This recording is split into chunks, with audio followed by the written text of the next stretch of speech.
passengers. The navigation meeting will be starting soon.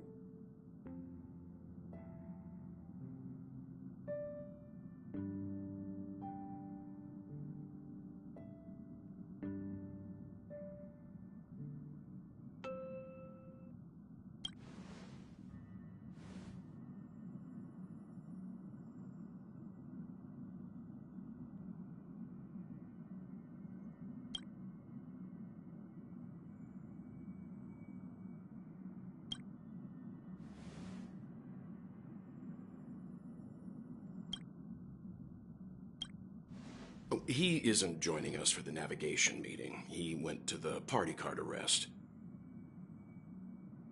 Don't worry about him. An unexpected destination could be a great starting point for Sunday.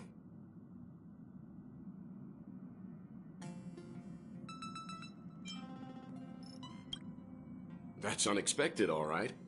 But let's not do that. Since everyone's here, Pom-Pom will start presenting our options. First up is the oceanic planet of Lushaka.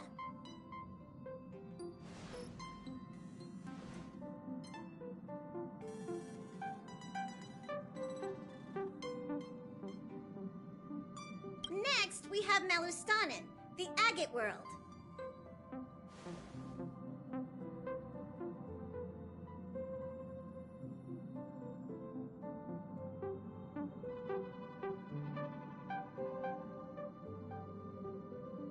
Given the Express's fuel situation, it's worth us thinking through our options carefully. And finally, the most adventurous option, the eternal land, Amphorius. Planet not recorded in the databank, and a world even Akivilia's never set foot on. But if this trailblazing expedition works out, it could solve our fuel problem.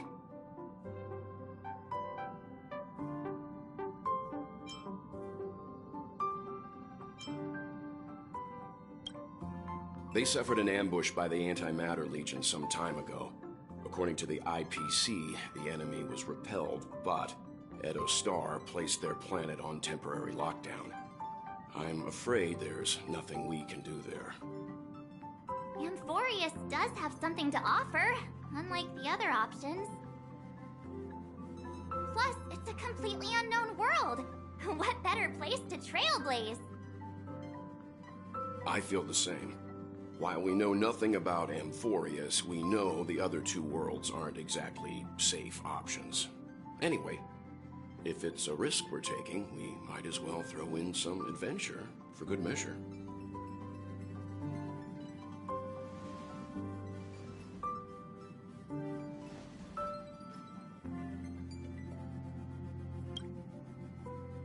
Looks like Pom-Pom's voting plan won't be needed after all.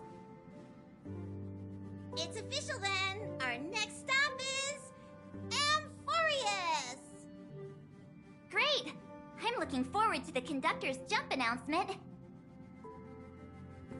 I'll be in my room freeing up some memory on my camera. I'm going to have to snap tons of pretty pictures this time.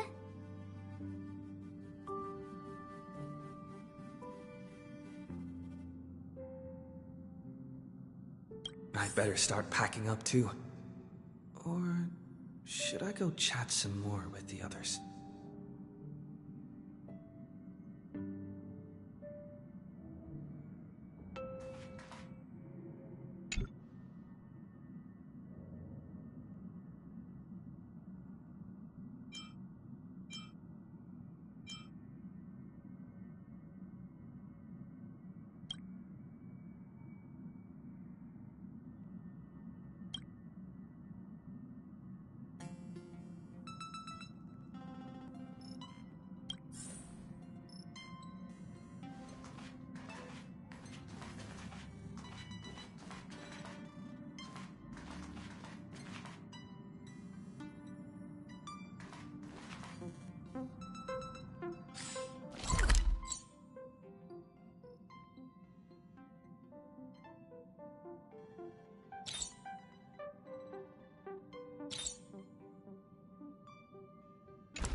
Oh, hey, great timing!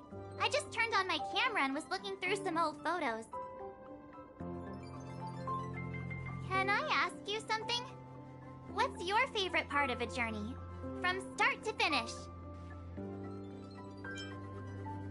Then you're going to have to give me a nudge whenever there's something worth snapping. Anyway, enough chit-chat. I better pack some extra batteries in case we end up somewhere without power.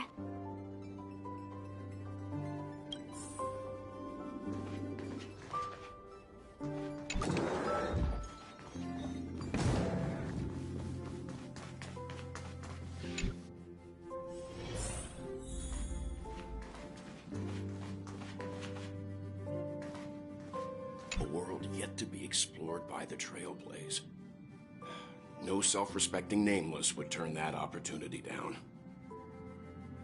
Absolutely. The Astral Express has always traveled along the silver rail laid down by Akivili. We don't normally get to venture into a world beyond the knowledge of the Trailblaze. But this time, we might just get the chance to add a brand new stop to the astral charts. I don't mind telling you, I'm a little excited.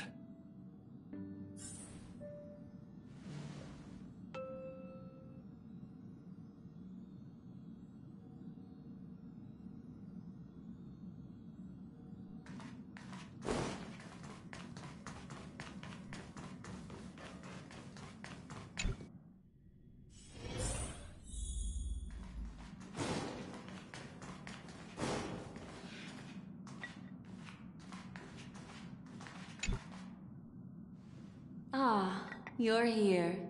I hear the Nameless are going to Amphorius. A very wise decision.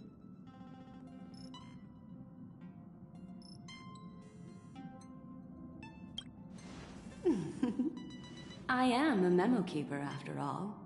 Memories don't lie.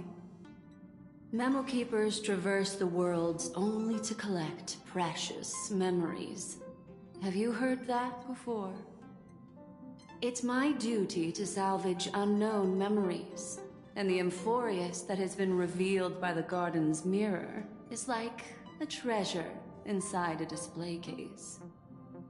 Dazzle, I need a sharp nail to break through that glass, and that's where you come in. Only through trailblazing can we reach the heart of Amphorius, cut through the thick mist, and bring the world's memories back to light. I trust you won't disappoint me.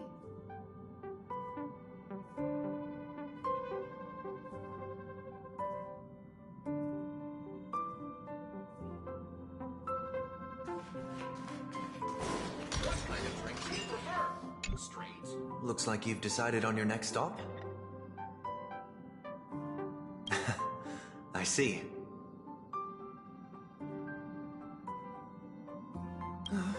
Those who embark on a long journey simply need to set off.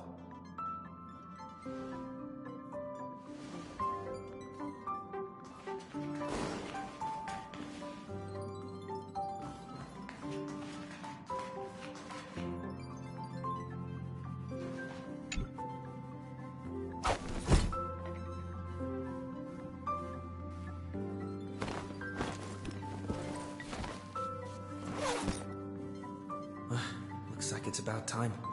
I should go find a spot to take in the views during the warp.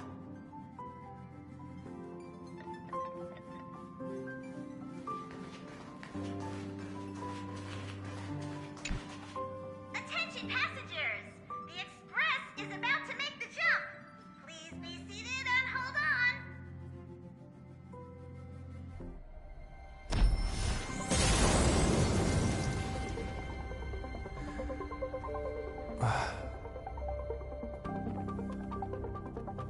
There's nothing there. confusing.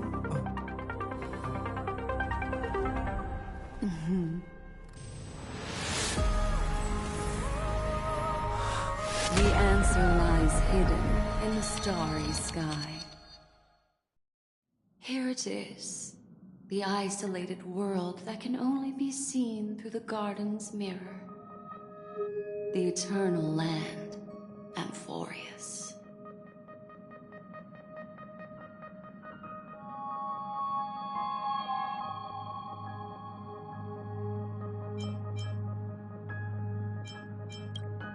As you can see, Amphorius is surrounded by a mass of chaotic matter that conceals it from the outside world. Nearly. Conventional interstellar travel can't detect its presence, let alone pass by or land on the planet.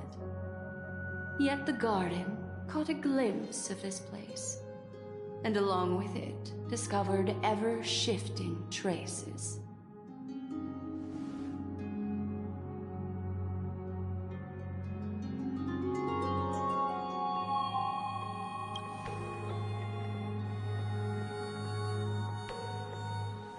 I would even go as far as to say, eons themselves.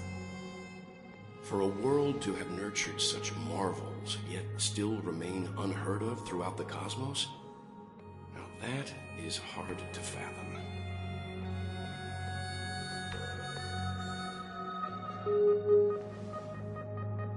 I can reveal the second. In fact, you've all seen it just now. It's the Remembrance. I see. Then it makes sense that a messenger of the Garden would be capable of unveiling Amphorius for us. What about the final path? Unfortunately, fate is keeping the third path a mystery. I don't know what it is either. Hidden beneath the brilliance of erudition and remembrance, yet possessing enough power to rival the other two paths. It could be the Equilibrium, the Enigmata, or perhaps the Permanence. I have no clue at all. This white ribbon of light encircling Amphorius might very well be a product of the three interwoven paths. Only when Path Striders of the Trailblaze enter the center of the vortex will its true nature be revealed.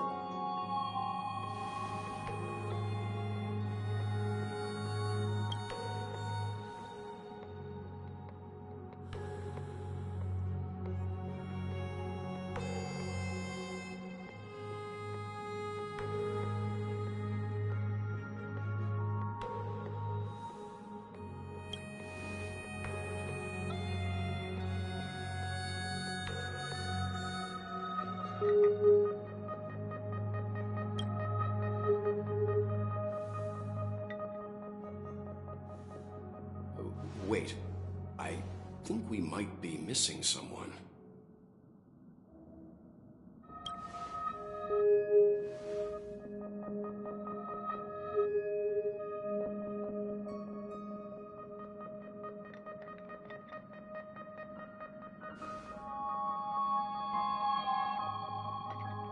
Is March 7th okay?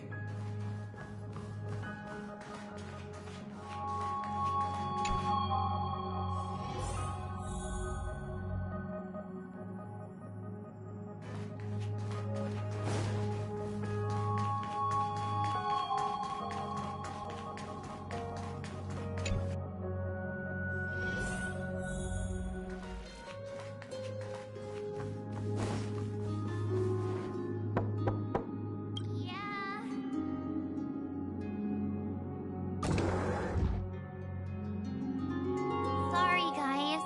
I don't know what's wrong. I just feel really weak after the warp.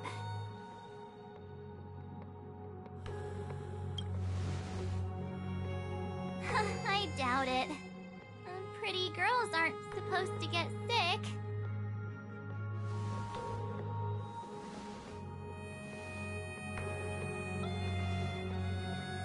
Gladly.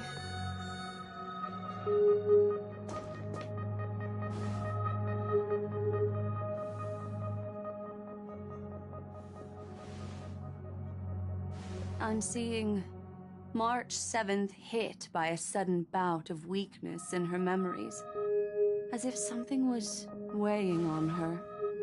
The onset of it far too quick to be any kind of sickness. Perhaps it's the effect of some external stimulus? Oh, why is everyone here? I should have cleaned my room. I invited Sunday to help with the diagnosis. He grew up in a star system rich in memoria. When it comes to mental healing, he's quite the specialist.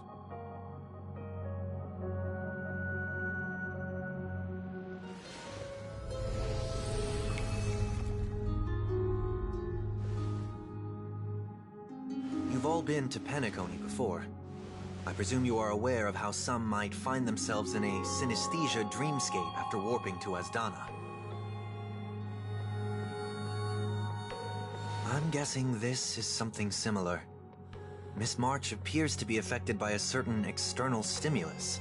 Perhaps a path, an eon, or even Amphorius itself. I agree. That's likely the case. Why is she the only one affected? There's no way to tell at this point. It could just be a matter of time before everyone feels unwell. Before we identify the cause, my suggestion is for Miss March to avoid venturing anywhere near Amphorius.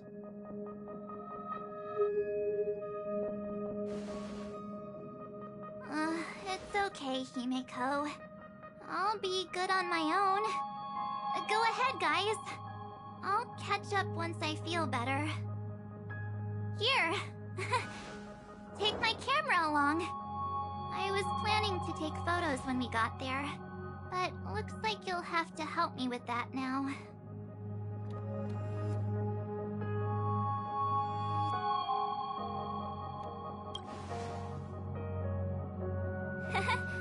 I know I can always count on you.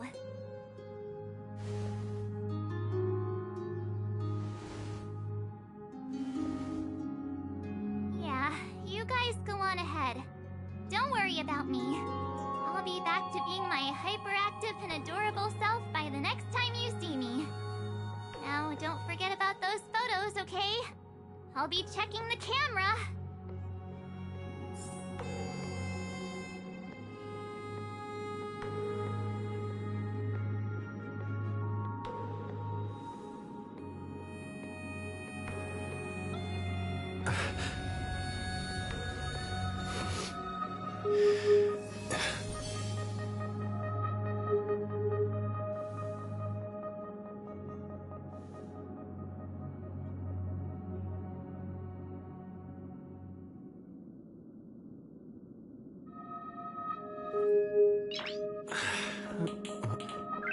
Nice.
Nice.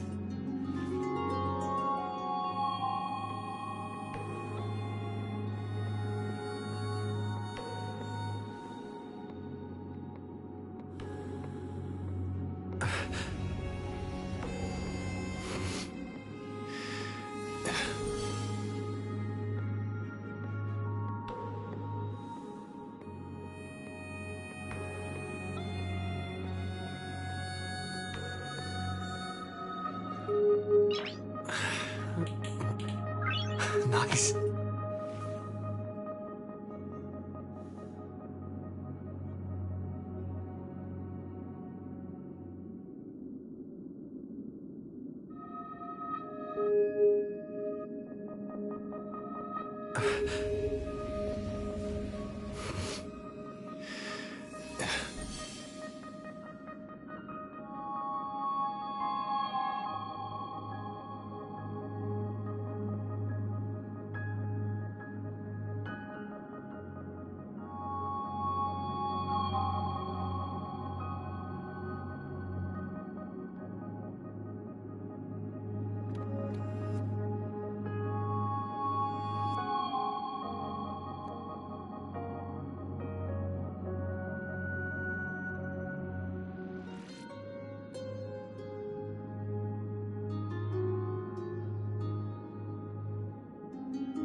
Nice.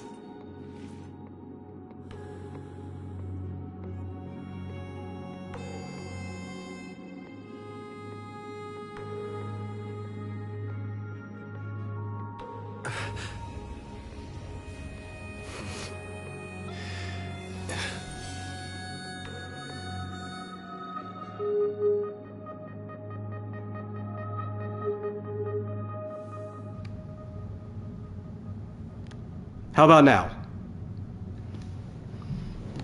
Can I be heard now? Is this a fix? Did I fix the problem? Ha ha ha ha.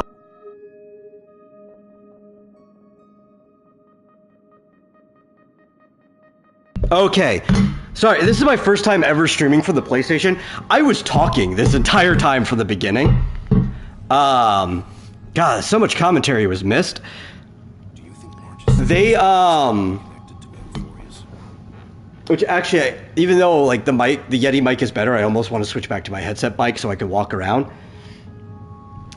You actually have to manually go and re-unmute the mic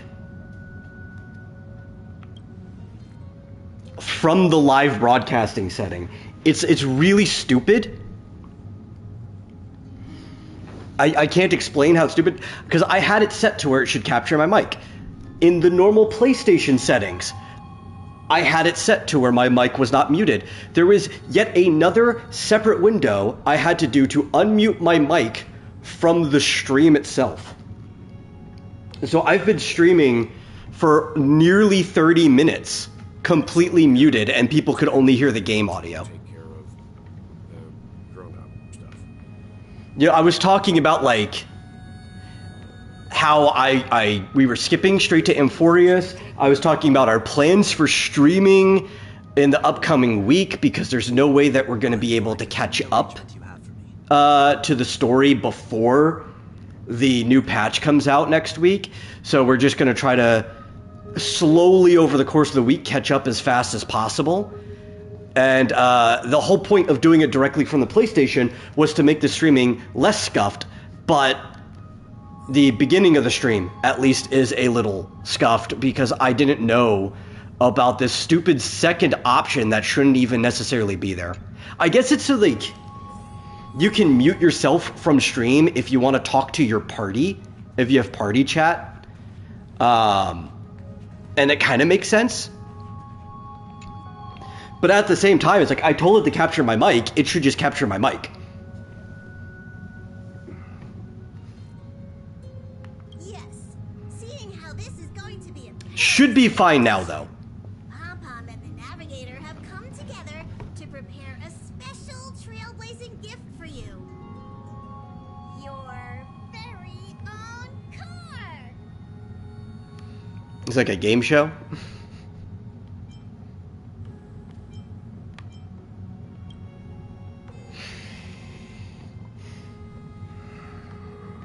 Anyway, one of the things I was saying too is like, due to scheduling reasons, even though I said I was going to stream yesterday, I wasn't able to due to the appointment that was supposed to happen and everything. Didn't have a clear time, so it ended up happening later, and then it ended up getting canceled anyway, and everything just kept getting moved around that I didn't find time to stream. But I have time now, so we're going to be doing at least a brief stream now. You can detach cards from the Express every which way, all right? I don't know how long we'll be streaming, Pom-Pom can't wait to hear about your excitement. but we will be doing at least a brief stream. Maybe a couple hours or so. Car ready for detachment. 3, 2, 1. In some ways, this was also a test stream. So I guess it was kind of likely to have some hiccups at the beginning. But if I enjoy streaming like this, we'll probably do this very frequently. Not necessarily with just this game. There's plenty of games on I have on PlayStation to play, but we'll be doing this fairly frequently. I might even do like a quick hour to 2 hour stream, even earlier on in the same day that we do like the talk show later on. Just because it's so easy to set this up.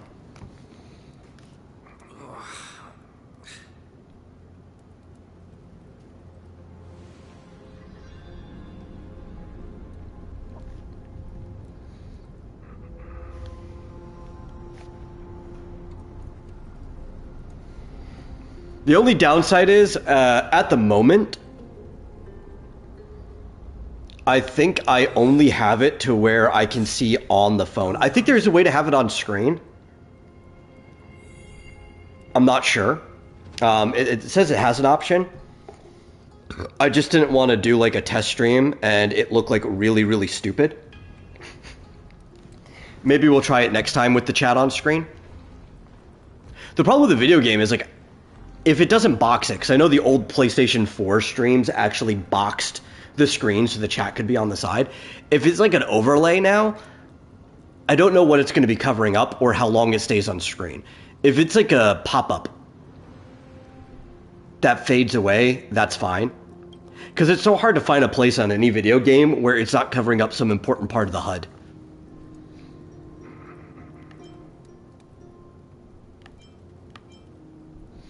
Well, he gave us mouth-to-mouth at the beginning of the game, so I think it's only fair that we give it to him back.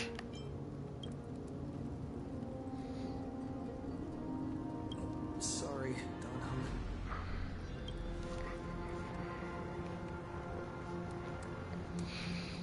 Oh, never mind, he's awake.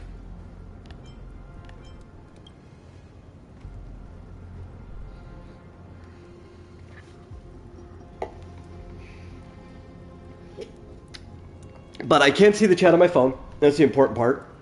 So hopefully my phone battery lasts the whole time, or I guess I can always go and plug it in somewhere. Though, there's not really a corded spot anywhere close to where I'm sitting to stream.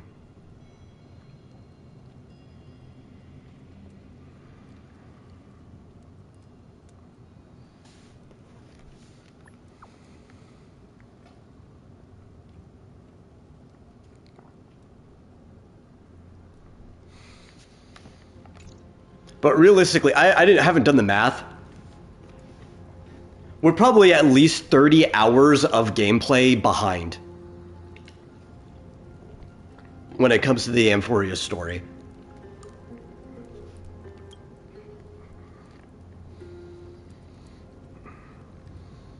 So on days that we aren't doing a talk show, I might have to do like really long streams to catch up, which isn't even really going to be an option for the day the new patch comes out. In fact, I probably won't end up streaming at all that day. Because the server will be down. We might touch another game, though. At least for a little bit.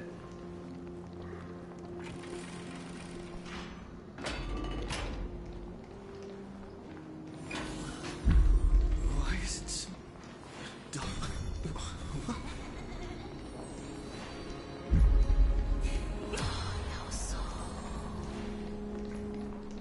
Wait. You see?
The thing is, I could actually just, like, skip all of the dialogue. They added a skip button just for Amphorius that they're working on backwards, but that would kind of defeat the purpose as to why I started streaming this game in the first place. Plus, I actually do really like the story.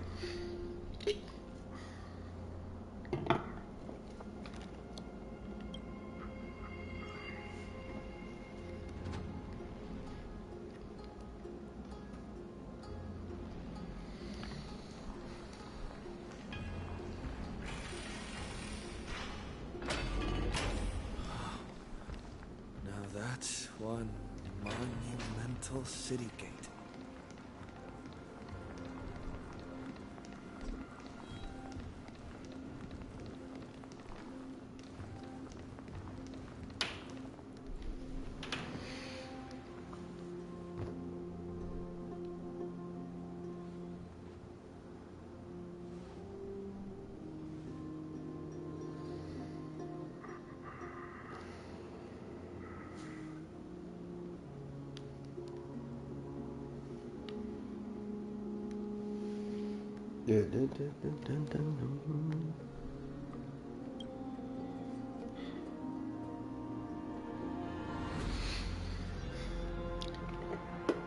I've, especially like, talk about enjoying the story. I've been enjoying the Amphoria story a lot more than most of the stories from Hoyo in general. Though it is a lot of yapping, like...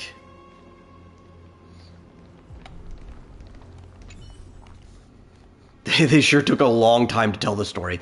It would probably be better if it was more condensed. Some of them are great, this patch, but like the story's been multiple patches long. We're sitting at this place for a year. And there are certain patches where it's like, you know, if this story was half as long, it would be better. Like, there's still a good concept, there's a good story, there's good information in there, but is the pacing terrible? And I think that applies to maybe like 2 of the 5? It applies to 2 of the 5 or 6 patches we've gotten so far. So I think overall it's been good, but they really needed to work on their pacing on 2 of them. Hello? Snap out of it and click the shutter already.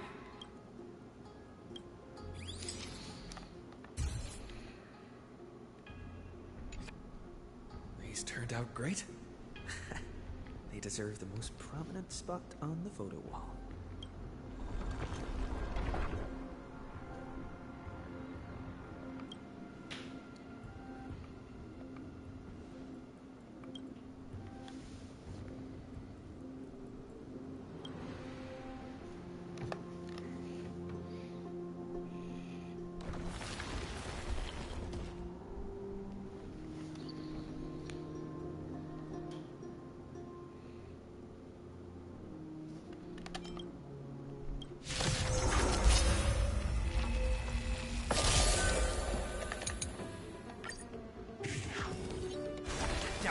Oh, I'm still on auto. I don't want to be on auto.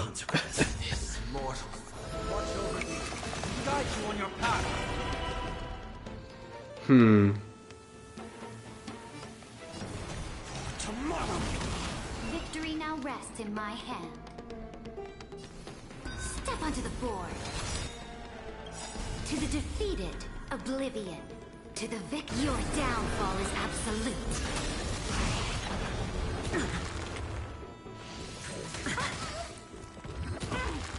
Ow.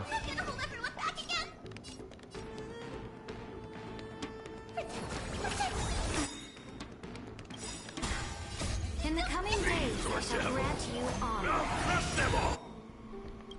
If all is black or white, there be no charm. Oh, because he's still stunned. Ah, I hate that. How did he actually get stunned? He's doesn't he have enough effect resist? He never gets stunned. Okay, well, you know, just nuke everyone.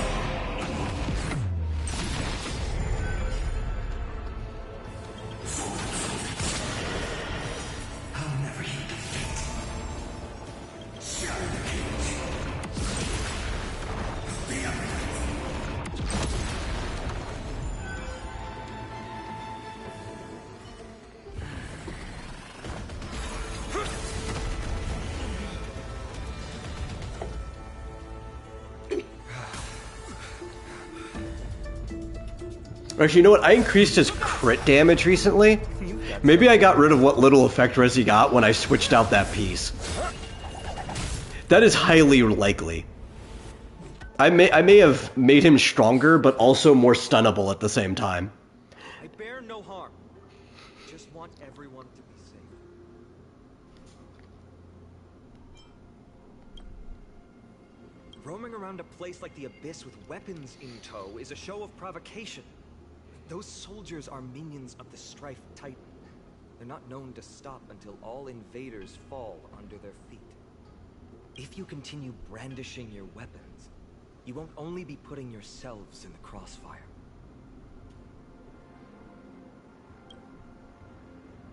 Their looming blades will come down on the heads of the innocent.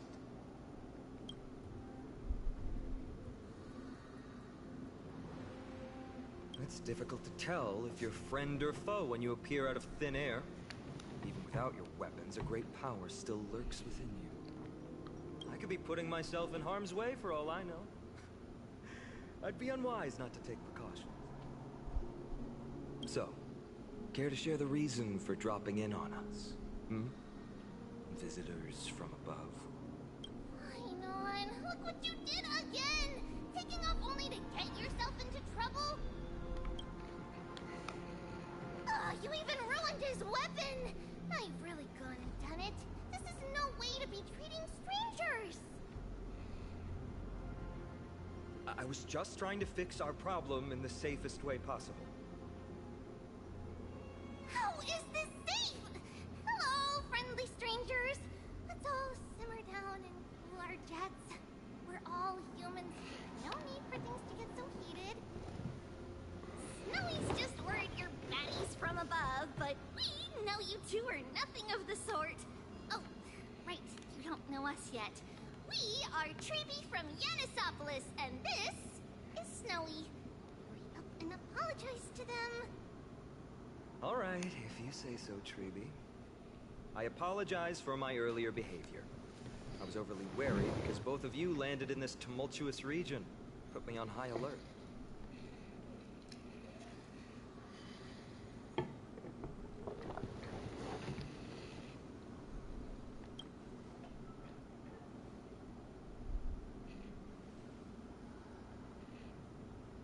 Not from above the sky, but beyond it. Wow, that's something else altogether. You're lucky you met us, then. She means you're lucky because we won't hurt you. The same can't be said for others. Let's talk somewhere else. You've seen it firsthand. It isn't safe out here. As you saw, there are still many refugees who haven't been freed in the temple. We're here to rescue and escort them to the holy city, Akima. They're the reason I had to be absolutely sure you were not here with ill intent. and why I wanted you to put away your weapons. If something were to occur, they would have no way of protecting themselves. I'm Finan, from ID's Elysium. Sorry if I offended you just now.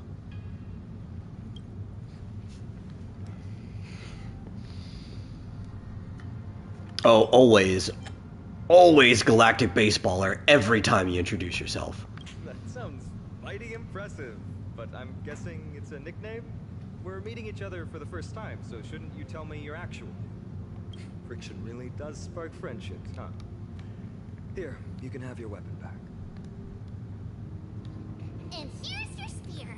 Don't worry, this is entirely on Snowy. I'll make sure he fixes it for you. It seems I'll have to treat Cartonis to a couple of drinks again.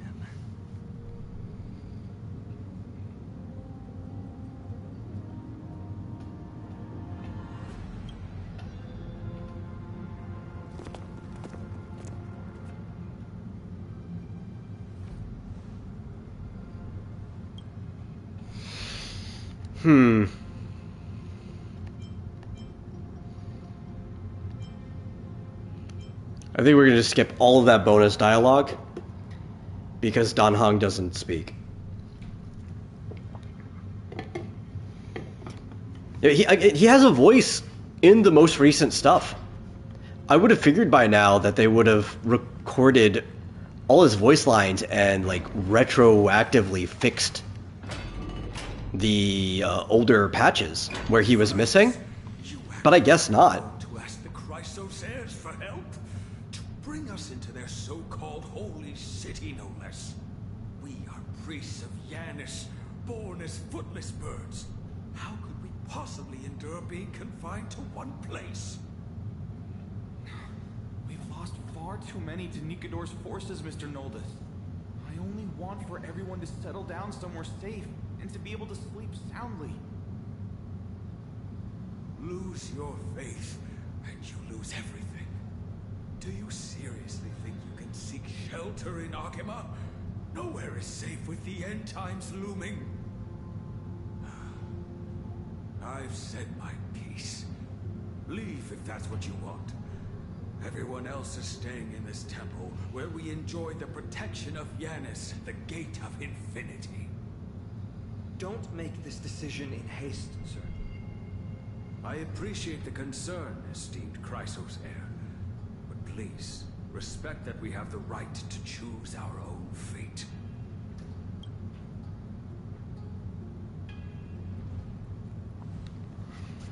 I'm sorry you had to see that, esteemed Chrysos heir. Oh, these two with you are... Travelers from afar. They're also headed for the holy city. If memory serves me right, you are... Virtus? Please, you may call me Finan. What was that just now? It's an honor you remember me, Finan. We are priests from Yanisopolis. Armies of the Strife... Yeah, that guy has like... probably the most embarrassing mustache. A few days ago, I watched another companion fall. If that's all you could grow, you might as well just shave it off. And I was shattered. I offered a prayer to Akima, thinking the answer would take time, at least enough for me to convince Mr. Noldus. I didn't expect your arrival to be so swift.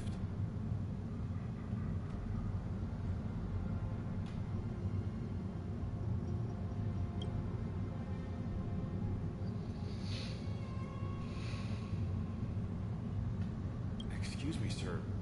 Everyone knows about the prophecy. How is it that you... Virtus, right now, we must focus on convincing Mr. Noldus to return. The Abyss is swarming with fierce enemies, and they have no way to defend themselves, leaving them vulnerable to all kinds of danger.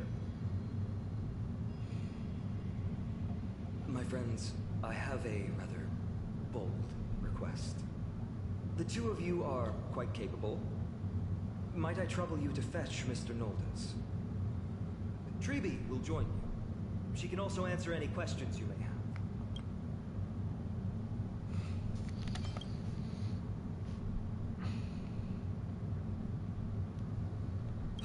You two are truly honorable.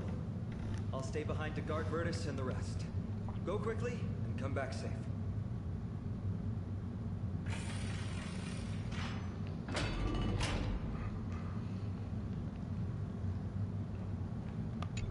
I'm sure you two have a ton of questions, don't you? No, not really. As for why we should speak in private, that's because quiet places are better suited for communicating with one another.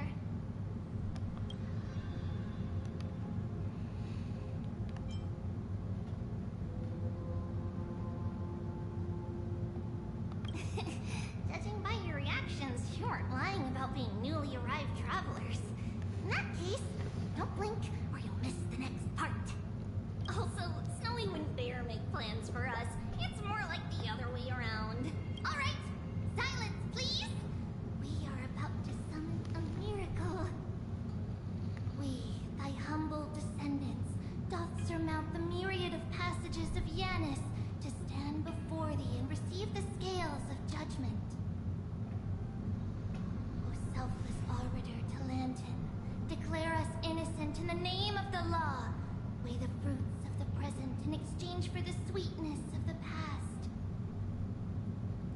We summon thee, Orynyx, to lift thy curtain of memory. Once again, stir the ripples of past reverie.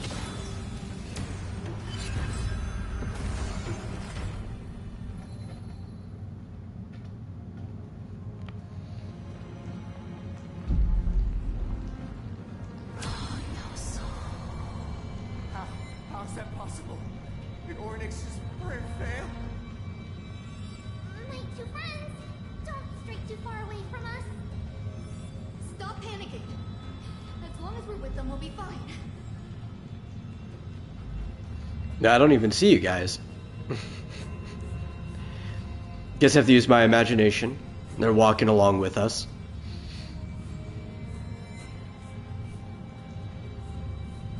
Amazing, isn't it? Now that we're here, we can speak in peace. Huh? But why does it feel a little too quiet?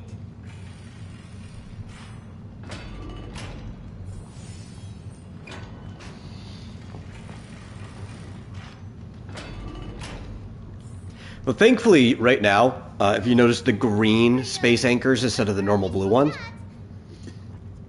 it means we're in an instance, so there's no like puzzles or treasure chests anyway. One of the things I said before when nobody could hear me is that to be able to get through this stuff as fast as possible, we're probably just going to ignore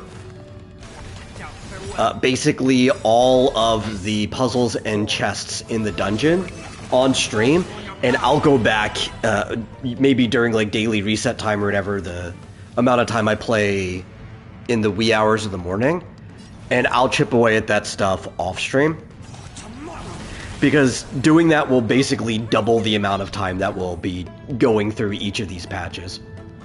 Oh, I'm sorry.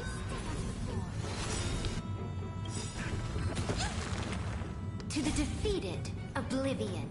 To the victor, the throne. Your downfall is absolute.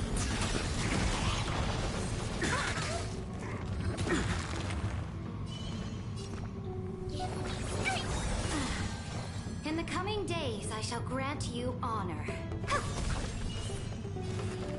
Trinity is before me. No other choice but you to come.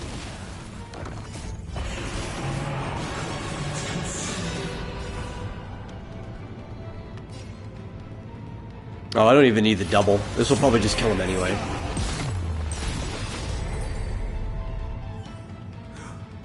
Oh, thank you. The three of you saved our lives. Mr. Noldus, Bertus was right. It's too dangerous for all of you to be here. Please, come back to Akama with us. I believe I've made my stance clear, my child. Us priests would rather die in the pursuit of faith than live in a foreign land.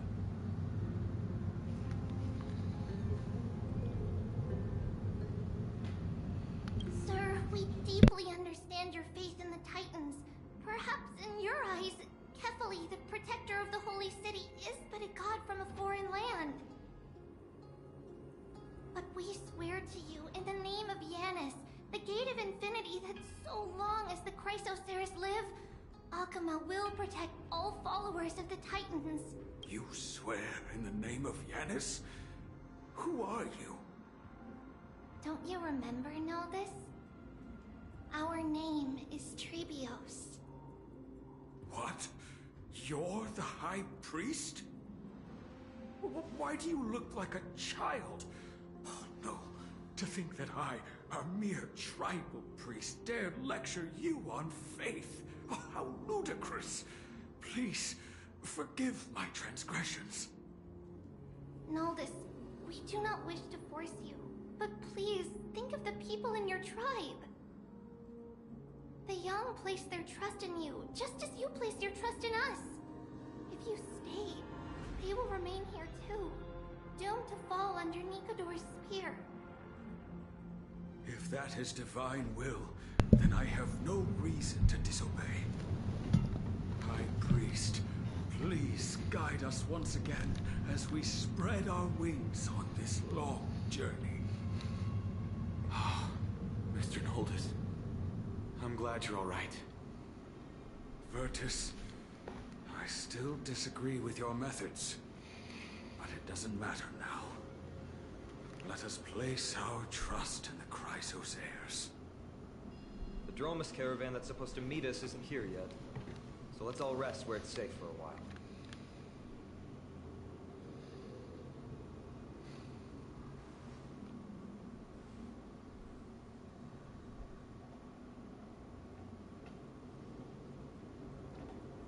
Of course. Please, come this way. I see you've both been made aware of our troubles. I'm grateful for your understanding, so in return, please ask me anything you wish to know. Yeah, let's find out more about this land that we crash landed into.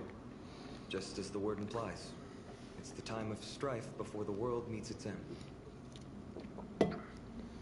We will listen to the extra story bits people have to say as long as it's voiced. The ancient gods of Amphorius, once worshipped by humanity, they now stand as their foes. The prophetic deliverers, with golden blood coursing through their veins.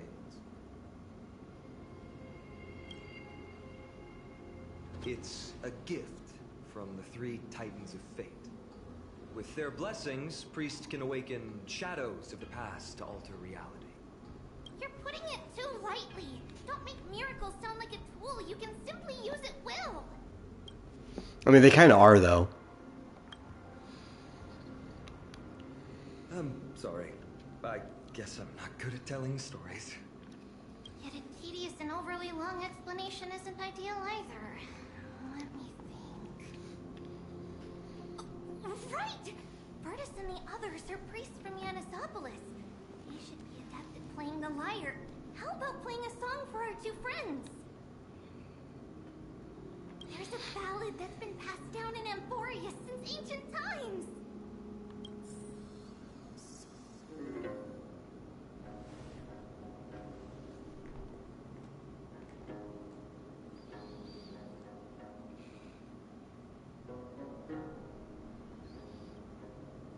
Happiness abound in this lush land by God's chosen. Giants raise their glasses in a toast, beheld by the 12 constellations. No, this is supposed to be a ballad. Why didn't they get the voice actor to actually sing it? Earth. 3 wove the threads of fate. 3 molded life with their hands, and 3 guided calamity's gate. They declared the world too unstirring, hence wished endless laughter upon the living. Thus, you and I were created, with words and song to weave, and love and intimacy to give. Thus creation was complete. Who then will bear the weight of humanity's souls, to lighten the steps of the living as a whole? O great Kephali, all-knowing father of stature so tall, yet low does their gaze willingly fall. With light of dawn heavy upon their shoulders, golden ichor spills unto the land, forming the boiling river that flows through the legacies of heroes who take their stand.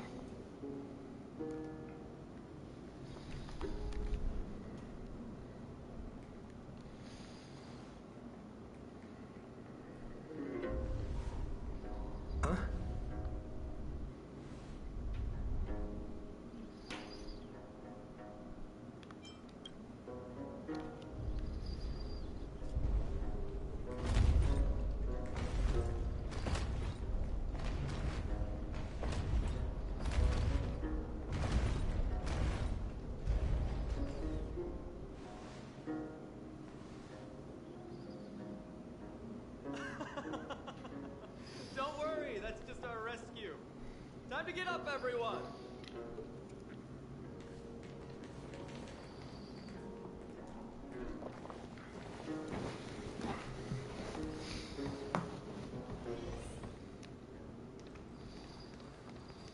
Yay, we get to ride dinosaurs.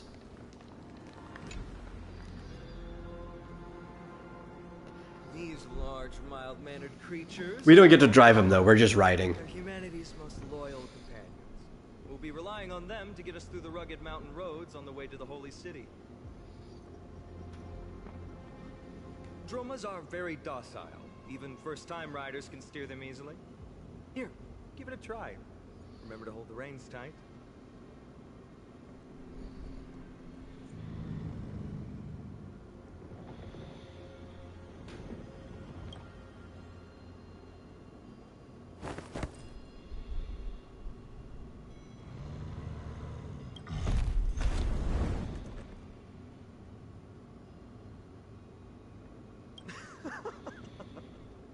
I forgot to mention, don't touch their white stone humps.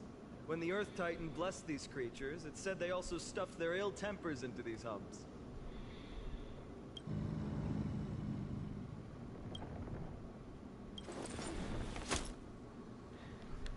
See? Easy, wasn't it? Let's see. This is like, is that some kind of sauropod? Sort of, I guess. We've been in exile for many days and haven't touched our instruments in a long time. It's one that's like native to this version of this world. I don't even really want to call it a planet. It's very complicated.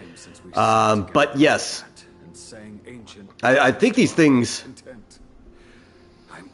I want to say, are technically dragons, but so are dinosaurs. So I don't think there's a conflict there. Too stubborn. Perhaps you really can save Amphorius from its doom, just like how the four of you heroes saved our very lives and faith today. Suffering's bad for your health, and it won't help your faith much either. That's why it's our inherent duty as This world is basically a simulation, I guess. But it's definitely adapted into basically the heroic age of Greek myth. Now, don't be so serious. You're bringing the mood down.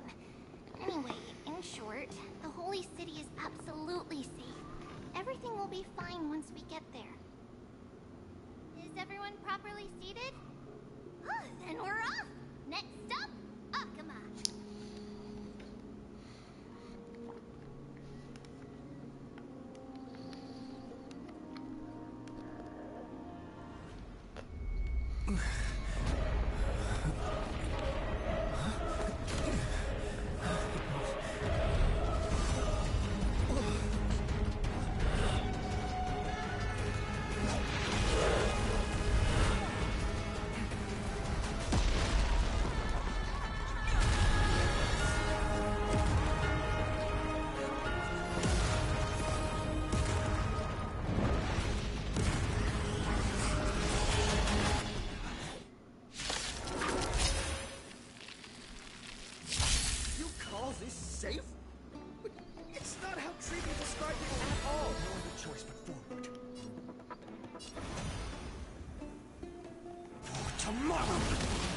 victory now rests in my hand.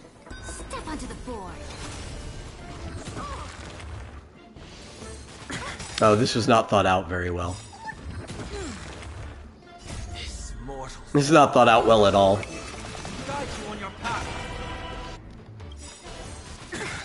To the defeated, your downfall is absolute. Oh. Do I risk it? Yeah, I think it's fine. We could heal out of battle. These guys should be pretty easy to kill, I'm pretty sure. Existence is of no consequence.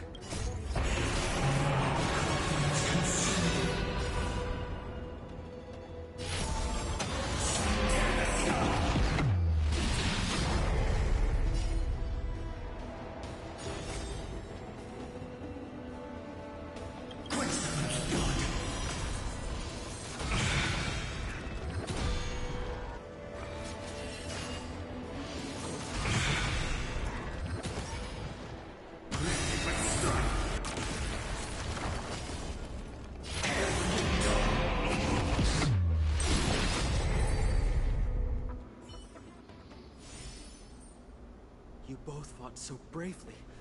Are you Chrysos heirs from a foreign land? Yeah, sure. That's a good way to put it. Save Akima. The Mad King Nikodor has returned. Look, there's strife and conflict everywhere.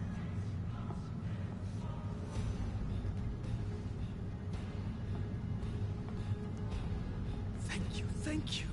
Your comrades are fighting inside the city. Fate will guide you to them.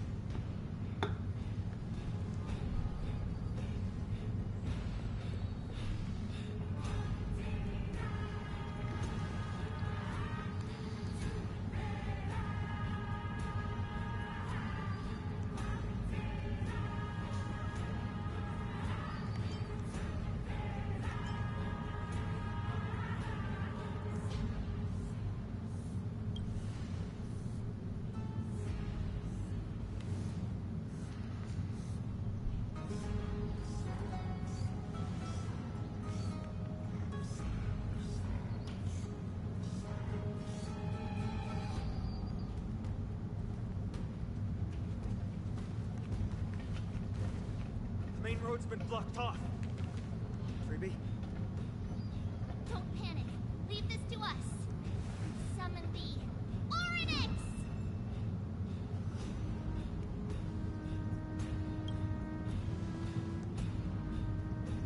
Lift the curtain and stir up ripples of past reverie.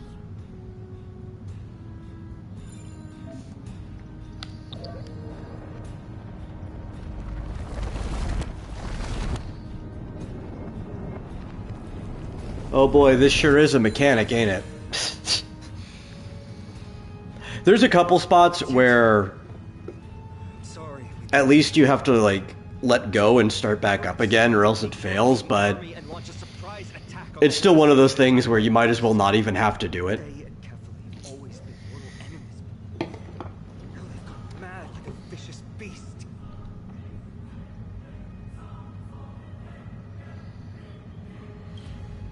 You have my gratitude. Thankfully, Akima is not completely unprepared. The prophecy had warned us about this. This is a catastrophe, but it's not the end. Mr. Noldus and the others have gone to seek shelter. Leave the rest to us. You should evacuate along with the citizens.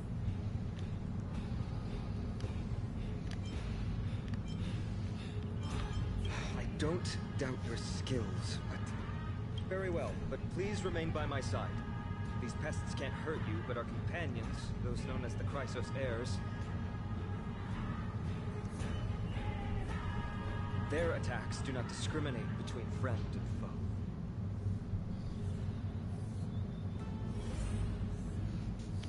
Oh, Kefali, throne of worlds, please end your long silence and grant humanity protection. Okay, you know what we're gonna do? Even though we're gonna lose damage this way, Saridra just doesn't feel safe. like, at all. So we're just gonna put you in there. Oh, I forgot. I mentioned this earlier too, I think, but it might have been before people would hear me. Do I have enough to update? Oh no, that has to be level. Did I not ascend you the final time? I did not. Okay. This is why she's taking so much damage. I did the leveling and I forgot to actually put everything into her. Oh, that's not enough. I don't want to upgrade anything. This is why Finon's not doing that much, by the way. Look, she's not full at all. I'll fix it later. Don't worry about it. But gaining 10 levels should probably increase her survivability by a lot. Very safe here. The prophecy has already revealed that the light of Kepali will shine upon all. Watch.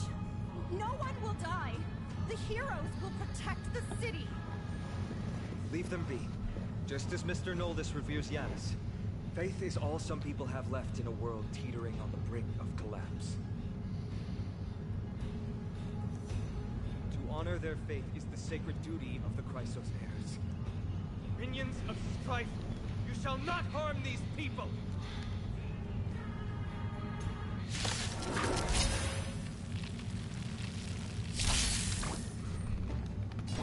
Have some sunshine!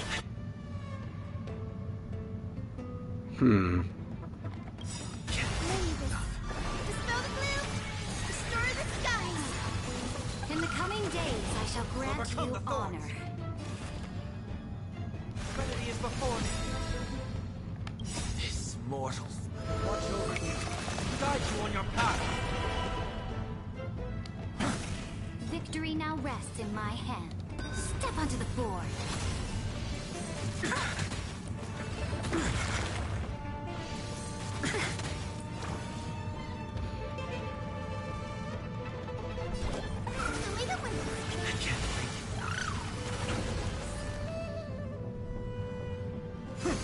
Oh, that's awful. That is awful. A bloody fight. There's this skill point economy over here.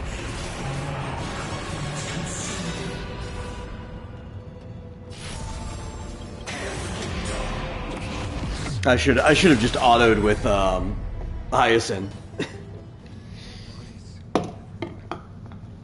I'm not paying attention to what I'm doing. Have made it to the front gates. Where were the city guards?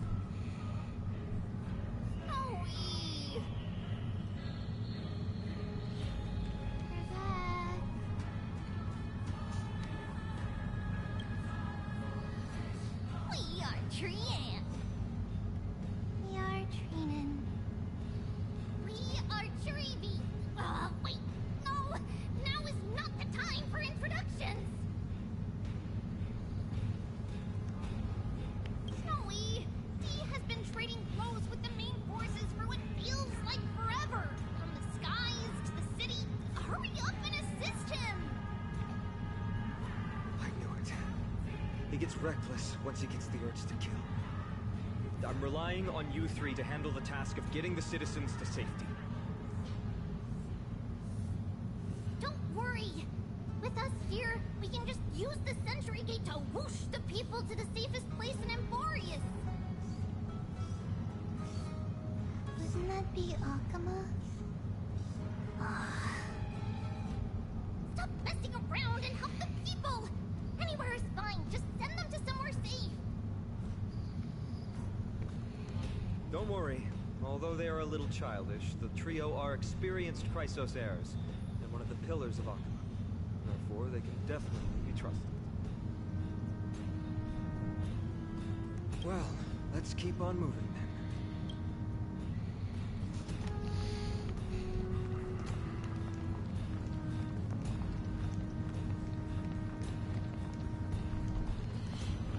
Okay, but watch this. Boom. Hit the enemies on the main road and leave the rest to the Holy City's guards. They are trained and experienced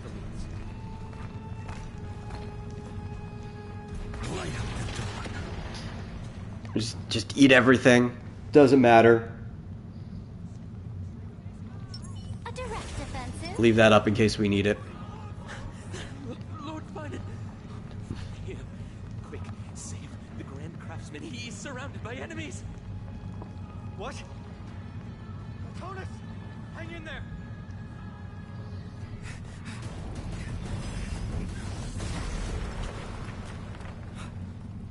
The rear is secured now. This is the result of your efforts? Quit messing around. You know who we're dealing with.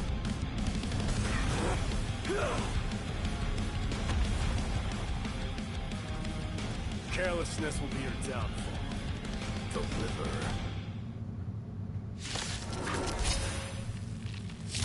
Fear, child. A true fight between us would shatter them with the aftershocks alone. To the victor. Who are you? Are you trying to destroy the holy city? Stir the skies! In the coming days, I shall grant you honor.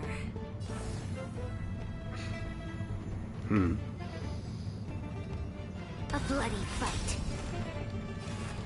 Down farewell. For tomorrow!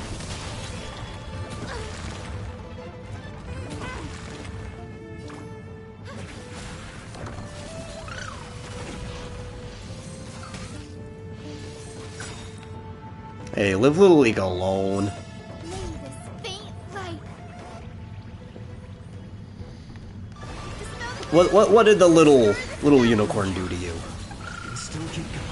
Actually, I think I'd probably prefer you to attack them anyway.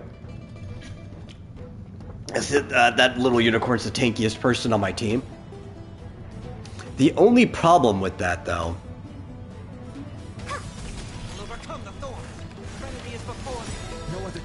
is that the little unicorn does more damage if it absorbs the damage that other people would have taken. No, that was it.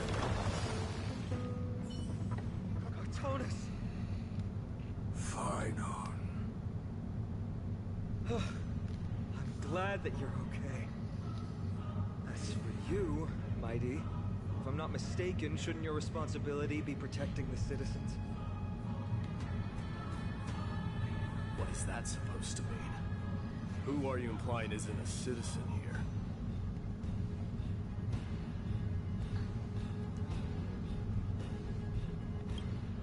Don't evade the question. Aglaia told us to protect the citizens. Are you ignoring what she said? It is you who forgot the second half of her words. Her original words were, protect the citizens and eliminate the invaders. The crisis in the Holy City will be resolved once we've eliminated Nikador. Speaking of which, since you've never considered the pair over there to be citizens, they seem to fit the definition of invaders. The three priests of Yanis share the same appearance and mind, and their senses are also interlinked. The Achaemins have long been aware of your presence and what you have been doing.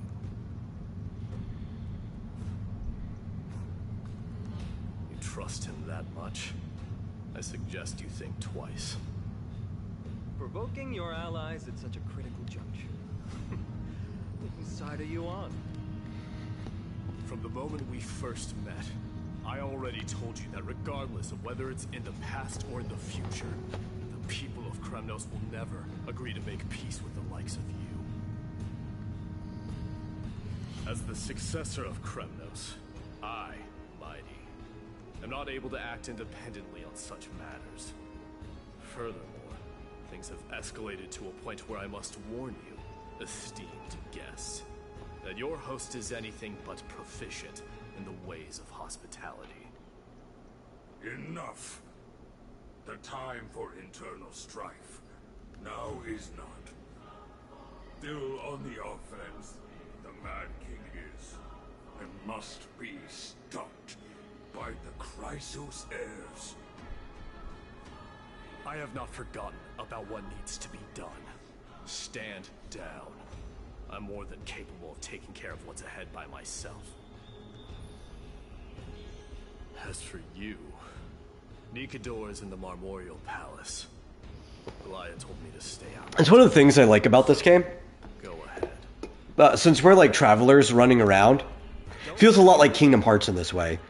Every time we go to a place, we're always jumping into a story that is technically already in motion.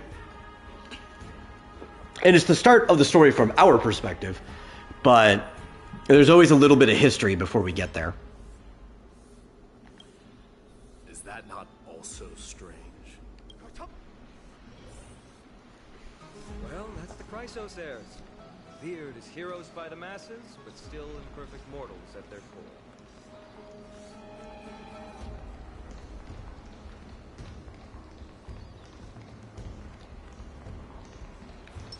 A direct offensive.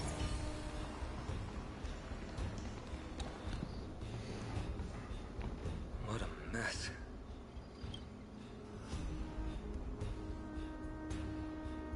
Yes, Treby acted with haste. This is Marmorial Market, the most important residential and living area in the Holy City. Pushing through by force would undoubtedly result in needless casualties. But now our backup is here. Lord Finon and the two guests. Welcome to Akama. When I heard your footsteps, I thought death was already writing my final chapter before my heroic journey had even begun.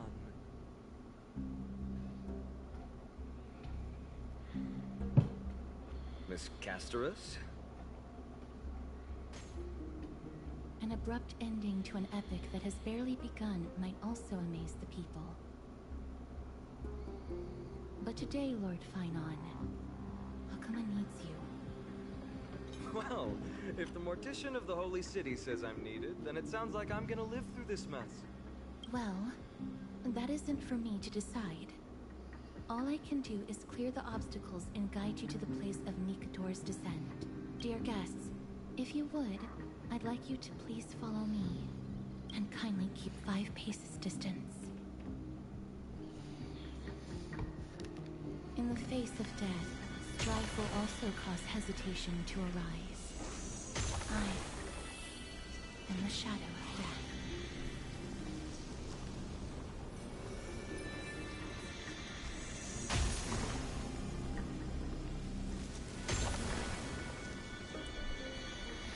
I think this is more or less 5 paces distance. I don't think I actually have to keep this far back. I probably could be right next to her, but, you know, she asked. There are also some enemies who are difficult to subdue by presence alone.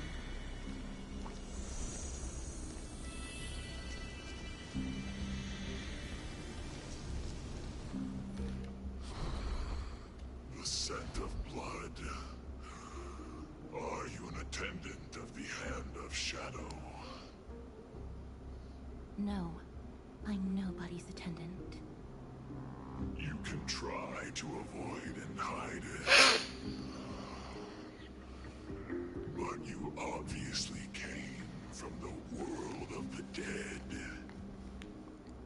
Akama, Chrysos heirs. What cowards. We live by loyalty and glory, while you live by weakness and deceit. I'm so glad that you're not my history teacher. How much can we trust the words of someone who has sunk so deep into madness? However, if you're standing here out of loyalty and glory, then I shall draw my blade and grant you a warrior's end. Come to arms.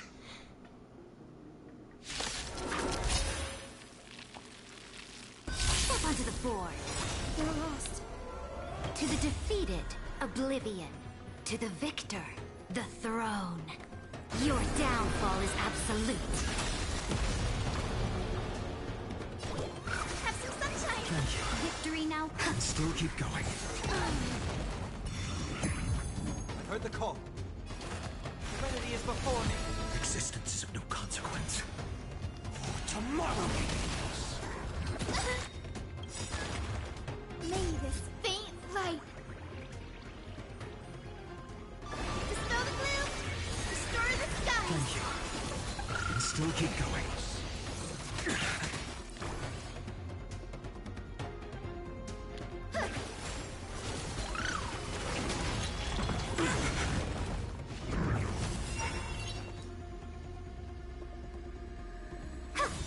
I'll overcome the thorns. Take down farewell. No other choice but forward. This mortal form. Watch over you. Guide you on your path.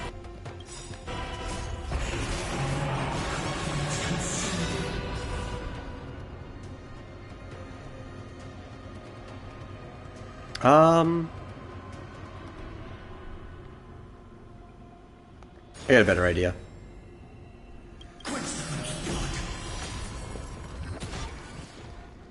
They're all gonna hit me anyway. I might as well just save it. Either I nuke him here or the second hit nukes him. Double charge.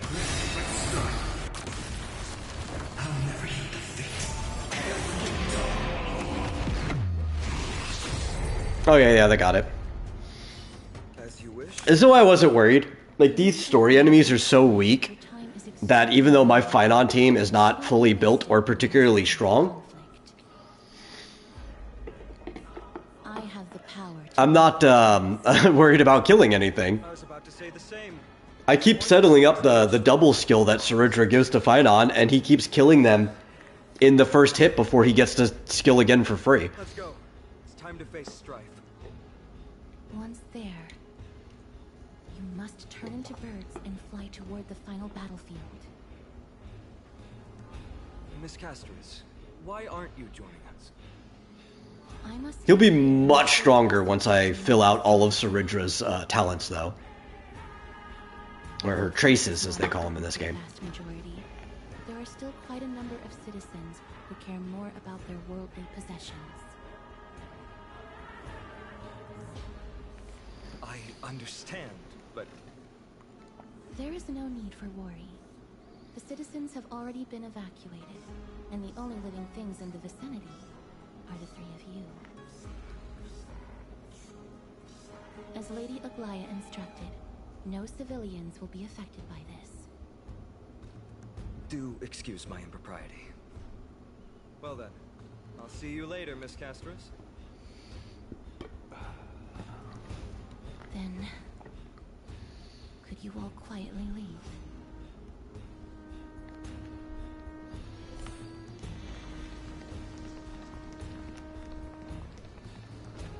Memorial Palace, Lance of Fury, Nikador. They're all there in the distance.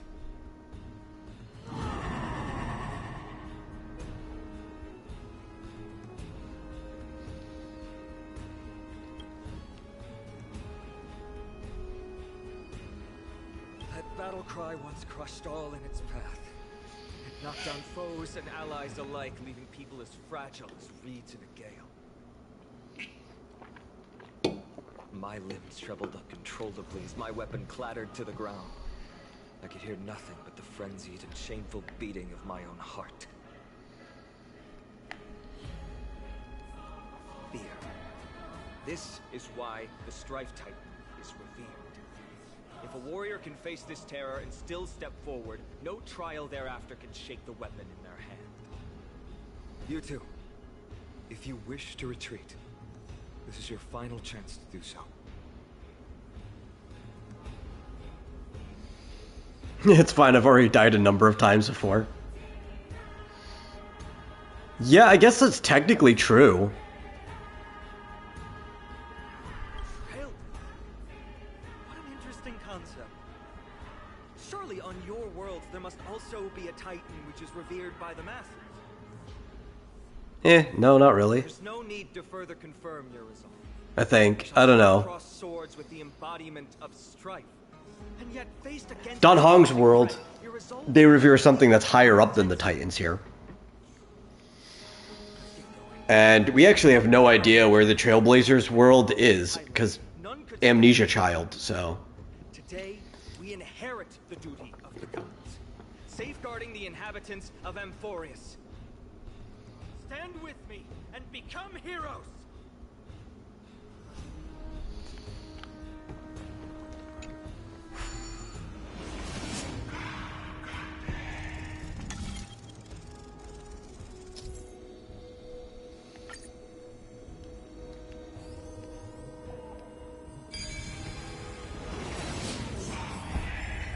Deathly silence is the proud resonance of Nikador's war drums. Behind this watery veil awaits the arena of conflict. That's another one of those, like... There are versions of that quote-unquote puzzle later that actually involves like rotating it in three-dimensional space to find the edge. And that one's fine. I think that intro version, which is how most of them are, I would probably put in like false mechanics. But it's okay, I guess, because it is a tutorial. They just should have always made it rotating it in three-dimensional space until you found the actual projection, shadow, silhouette, whatever you want to call it. But this game, a lot of the Hoyo games, the puzzles are kind of like intentionally baby puzzles. And as somebody who likes puzzles in this game, it's probably one of the things I complain the most about this stuff.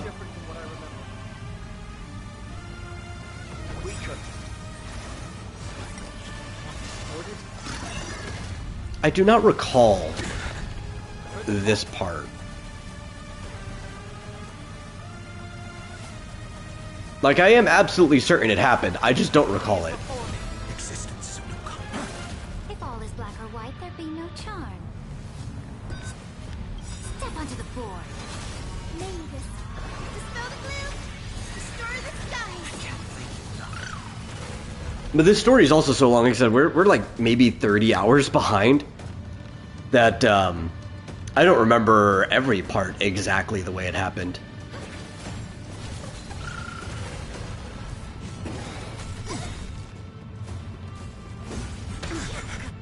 Oh.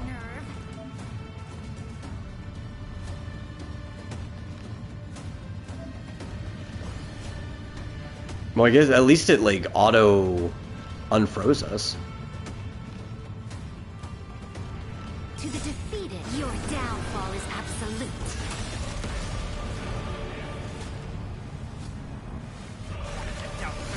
No other choice but forward. Mortals. Watch over you. Guide you on your path. Tomorrow.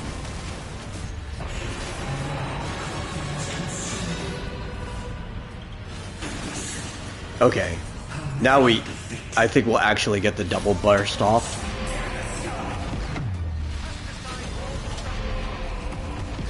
Yeah, that's cool when you actually get to do it.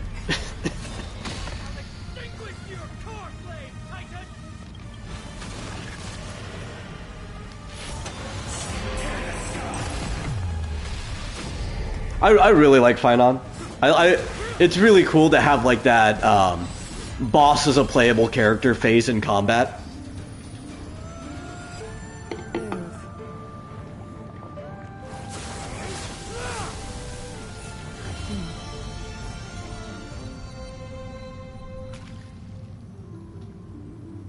This is not the true Nikador, just one of his many godly forms.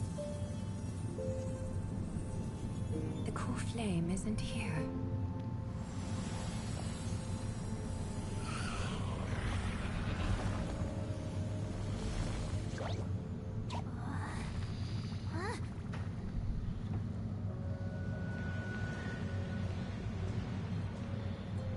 New allies of Okima, welcome to Amphorius. While this welcome banquet is far from elegant, it has helped to remove any misgivings that we had. From this moment forth, you shall be treated as distinguished guests of the Holy City and of the Chrysos as...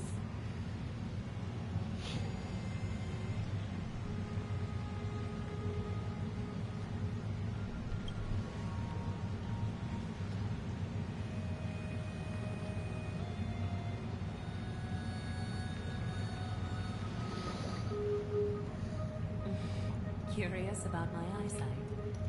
Well, I'm not blind. On the contrary, I can see much more than the typical person. Those with golden blood always have something extraordinary about them. For me, it's perception. I don't need light to measure the world. The wind carries messages along golden threads, delivering countless sensations to my fingertips. Just like how at this present moment, the virtues possessed by the both of you have turned into a warm current that pleases my skin.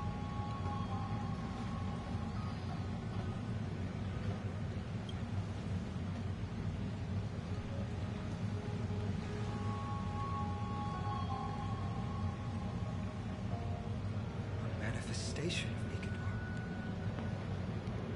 Could it be that my trial has not arrived yet? By following the threads of fate, you have begun to write the opening chapter of your story. How do you feel? Well, truth be told, I don't feel any different. I anticipated a greater challenge. When Trianne followed those escaped soldiers, was that part of the plan too? Naturally. We have long foreseen this attack and didn't intend to waste such a golden opportunity. After Nicanor succumbed to madness, their fortress disappeared into the fog, with no one being able to ascertain its location anymore. However, now that they have acted out of character and attacked Arkema of their own accord, then the Holy City shall also uncover their hiding place and sound the horn of retaliation. What an intricate plan indeed. I gave my word that after the situation stabilized, I'd reveal all about Amphorius to our allies. However, given that Arkema has just barely survived a calamity, there are still many shaken citizens who need comfort. Aglaya, would you mind taking care of this in my stead?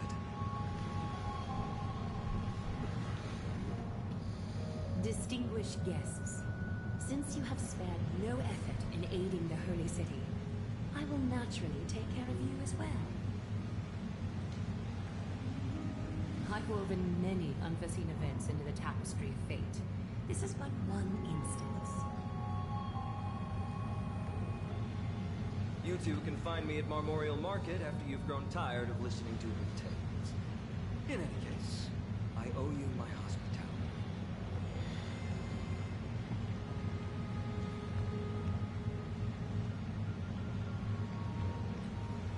Now then, where should we begin?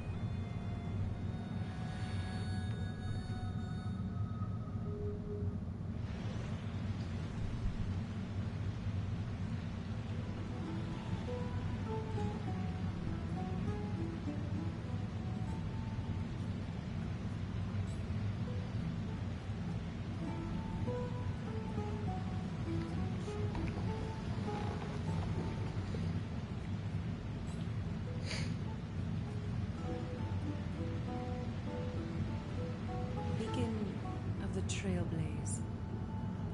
No problem. Go ahead.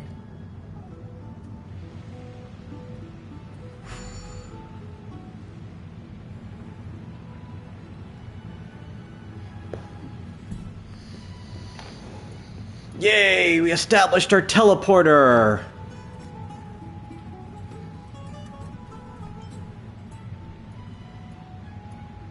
What an interesting way to mark the start of your journey.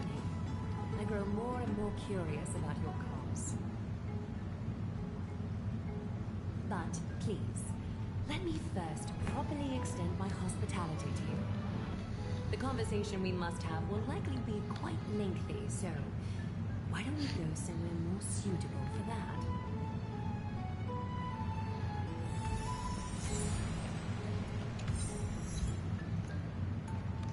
Oh, cool.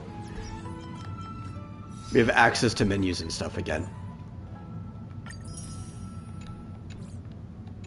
Finally.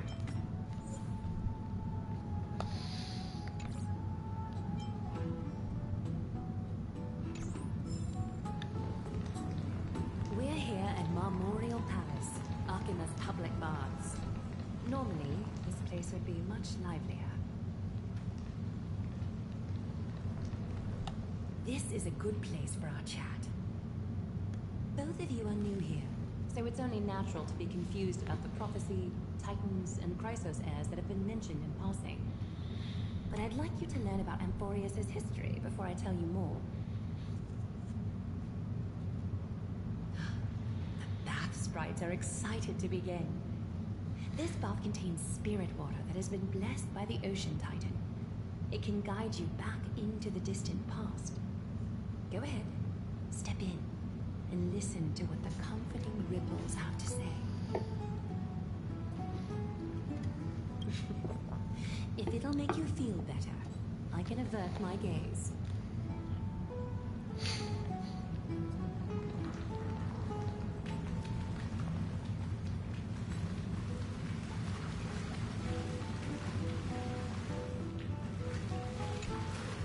We're walking in the water with our socks on.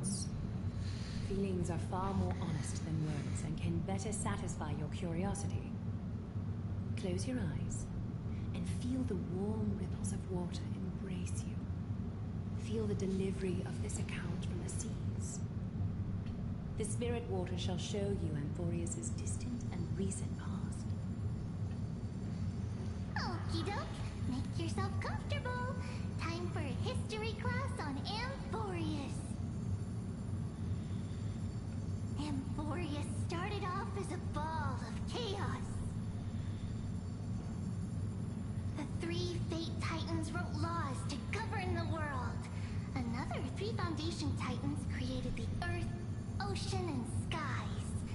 And a different 3 Creation Titans designed and gave life to human beings, like you and me. You're not exactly a human being, Bath Sprite. Bringing a terrible, horrible disaster with them. So, the Titans got angry, and no one was willing to give in. Though I would imagine, because this was translated from Chinese, they're probably translating a word for mortals to human beings in general. That would make a lot of sense. Really long time, disturbing and hurting all people living in the world. Until one day, something big happened. Oh yeah, it is basically a spirit butterfly. It's a sprite in the same way that like nymphs would be the proper term for it in more of like the Hellenistic mythologies. Which nymphs are kind of just like the equivalent of fae folk over in the Celtic, or I guess you could also say like yokai over in Japan. Almost every culture has their kind of like magical, not human classification for creatures. It's just like a spectral butterfly nymph.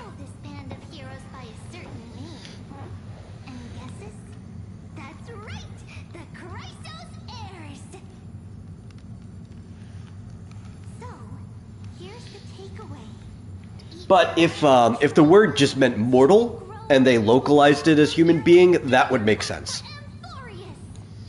Because most nymphs are technically mortal too. Though there are like, there's variations, right? Because there are gods among nymphs, like I guess you would call maybe nymphic gods. Some of the Gorgons were. Is that so? Looks like you're a bit hard to please.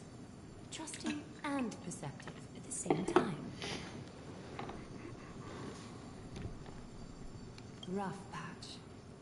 That's a mild way to put it. I suppose the things that are common knowledge to us are just a garbled mess to you.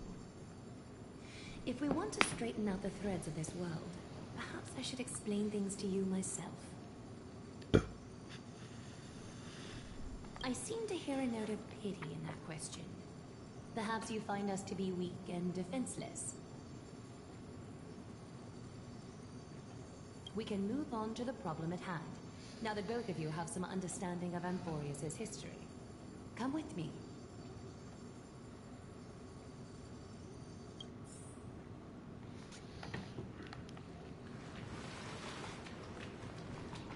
I remember, okay, maybe they changed it because of people's complaints.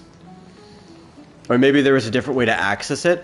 I recalled there being 2 different versions of that story where the Trailblazer complained that one of them was too hard to understand, and then it went to the other one, and then it didn't answer too much. Where the sprite had like 2 different voices too. The way up from here leads to a bath that the council granted exclusively to the Chrysos heirs. I'm wondering if this is a modified version because players complained about it. A lot of the stuff even feels shorter than it was the first time. And I know there were ways of skipping a lot of the text without doing the actual full scene skip up in the corner there.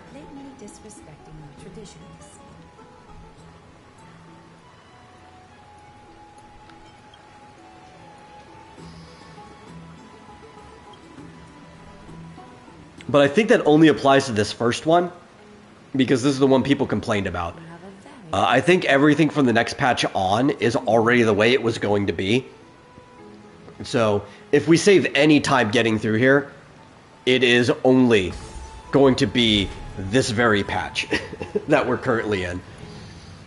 After, I think the Nikador boss was in this one. After we fight him, everything's like a fixed length. And there's nothing we could do about it. Take a seat. Make yourself Or, comfortable. there's things we could do about it. Close your eyes. But like I said before, I'm not skipping scenes. I won't force you, but people hope to regard one another with bare honesty when they enter a bath. Are you willing to trust me? Thank you. You can also move a little to your left. The water is warmer there. Why is the water warmer there? Did you pee in it?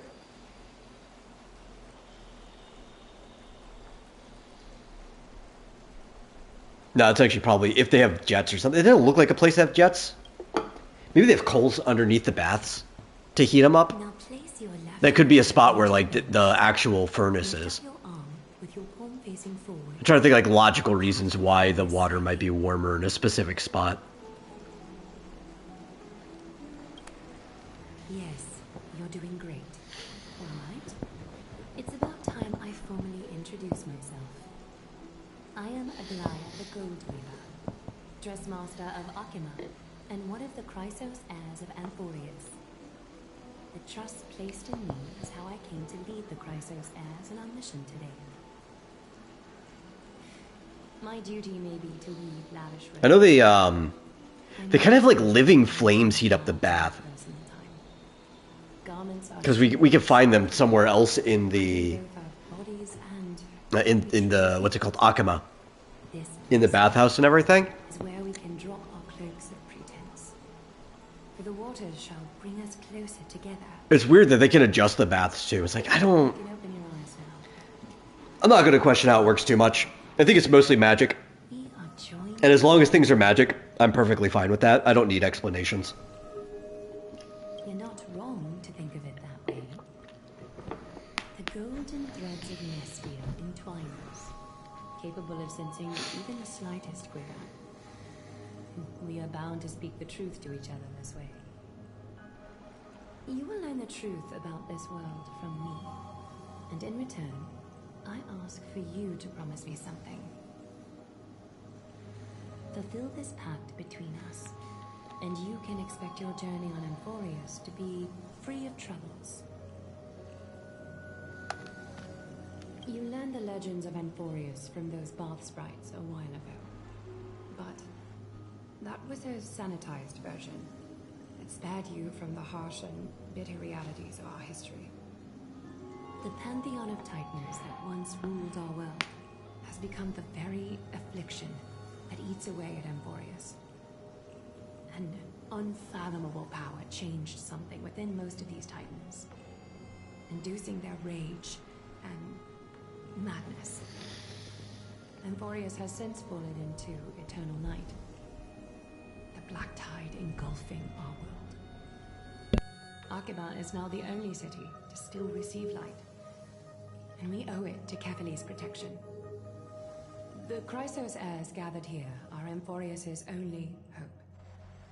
People hail us as heroes, as protectors, and as deliverers. They are counting on us to vanquish the Titans, reclaim their core flames, topple them from their thrones, and take their authority for ourselves. It is only upon reclaiming all core flames that the miracle of Genesis can reveal itself, granting a new lease on life to this broken world. This is Emphorius' flame-chased journey. A band of heroes dedicated to slaying the gods and reclaiming the 12 core flames for the world to start over anew. With the end times before us, we are expected to lead all of our people toward the summit. Akima needs as many allies as possible to aid us in the upcoming battles. The two of you may be just the reinforcements that the Chrysos heirs have been waiting for.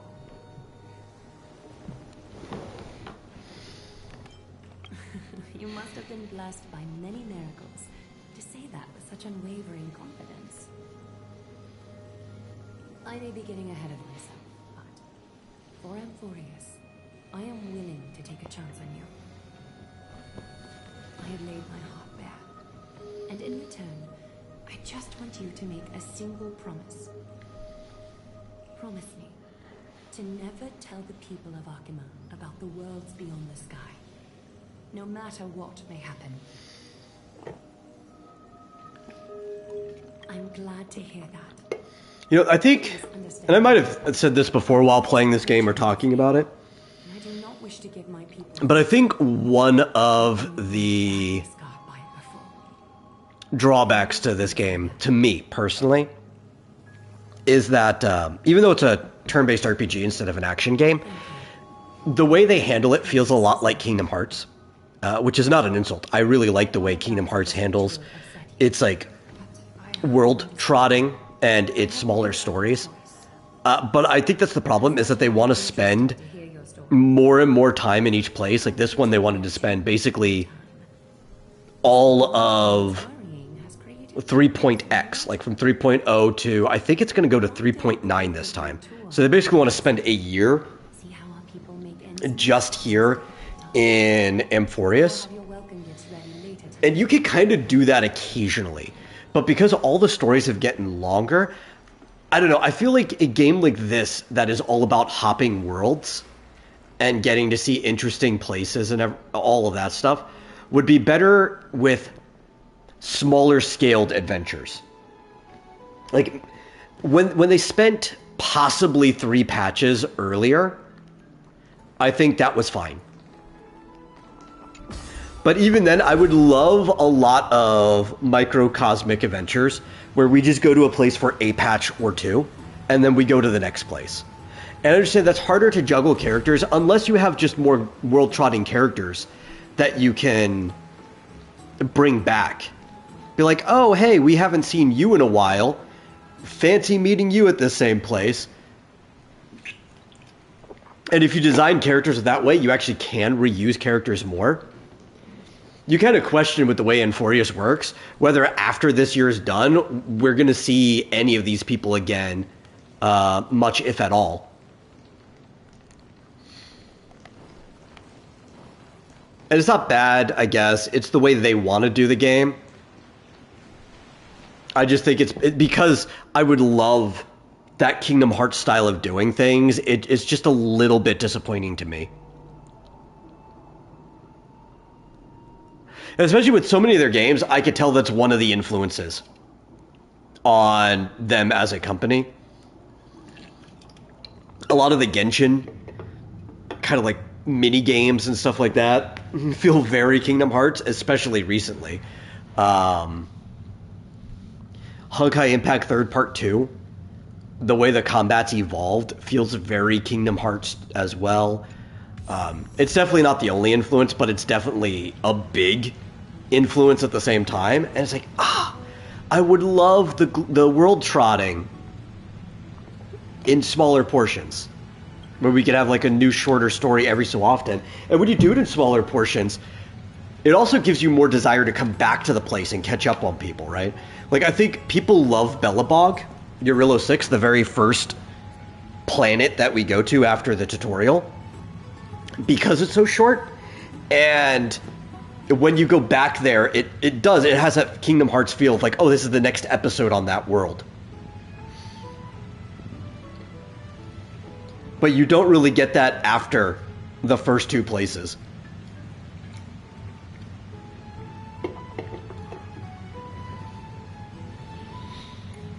Or maybe first three. If we count the prologue, the Herta Space Station as one of them. First three places. Because the Luofu was still reasonably short. The first leg of that one was included in the launch patch, and then it was like a patch or two after that. So it still kind of falls in that end. And to that extent, I like it when we go back to Luofu. That's my favorite story so far. Fifth Element style Space China. But like, I don't really get excited to go back to Penacony because Penacony itself already felt too long for something that was only 3 patches. The first, it was also like a 25-hour quest for 3 patches. And then we didn't even get to spend too much time away from it before having to go back to Penacony. You didn't even get a chance to miss it yet. This is not where we go. There we go. It just didn't want to open.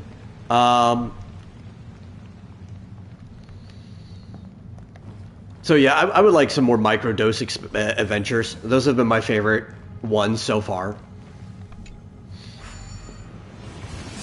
Actually, the Trailblaze continuances have been my favorite so far. Because everyone except for the War Dance, the one that we kind of left in the middle, have been that way. They've been like a single patch adventure. Usually us returning somewhere, but yeah, actually almost every time returning somewhere, but like a single patch adventure.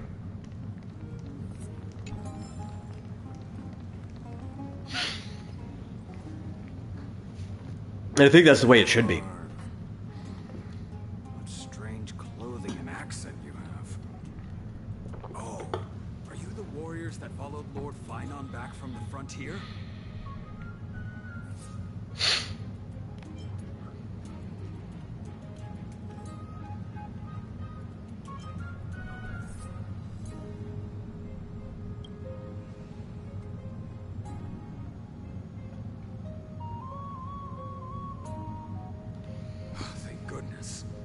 I hear you're both exceptional warriors, as masterful as the Chrysosairs. Could you help us restore this column here? Exceptional warriors restore this column. I don't think those two things track necessarily. Right outside our home. Can we really keep going?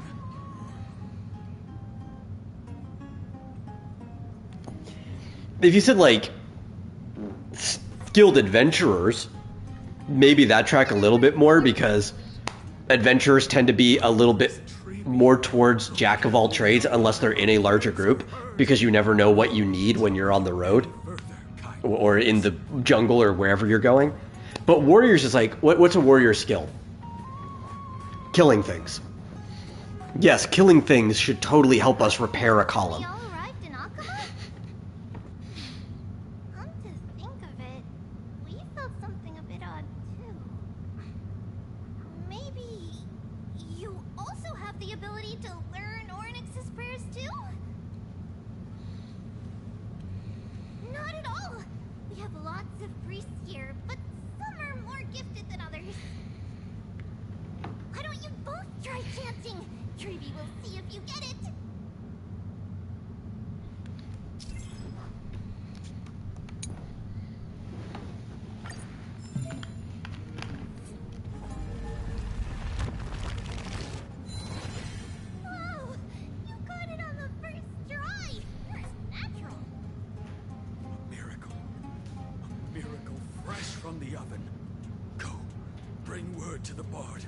frontier heroes grace Akima. Feats of bound right here.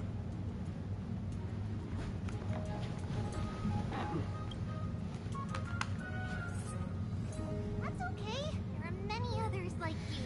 Yeah, you would call a stonemason for that if you wanted a specialist. If you didn't have time to wait, I could see you asking a jack of all trades to see if there's anything they could do, but like somebody, specifically a warrior, seems like the last person I'd call for that. Unless I knew that that warrior was a man of many talents as well. A rival to Akuma. Treevee has never seen a priest achieve resonance with Ornyx on their first try. But with this, you should be able to clear any obstacle when traveling around Emphorius. Like, I'm a man of many talents. If you were to ask me to repair a pillar, it's like, would I necessarily be able to off the top, like, right there? Maybe not, but I'd have ideas on how to fix it. It's not like I haven't done any stonemasonry in my life. I'd have to see what's immediately available, though, because it's like, I wouldn't necessarily have all the tools on me, but there might be stuff around that we could use to fix it. But if you did call a stonemason, they would have all the tools for the job at wherever they were, and could bring them with them to go fix it. But it works more or less the same. Maybe a little resonance will do the trick. All set. Now we can contact one another with our teleslates. Only in Akuma, though. Messages won't send once you're outside Aggie's web of golden threads.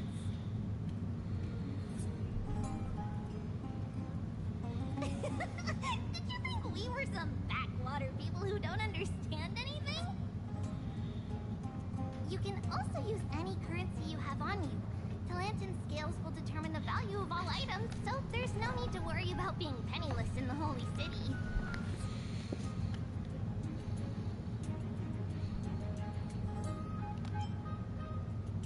We know, right? Our Titan's amazing. Okay, time to get back to work. Have fun exploring the city. We'll see you two later. I got one of the options was, won't that, like, mess up the economy? But the thing is, like, you know, I probably do have enough credits to mess up the entire economy of this, place if I wanted to. But if we were only using it as we needed, I don't think we could spend enough to upset anything going on. That, I don't know if, the canon of what our characters carry on them is equivalent to, like, what I have in my bag, which is like 4.2 million credits.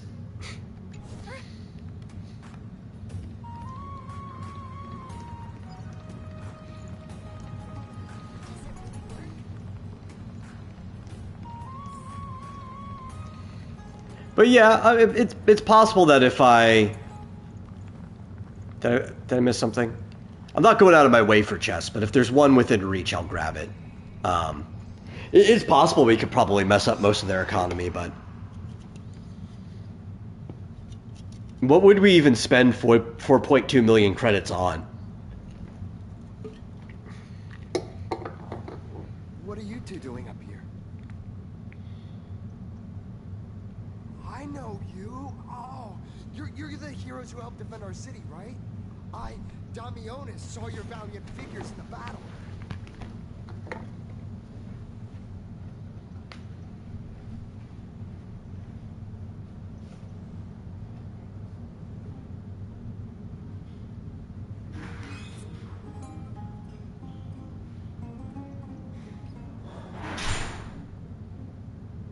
Oh, you mean to say take a photo, don't you?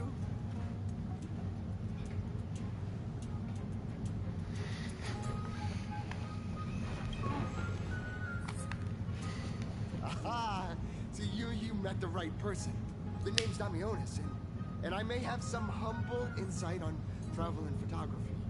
After all, everyone in this holy city knows me as the explorer.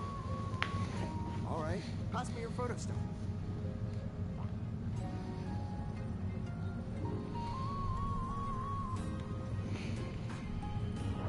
Oh, I could get the logic between the name Photo Stone, right?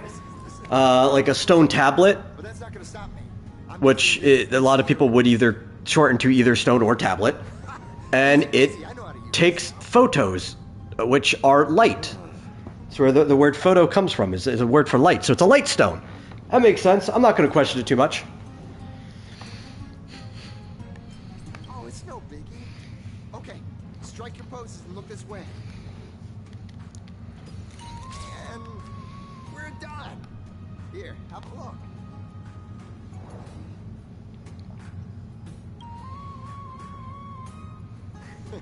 I think what I'd rather question is, all this stuff was written in Chinese first. So sometimes I do want to like go and look up what was the Chinese name for that word, and was that a good localization? Probably was, because it makes logical sense. Really from another city, are you?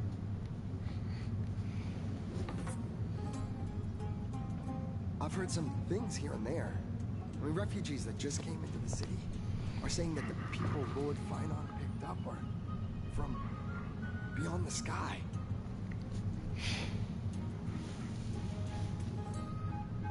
See, Vischoso says, I was shocked to discover as an adult that most people don't know radiation is light. Well, all light is radiation. But technically radiation is any form of energy, right? Like, heat is a type of radiation too.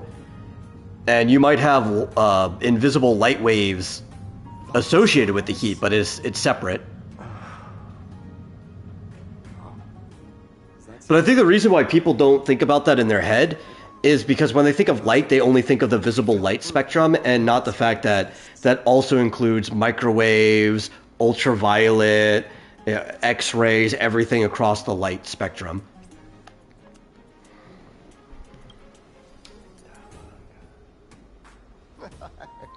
It doesn't matter. Yeah, the word radiation does come from radiance. It just, technically it means anything that radiates out from a source.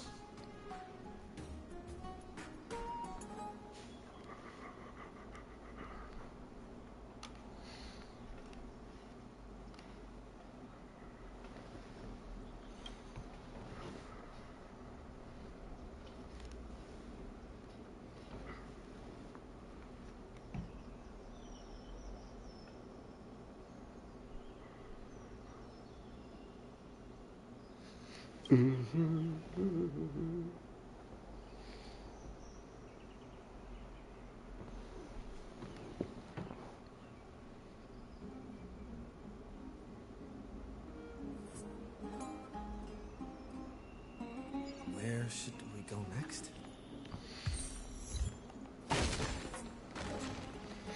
Though I guess, you can't really separate any form of light wavelength from energy at all, right? Like, it is all technically heat to some degree.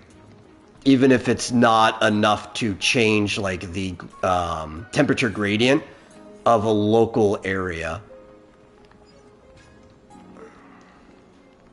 You want to go up here? Yeah, we'll take this. It wasn't really out of the way.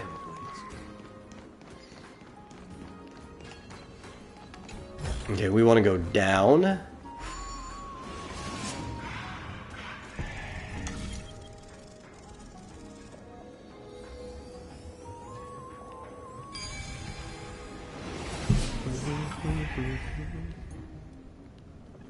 worries. Anything's possible if you take it step by step. Out of the shadow of the past, you've not stepped Chrysos heir. The weight of the core flame, if you wish to bear, you must bury the past. Suspend. See, you had a hard time explaining one of your character ideas to people because you thought of, apparently a comic, but I think if you're not going to draw it, it's just a story in general until it takes some form. With people able to alter light in different ways. And I don't know why people would have a hard time understanding that concept, but then again, I realize a lot of people didn't pay attention to physics class in school. So that might be why. To repair your spear. Once again, let me offer my sincere apologies for any offense I caused during our first meeting.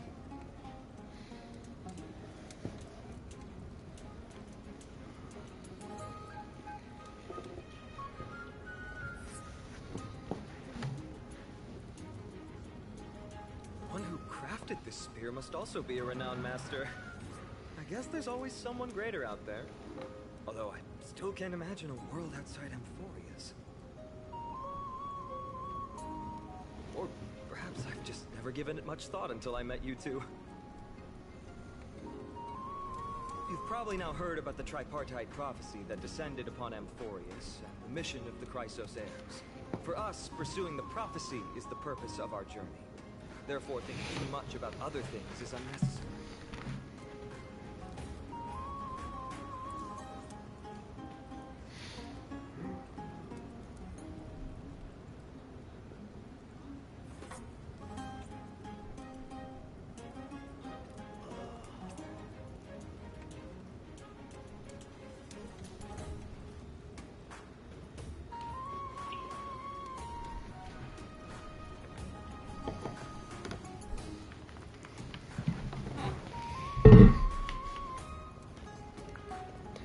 Considered a prophecy because it manifested as a miracle. Well, my initial part is that it would be a little weird. It doesn't confuse me necessarily that you might have a character that specifically manipulates microwaves. It just confuses me why it's limited to a certain spectrum of light, unless you had a given mechanic within the story world that limited like the bandwidth that person could manipulate, which I'm sure you probably did if you're going to have people manipulate different bandwidths of the like light spectrum. Skepticism to firm belief, and this transition wasn't easy to achieve. Many have paid the price.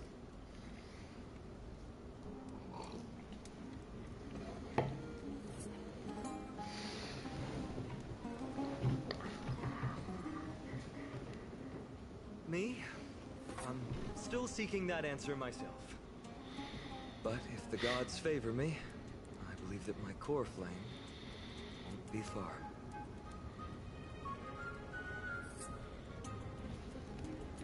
It's Nikador. I'm a soldier who was taught how to fight at a young age. From the day I was selected by the prophet. Oh, they all have different auras? Oh, okay. One day, I'll break the lance and take the core flame of strife. But discussing such a bitter topic is a bummer. I'm embarrassed since I think I'm the one who brought it up. Oh, right. Treeby mentioned that you two also use teleslates. Why don't we exchange contacts? Please also accept these gifts as a token of my appreciation. Since the weather is great, why don't you two look around some more? I won't take up more of your time. See you later.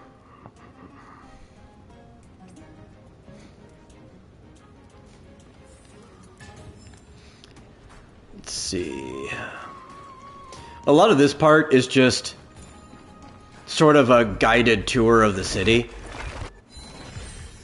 Okay. I also want to get hit by this. Oh, wait. Because if I get hit by this, I think we get an achievement.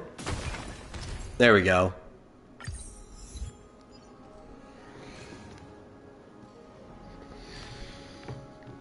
Listen, man, I want that free pull currency, you know? That's why we're here. It's the whole reason.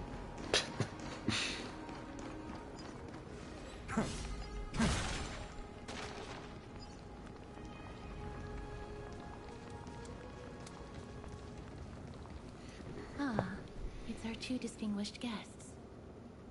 Welcome to the dwelling of the Dromeses. Well, I'm also just passing by. Yes, I enjoy the air here. It's rather sweet. Full of the fragrance of life.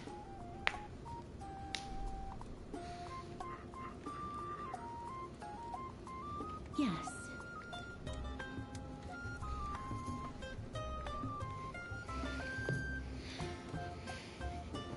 It was kind of funny that we're like a bunch of space age people dropped into this actual ancient fantasy type world.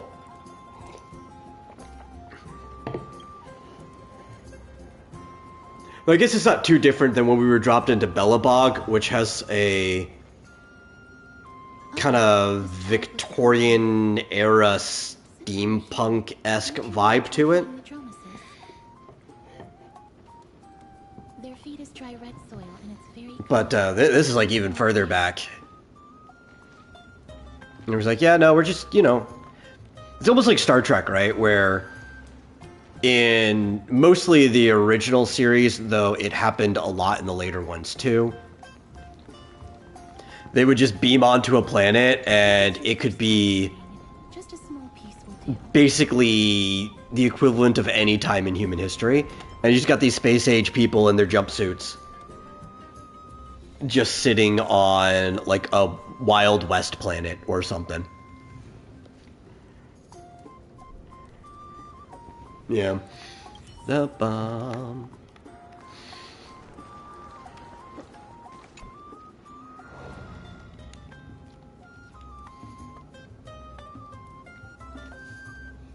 Stargate did that a lot too. Not really space age though.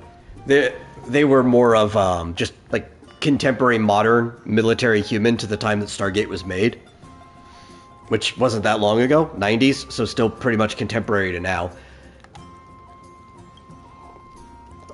And they could be dropped onto a civilization that was, or portaled into a civilization that could be basically any time in human history.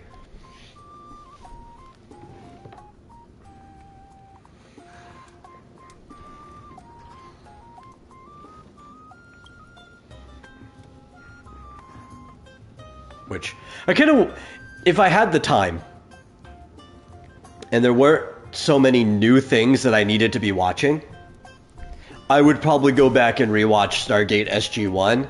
That's some of the best sci-fi to ever air on TV. But it's like 10 seasons long or something, you know?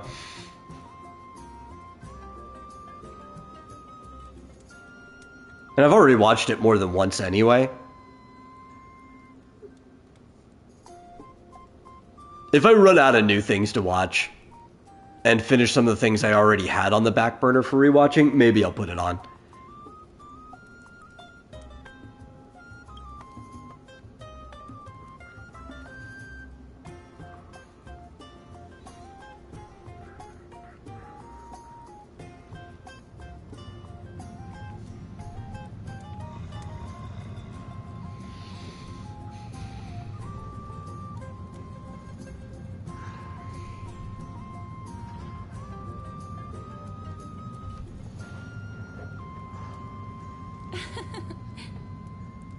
That was a little unexpected.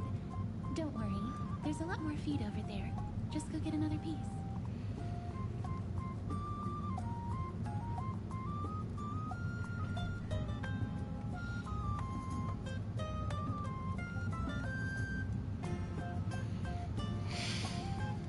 You were a baby when it came? You were a baby in 97? I thought you were younger than that.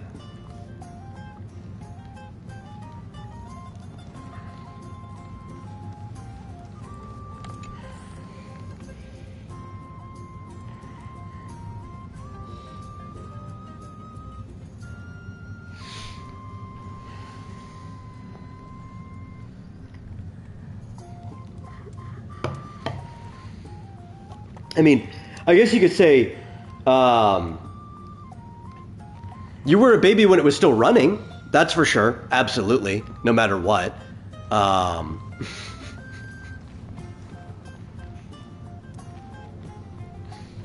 Because, like I said, it ran for like 10 years.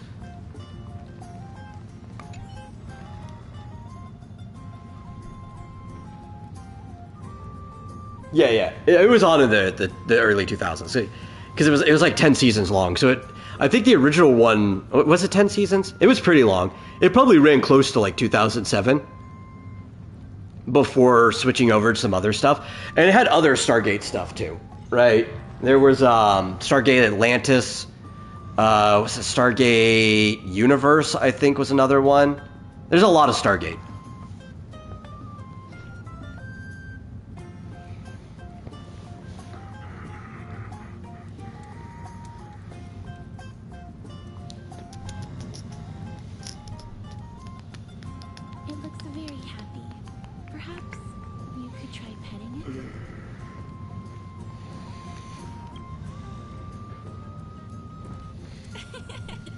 And I like that technically the series is a direct follow-up to the movie, even though almost nobody from the movie's in it. Other people play their characters, which was a very common thing in older series.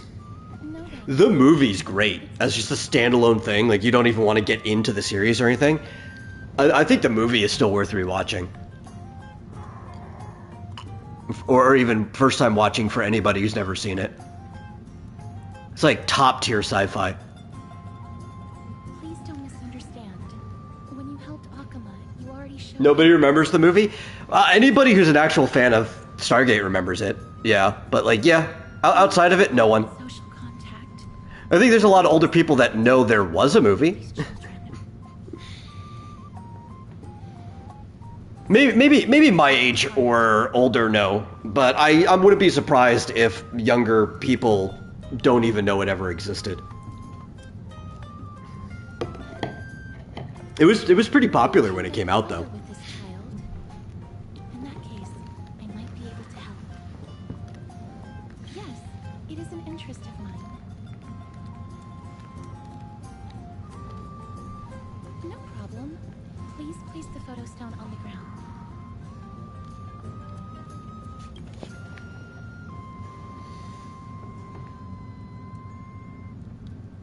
What beautiful colors. It's very cute. The aperture, exposure index, and preset filter. Although it looks different on the outside, it actually has the same... Stargate had like a really interesting... I don't know if I want to say premise. Because it's a very specific part to it. I want to say, there's a really interesting aspect to its world building about how, like, the Egyptian gods, or the people that ruled this galactic empire, intergalactic empire even to that degree, were actually all parasites who would have different hosts at different points in time. If it bothers you, I can take another photo. Which I think is kind of cool. It makes him semi-immortal in a way. Even though it's not exactly the same parasite, right? They had to have a child, so it's the next generation, even if it retains some of its memories. They have to incubate in somebody for a while, which is even what Teal'c was. As one of the guards, he had enhanced human, or beyond human physiology, because he was like an incubator for a future one, and he defected while keeping it in like a dormant state, and he still kept access to his advanced physiology. Teal'c was cool. He was the coolest character on that show. Let's see.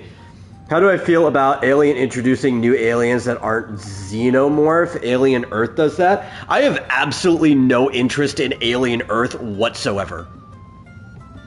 To be frank. Marsupial even showed me the trailer, and he kept talking about it for a while. And if he watched it, I'd probably watch it too, just because I don't really question what's on if somebody else puts it on. I'm down to watch trash sometimes, but I have absolutely no interest in it. I do not like the way that Alien's been expanding. I don't have a problem with having other aliens that aren't xenomorphs in general, but I just don't like the way that Alien's been expanding for like the last 3, maybe 4 entries in the franchise. And I don't really care where they have to take it. Like, I don't really care too much what's going on Earth at all.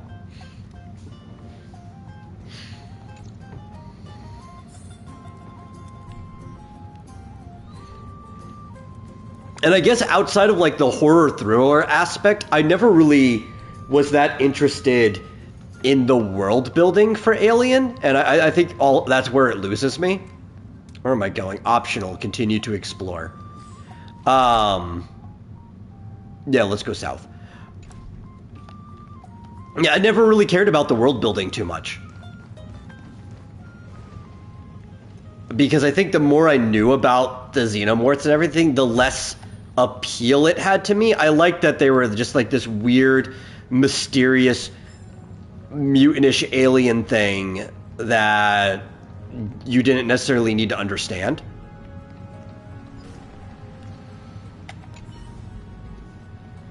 It was a sci-fi thriller with heavy or horror aspects, because it's like a monster, that started just moving more into general sci-fi, and it became less interesting to me over time.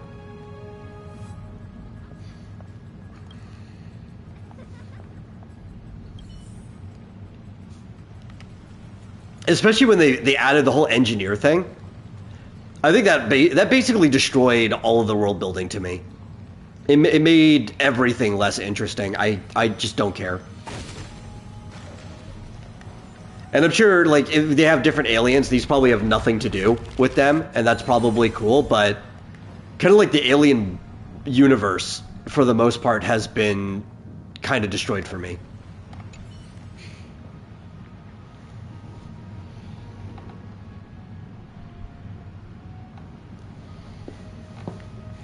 I want mystique, you know, I don't want everything revealed. I just want people to experience horrific situations.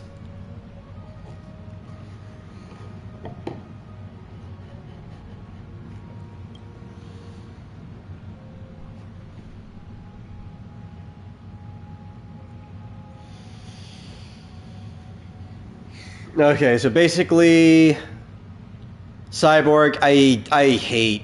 I guess Cyborg doesn't mean he's an android, like David or the other stuff. Like, this is a human with cybernetic replacements and stuff. But I hate how much it's become about robotics and everything. Crash a spaceship, has a bunch of alien creatures. Yeah, he's not an android. Including xenomorphs on Earth. Yeah, that doesn't sound interesting. I'm sure it'll do great. I'm sure there's tons of people who are interested in that. But the people who have been interested in the Alien franchise are a different group of people than me. So I have no question that it'll do well. And if you enjoy it, more power to you. You know, I'm not going to criticize your enjoyment for it, but I'm just not interested in it. This is an heirloom that's been passed down by my ancestors. Where's Theodoros? Get him over here to take a look. Although I'm not as experienced at doing appraisals as he is, I'm very confident about this. If you don't trust me, you can take it elsewhere for a second opinion. Or I can burn it for you. You'll be able to tell once you smell it. No way! You can't burn my family heirloom!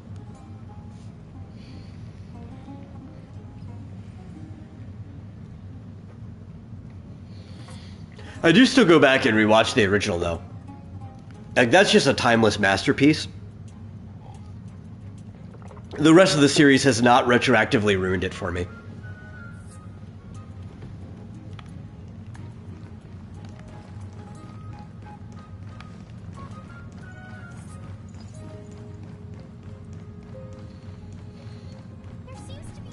Wait.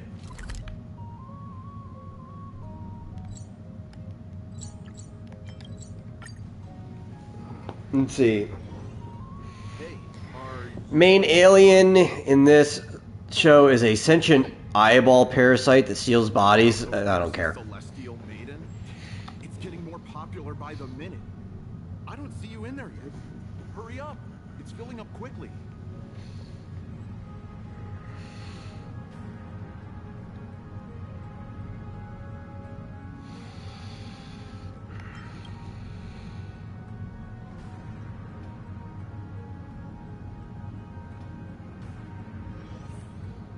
Like, I'm sure it's probably a cool idea.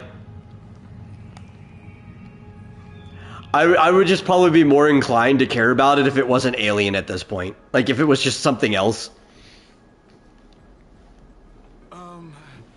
Your outfits, who exactly... Like, it could have a lot of really cool, interesting ideas, just the franchise is sullied. To me. Yeah, I don't blame anybody else for enjoying it, it's just sullied to me. Please, take out your teleslate. I'll help you connect to Akima's World Wound Web. Got it. Please take a look.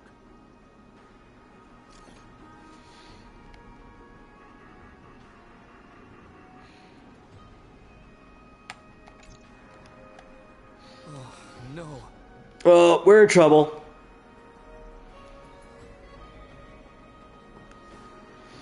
People have found out about the world beyond the sky, and we promise not to let them find out.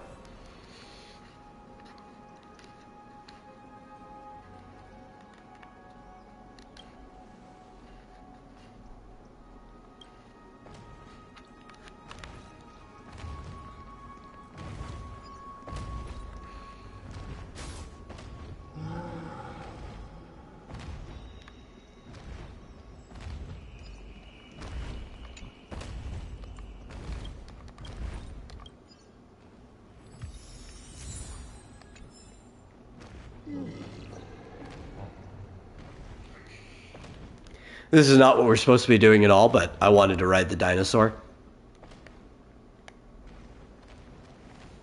We can even make it go a little faster. Not terribly faster, but a little faster.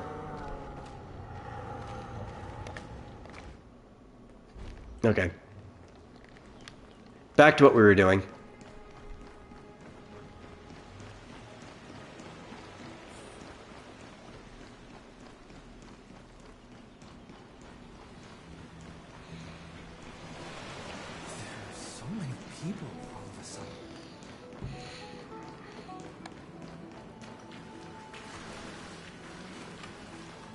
You know what the strange thing is? I did not dislike when Alien and Predator crossed franchises. Please wake up. The Rosy Celestial Maiden is a lie crafted by Zack. Because We should follow the lead. it really didn't need any explanation. At least the first one. The second one was kind of stupid. Especially with like the weird mixed Predalien thing. I could delete the second one, but the first one did not bother me at all because all it did was leave me with more questions than it answered, and I'm like, you know, this is where I want to leave it. I don't ever want those questions answered.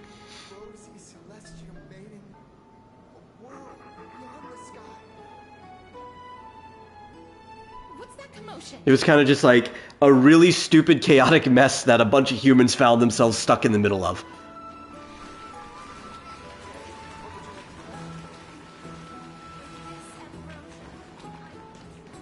It was also, like, I think the only time I ever cared about any alien-related thing happening on Earth. And because, you know, it might as well not have been on Earth, right? If you're stuck in, I think they were in the Antarctic, you're basically on a foreign planet out there. You're so far away from everyone else.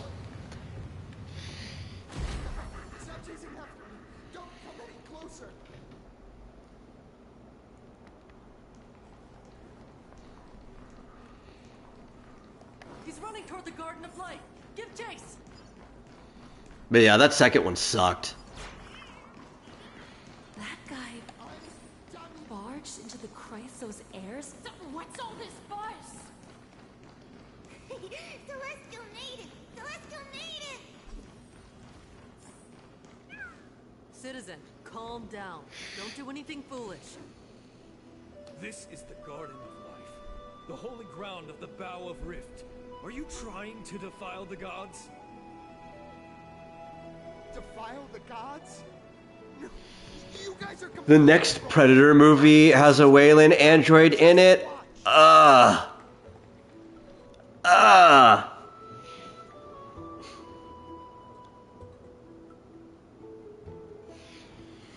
starting to get sick of Wayland androids.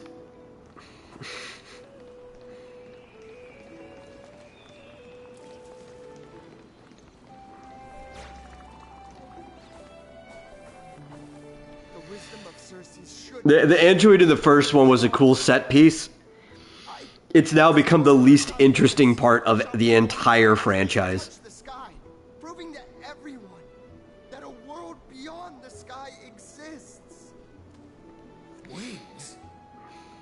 That's right. Right here, right now. That is a giant flying amphora.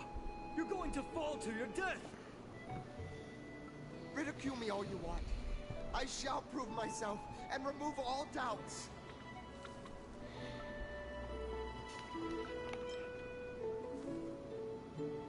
Yeah, I think he's gonna die if he does that.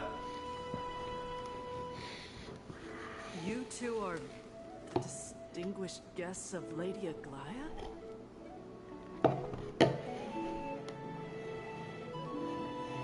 My dear friends, I know that you must have your own reasons to hide the truth.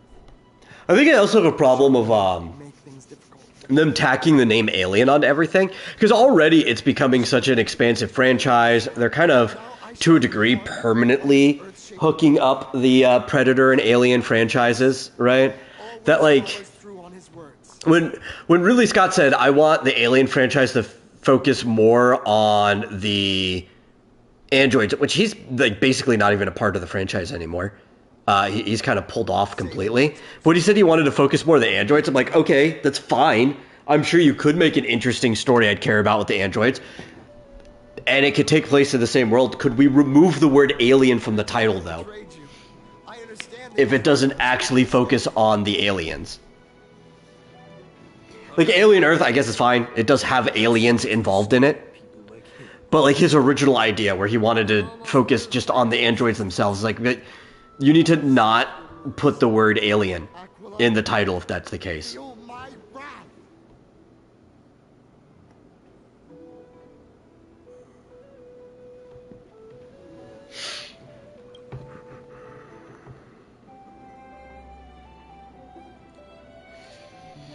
And I get it. Like, they think the word alien, the title of the franchise, carries a certain weight. It sells tickets or gets people in seats all on its own, even if it's just a streaming service. And there's a lot of producers, a lot of publishers and stuff, investors and everybody at the top of the companies that think people are too stupid to realize that something's part of a franchise if you don't put the same name on the front of everything. But it's like, I don't care. Yeah. This is not going to go well. Like I said, oh no, that's fine. Like I said, it has aliens involved. It's about aliens in general. Alien Earth is fine to have the word alien in there. I'm not criticizing the name of that one specifically. That was more talking about the other thing that he said he wanted to do before. And he was still going to call it Alien. Although no one believes what Damionis said about a world beyond the sky, the rosy celestial maiden has already spread everywhere.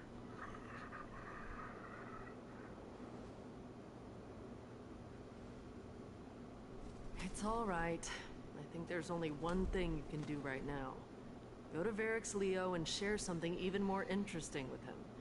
That way, there's a chance that you can cover up the rumors. As for what happened earlier, we won't tell anyone else about it. So go now, brave heroes.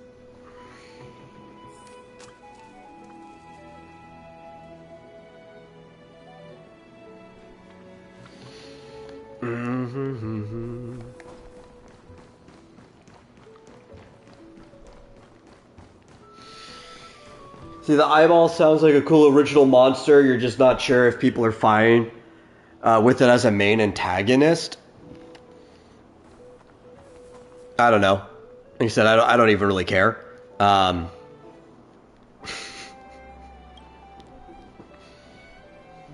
couldn't tell you how other people feel. I guess we'll find out sometime after the series has... And I don't know if they're doing episode by episode. Disney does that a lot. After the series has ended and a bunch of people watch it, how the reviews of the whole season go.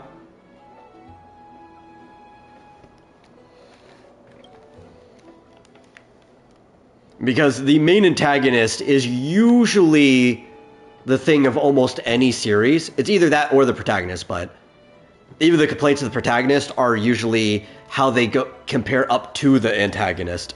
So it still kind of falls on the antagonist in the end. Usually what determines how people feel about something. So you'll probably find out at the end of the season.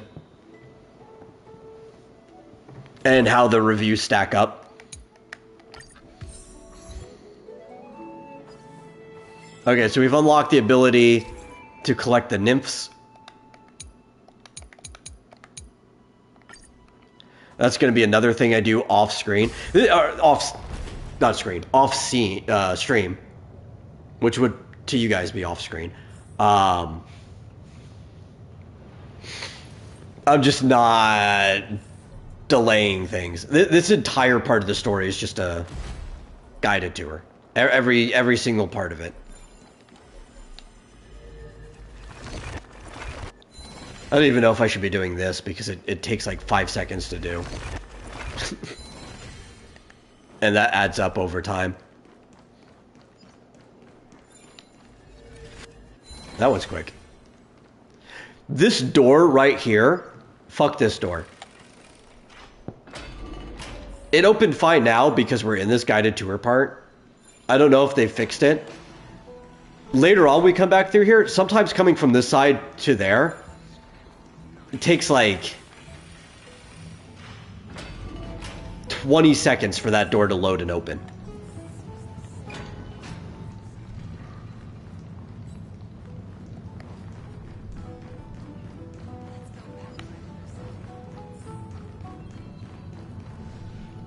I hear a chest.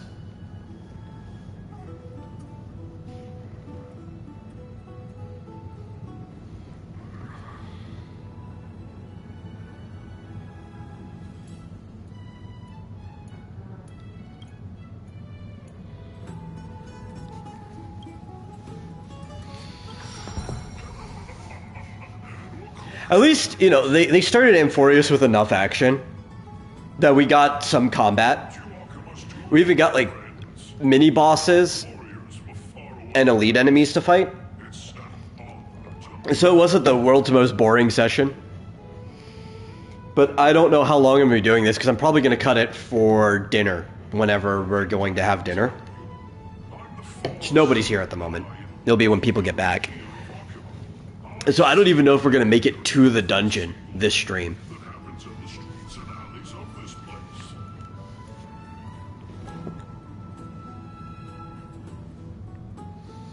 And I think that, talk about bad pacing, I think that's the weakest part of Amphorius. It's got some pretty cool zones that are effectively dungeons with a lot of puzzles and stuff to do in them. But it takes so long to get to the actual dungeon sequences. And by comparison, the dungeon sequences are short. It'll take like 5 hours to get there. And then you'll be spending like an hour and a half in the dungeon. And like, that's such a small cut of the pie. Don't be fooled by it. This lion loves engaging in gossip and rumors. A few days ago, when people were besmirching my tribe's honor, didn't you also turn a blind eye? Isn't this Lord Mighty?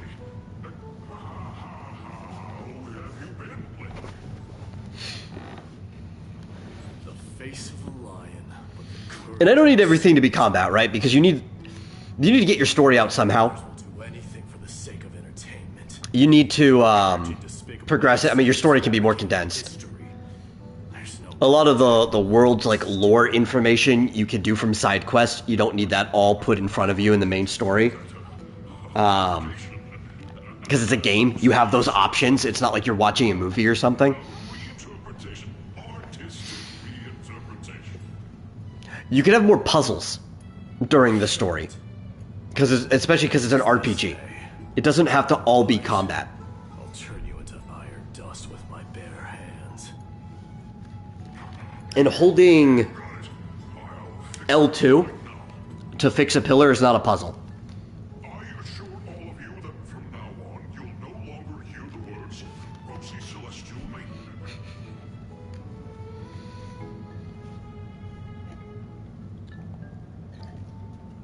Like, it's a game. Give me something to do. Interspace the story between activities. Annoyed at that lion head. Also, Finon seems to think highly of you guys. If you were to be disposed of for such a... And my problem is, clearly I'm in the minority here, because enough people have complained about there being too much to do. Pray for the best. Outside. Like, they just want to sit here and watch a story. It's like, well, play a visual novel. Or, you know, make this an anime or something, which they do bring heavily from the visual novel. I actually have no problem with the way they decide to display the story. their history is functionally with visual novels. It's the fact that there's just not enough to do in between the stories.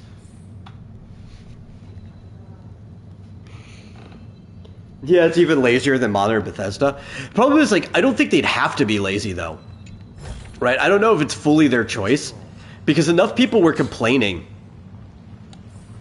that they reduced the amount of combat and puzzles during the story section. They moved it elsewhere to be more side stuff.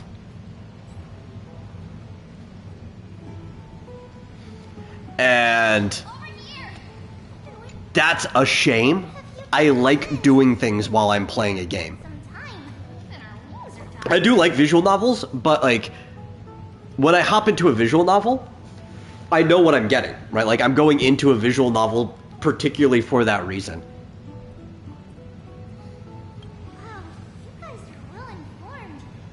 You know, you sell a game on what's in it. And while it's a Hoyo game, part of the sell is the story. Like, if you know anything about Hoyo, you know it's going to be pretty story-driven before jumping into it. They sold the game on the turn-based combat. Not even so much on the puzzles, but, like, you know, there's also going to be, like, mini-games and puzzles in there. But they sold the game on the turn-based combat. I want more turn-based combat, or at least some puzzles during the story. Of course, I guess you could also argue they're not selling the game. It's free to play. Technically. I prefer the term pay what you want. Because they make lots of money off of it. But it's not like you had to spend money before hopping in.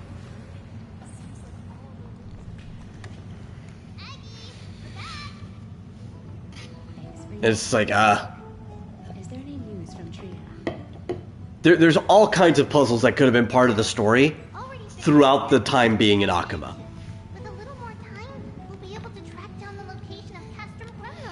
And that's not even like I'm trying to ask the game to be something that it's not. I'm comparing it to earlier parts of the game where there were a lot more puzzles to do in Bellabog and in the Lafu through the story. Even proportionately less so because of how much longer Penacony was, but even in Penacony, there were more puzzles to do through the story section than in Amphorius. It's like, I'm not asking you to be something you're not, I'm asking you to be what you were. As Chibi mentioned, the both of you spared no effort in protecting the holy city. I would like to present you with a gift in recognition of that. If you are to stay in Akuma, you'll need a place to rest. This gift will address your troubles. Shoot, even doing like I was doing some of the companion quests off stream because I'm not going to be streaming them like ever. We're just so far behind. I just won't get around to them. Plus, if we did want to record them and experience them again, we could. Because I think it's either this patch that's dropping or the one after it. But one of the upcoming patches, they're going to let you go back and re-experience stuff like that if you want to again.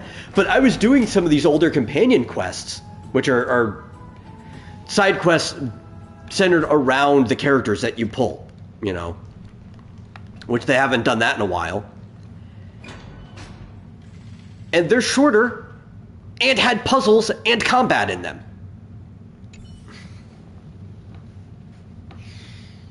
And I liked those. They were a very good balance of things. I'd repair machines by solving a puzzle, you know, or fix a bridge by solving a puzzle or something.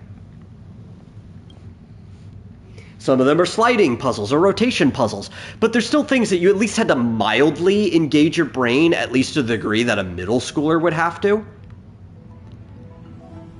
And that's fine, because that's what was being sold in the game. I'm not complaining about the difficulty of the puzzles. I'm more complaining about whether they're there or not.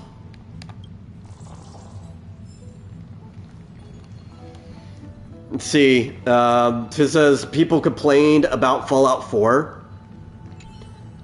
being about androids more justifiably, as there are plenty of robots out there in the Fallout world who could make their own societies. I just didn't like the mechanics of Fallout 4. That was all. I don't know if I had any complaints story-wise, other than that it was more story-focused and less discoverable.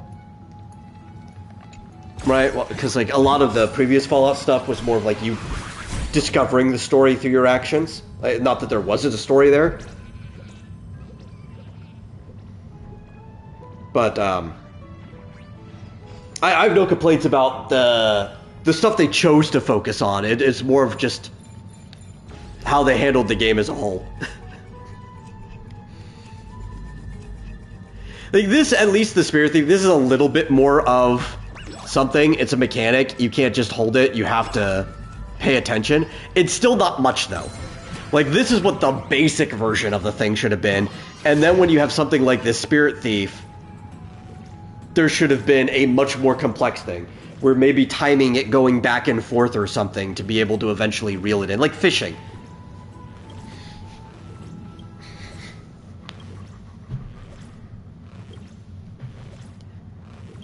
But even this isn't technically part of the story. That was a chest that was sitting there. This is a side thing. You could have completely skipped this altogether.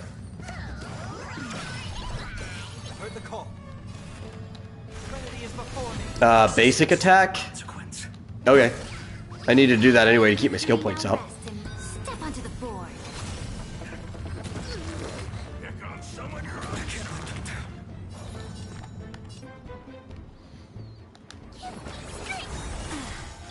In the coming days, I shall grant you honor. Farewell. No other choice but forward. Future will come.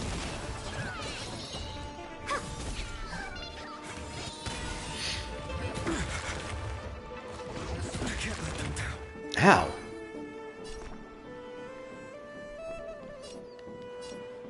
No, I mean, he will heal. Just from his turn coming up. Existence is of no consequence. I think I'm gonna change my team too. I do like Finon. He's cool. I like that we go into boss mode.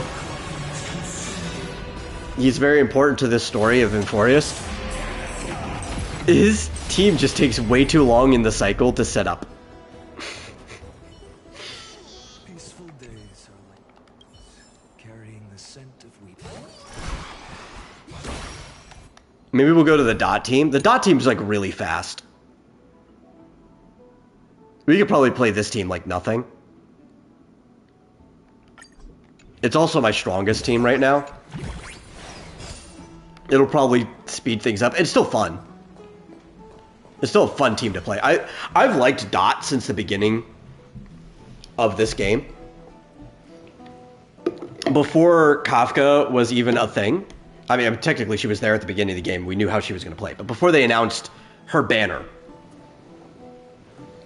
I was playing Sampo as like my main damage when dotting everything. That's like a really scuffed way to play the game too, even back then. But I just like dot. It's one of my two favorite ways to play this game. Like I think dot and follow up are the two, and it's one of my favorite ways to play any game. I love damage over time. If I could get away with it, I will play damage over time in every single game.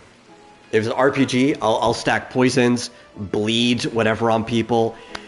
If I'm playing a competitive game, like I used to play Teemo.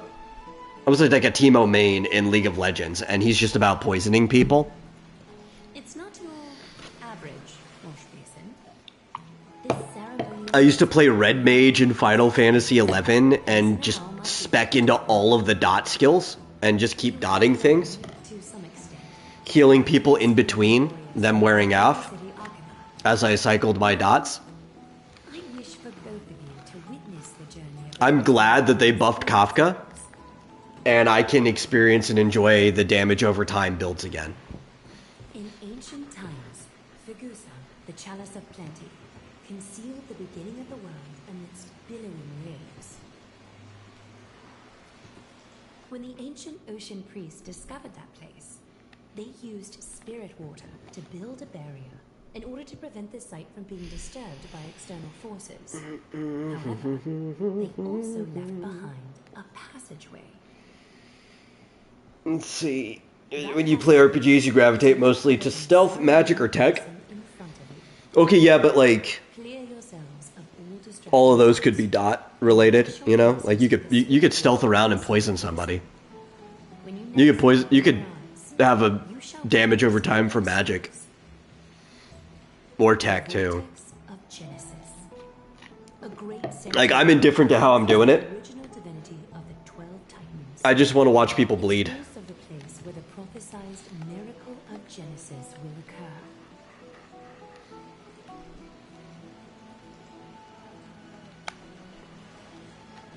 I think it's because I like debuffing people.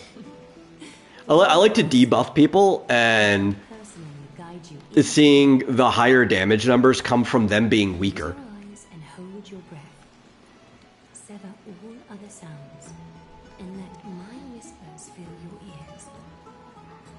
I want to cripple my enemy. Lift your palms in front of your chest, and feel the water gently flow away through your fingers. Sink deeper, and do this once more. Submerge your wrists in the spirit water. Familiarize yourself with its temperature. I'd be kind of like trapping if the trapping itself also leads to like a debuff or a bleed or toxin or something. With the palms of your hands. Feel the spirit water flow against your face until all of your senses are submerged. Floating. Which is also exactly Teemo. Teemo would put mushrooms on the ground, which are basically landmines, and they would explode into poisonous clouds, slow the person who went over it, and also cause them to just take damage over time.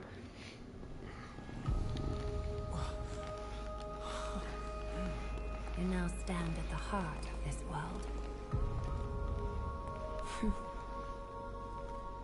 Now, I require your honesty.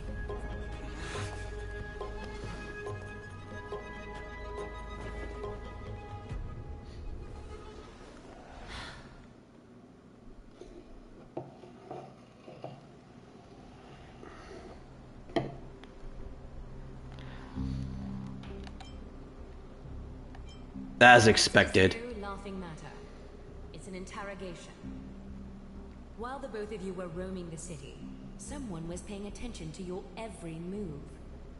Unfortunately, you have broken your promises.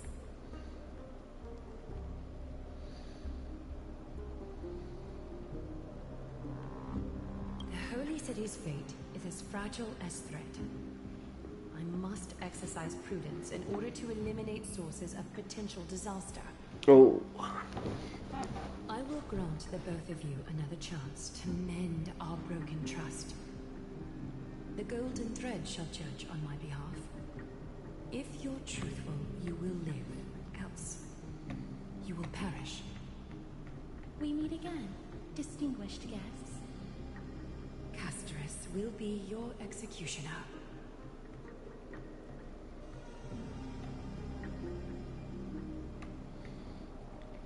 This is like an unnecessarily tense moment. I get it though, because we are aliens, so. It's indeed my oversight for failing to tell you everything in time. You know, we probably should be treated this way, but it's also still like an unnecessary tense moment for the story.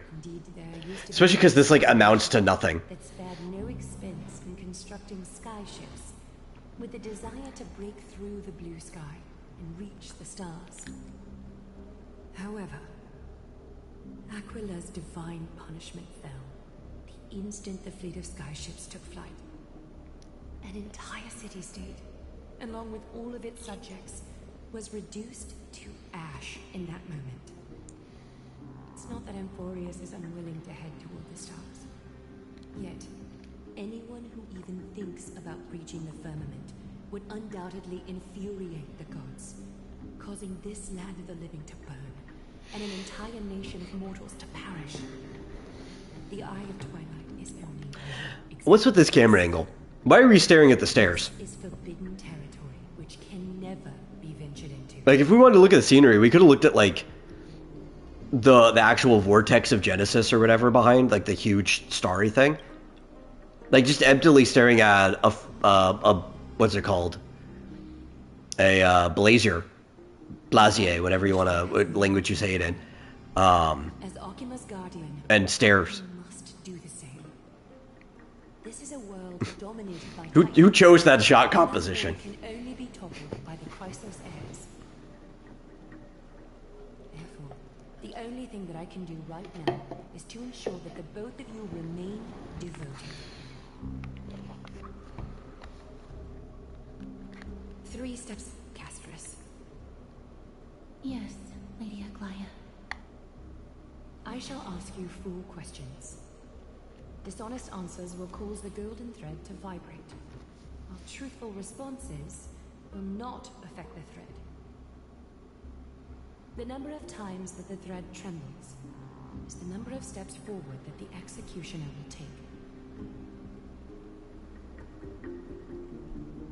If she isn't standing right behind you after all 4 questions have been asked and answered, the both of you will have passed this test. If she is, your journey will end here. You'll fall asleep amid the warm embrace of flowers and feel no pain. That I can guarantee. Threatening to euthanize us?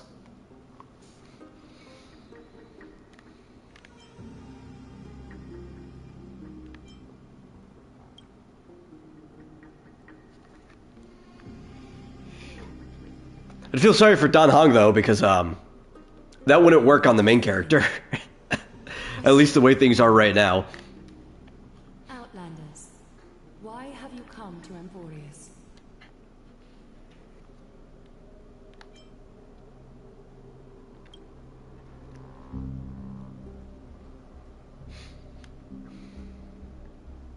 A truthful response. A step will not be recorded. Question 2. Outlanders, why did you lend your aid to Akima? Well, it's kind of just what we do.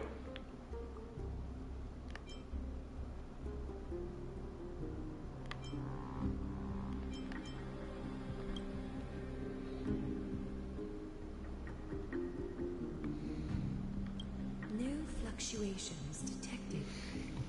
A step will not be recorded. Like, that's like the whole thing about the Trailblaze. Question 3. Is it's all just landing missions. Outlanders, Go from place to place and just help whoever we happen to meet. could you eventually point your blades at Akima and its citizens?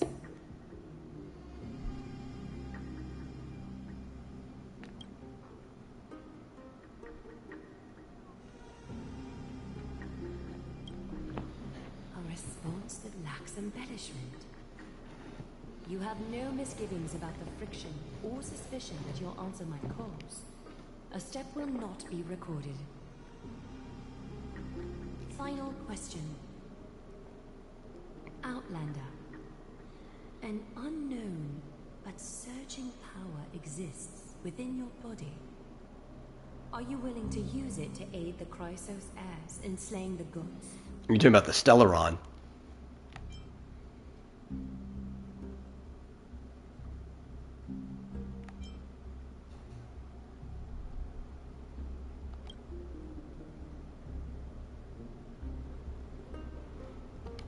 An angry threat, but one laced with uncertainty.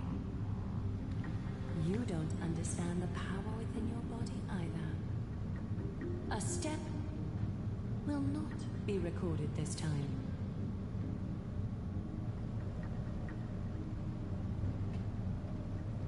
All 4 questions have been asked and answered. You have earned a second chance with your honesty. Both of you may continue to stay in Akima, and its citizens will continue to view you as distinguished guests.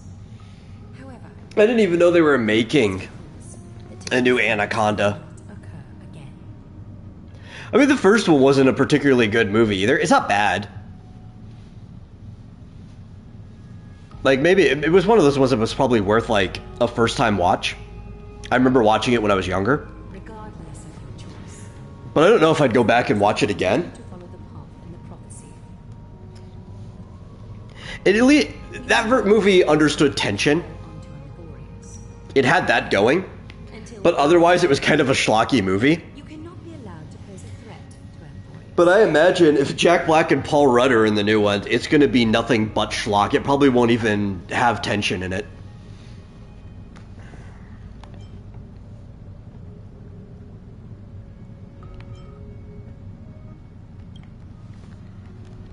For the Holy City, I am willing to bear all the traits that others despise and use every heartless yet effective trick in the book. It had really bizarre, like, CG for the time. It definitely wasn't super bad. Actually, if anything, it was probably considered really good for the time. But it stands out a lot from the animatronic parts that were in the movie. You could definitely tell when movement as well, but like when it was the fake snake, or I guess technically an animatronic snake is a fake snake, but like the one completely made with computer graphics. The lighting and reflections just did not map on right. The new one's a comedy. Do speak your mind. Yeah, that kind of makes me not really want to watch it at all because the original wasn't a comedy. It was kind of funny unintentionally at times, but it wasn't a comedy. However, during the battle to defend Akama, we fought side by side numerous times. The look in someone's eyes in moments of life and death never lies. And I was able to detect the conviction in their eyes back then. That's why I was willing to put my life in their hands. Please believe a warrior's intuition. At present, Akima is desperate for aid, and I am loath to lose two allies just like that. Isn't this what Miss Casterus believes as well? Yeah. I'm more willing to view death as a peaceful farewell than a punishment. Are we ever going to get to the dungeon? So two crisis heirs are willing to vouch for you. It seems my actions were too high-handed. Finan, will you fulfill your duty as host and look after our distinguished guests? Well, I'm not good at formalities. I'll do my So I actually did have almost like an eye roll at this scene. Next time, I hope you will express your thoughts openly. Because Aglaia is like the only person that is treating us with the skepticism that she should be treating us with, being two strangers that fell from the sky. And there's parts about it that do somewhat make sense. In retrospect, right? Retroactively, we get more information later. But realistically, everybody else is trusting us too much. I swear by the honor of the Chrysos heirs here that your lives were never in danger. Before the Like both us and them, we should be rationally skeptical of each other. Now, we just landed here. We don't actually know who the good guys are or the bad guys. We do see the side who is being attacked by the other one. The other side seems to be like monsters, and these people are helpful, so logically you would jump onto that side immediately and try to help the people who are in danger. But aside from that, like, you should still have a healthy level of skepticism the entire time. And they shouldn't trust us even if we help them. Because we're aliens. Let's not worry about that for now. After this patch and all the stuff we went through, they should trust us more. Or even just this right here, where Aglaia basically has a lasso of truth with her golden threads. Like, that works, you know.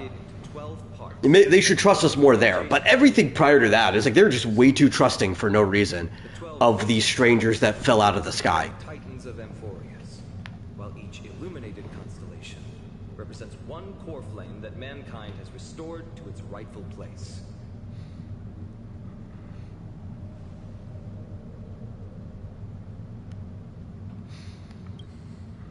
The generations before us paid a heavy price for that. The journey of the Chrysos heirs once faced immense hurdles and made no progress for a very long time. It was Aglaya and Trevi who rallied the Chrysos heirs from all over the world once again, leading us to re-embark on this prophesied journey. And they are the only two demigods in the Holy City. While Trevi, Trian, and Trinon are three individuals, I suppose they're considered one single divine essence. In the past, the Titans were the pillars of the world. Yet the prophecy's revelation is that these 12 pillars must be shattered and the world's order reconstructed. But here's the problem. After the fall of the old gods, someone must hold up the broken pillars and fill the vacant seats until the coming of the miracle of Genesis. Otherwise, the entire world will collapse before the prophecy comes true. It's kind of cool that the characters are living through a myth, right? Like there are narrative mechanical structures that the world itself adheres to. And you kind of get to have a glimpse on this as the outsider coming in. Retrieving the core flames, filling the vacant seats. This is the mission of the Chrysos heirs, and I'm following in the footsteps of those two. Again, a lot of this stuff could have been done through side missions and companion missions. When it comes to the 12 Titans, it's a little too much exposition. can describe them more vividly than the whispers within the constellations. I think this part here is fine though, just because he's kind of explaining the vortex of Genesis. But I could probably pick like 5 spiels earlier on in this patch that could have just been done through companion missions, and that I kind of wish were done in companion missions, because I really like the companion missions and I miss them. Please, Star Rail, go back to making companion missions.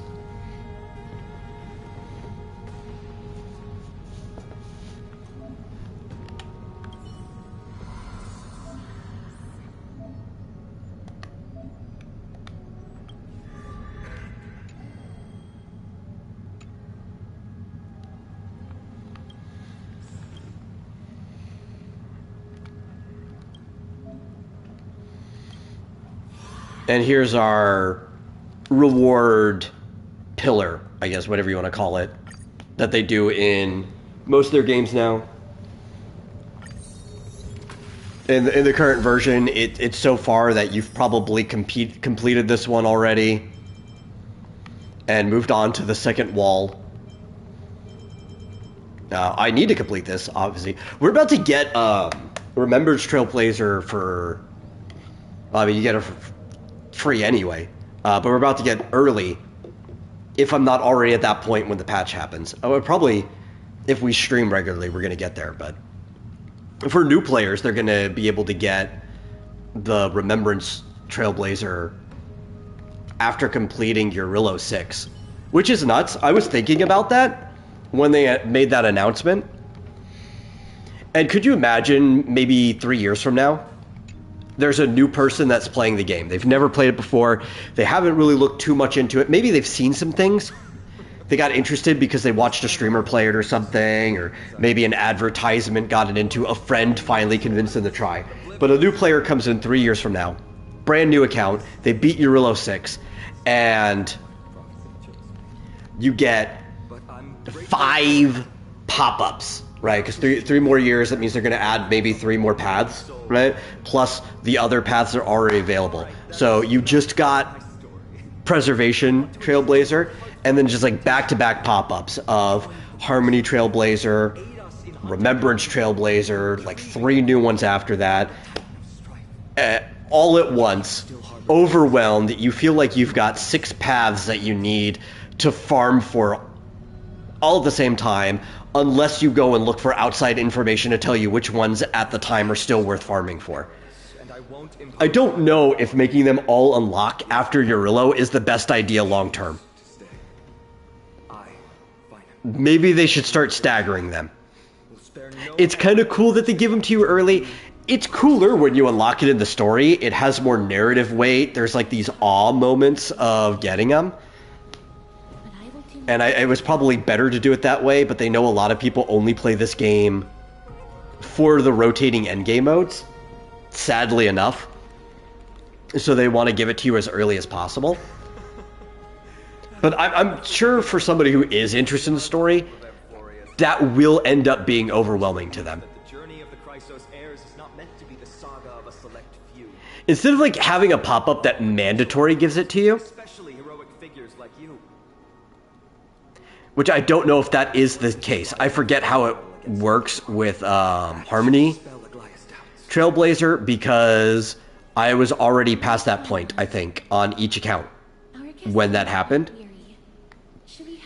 Maybe it should be in the event log, like when you unlock the free-to-play 4 stars throughout the beginning, and you have to go and manually claim each path.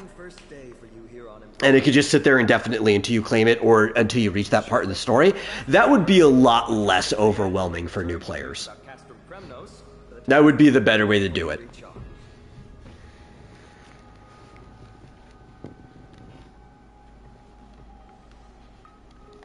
And also, if you want to wait until you get to that part in the story, because maybe, I don't know, you did watch somebody and that's what made you want to play the game, then you could choose to just not claim it until it naturally unlocks. Which I think would probably be the preferred way to play. But if you are somebody who only cares about the rotating endgame modes, or you want to engage in them before you catch up on the story, because the story is really long, then it's like, yeah, it's cool to be able to manually unlock it early. Especially because, like, right now, if you want to play Super Break, which isn't in a good position, and you probably wouldn't have the characters anyway, let's say if you just started playing, Harmony Trailblazer is the only way you could play Super Break in endgame mode. But then you also have Remembered Trailblazer is meta, like right now. And so if you wanted to like pull the newest character, you probably want to play Remembered Trailblazer with it. I get why they want to unlock it. It makes perfect sense. No, here we go. Go back to Akuma. What time is it? It is 7:46. Do I see how long I've been streaming if I pull this up? Oh, for 3 hours. Okay. Yeah, I guess we could probably keep going for a little while. Oh, wait, no, that's where I wanted to go. I just don't want to get locked into a scene. Like a really, really long one for when I decide to cut out. I like this coat. But I think if we do end up in a scene, I'll probably be going for at least another 15 minutes anyway, so... I doubt we'll be in a scene that takes more than 15 minutes long. It's possible.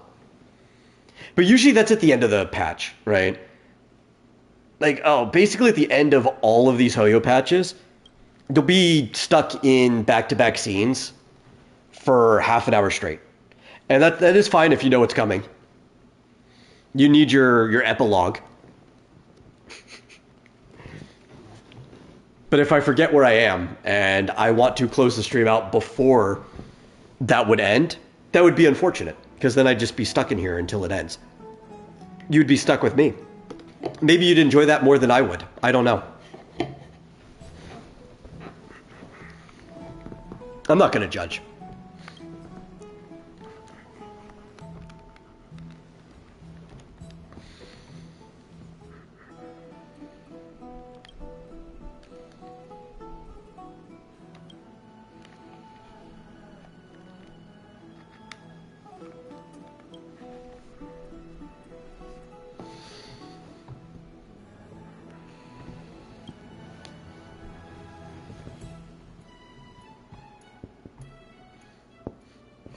Honestly, the best way to watch the stream would probably be to not even be watching the stream live, unless you want to participate in the chat. I don't know. People like to lurk. I don't judge lurkers. I like to lurk myself when watching people stream. But the best way to watch it would probably be to wait until after the stream's over, come back, and then just watch the full thing, whatever length it is, on 2x speed. That's how I would watch my own stream.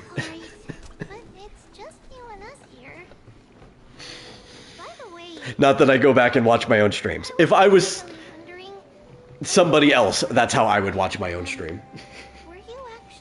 I don't have the time to watch my own streams. I think the only time I've ever gone back and rewatched one of my own streams was back when we were doing the tabletop game. Because I forgot to assign bonuses to the players for their performance, and I'm like, shoot. Now I need to go back and rewatch the whole thing so I can assign my like bonus experience and stuff I wanted to give them for playing in character, because that's how I was running experience in those games. And those streams would last anywhere between 4 to 8 hours long. It's like, there's no way I'm watching this at normal speed. I'll watch it at 2x speed and pause it when I need to take notes.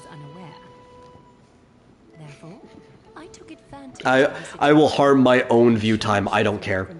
My own viewer retention. To see if the two could remain firm under the most extreme pressure. Simultaneously, it might also strengthen their bonds with Finan and Castris. Do you have to go to such lengths for the battle against Nikador? It's going to make it a lot tougher for you to gain their trust. That's not important. I've enjoyed, actually, this PlayStation stream. After we figured the mic thing out, I'm not on camera, so that already kind of makes things more chill for me. Not that I care how I look on camera or anything, but it just, the lack of a camera already makes it more chill. Because you can only be on camera if you own a PlayStation camera. They don't let you use any other type of webcam. But also, I'm not at my desk. It's kind of like the other streams we were doing. I'm sitting here on the couch, chilling, comfortable, big screen. Should a time come when their faith is shaken? It would be cool to have chat on screen. Maybe I'll enable it next time and see if it doesn't look too bad. Or maybe I'll do a test stream in between that's unlisted that I'll nuke afterwards for like 5 minutes. Because I tried seeing the chat in a private one. In a private stream, the only one who can talk in the chat is the account running the stream. And I tried piping, and nothing came up. And maybe it just ignores the actual stream's channel. I don't know. I don't know how it works. I'm figuring it out. But it's been super chill. And everything's functioning. It's not jittering. We're not dropping frames for like no reason. I should have been doing this a long time ago.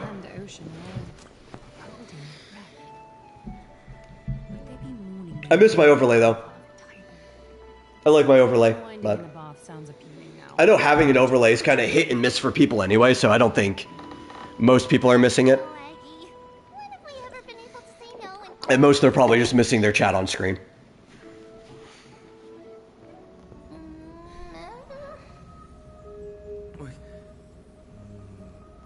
What's that sound?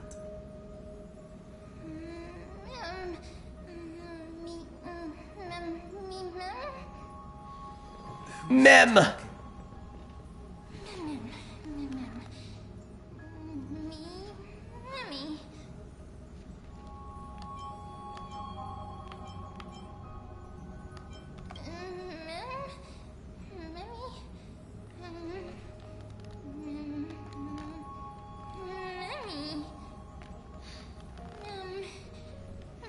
I was watching some like short videos by the English voice for Mem, which I'm assuming is also the same as the English voice for Sayurini, since they're the same character and they sound the same. But she was like showing how she warms up for doing Mem, and it was like singing tunes and everything. And it was funny. She just started doing a bunch of shorts of like saying different lines and singing different things, just with the word mem. Probably mentioned this to Don Hart.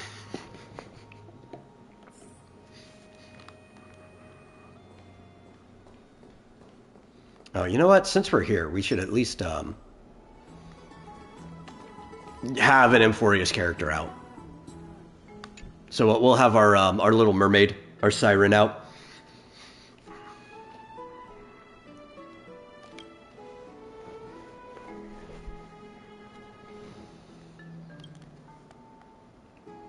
I did sleep well. I had a strange dream. It was like a Pokemon. It kept saying its name.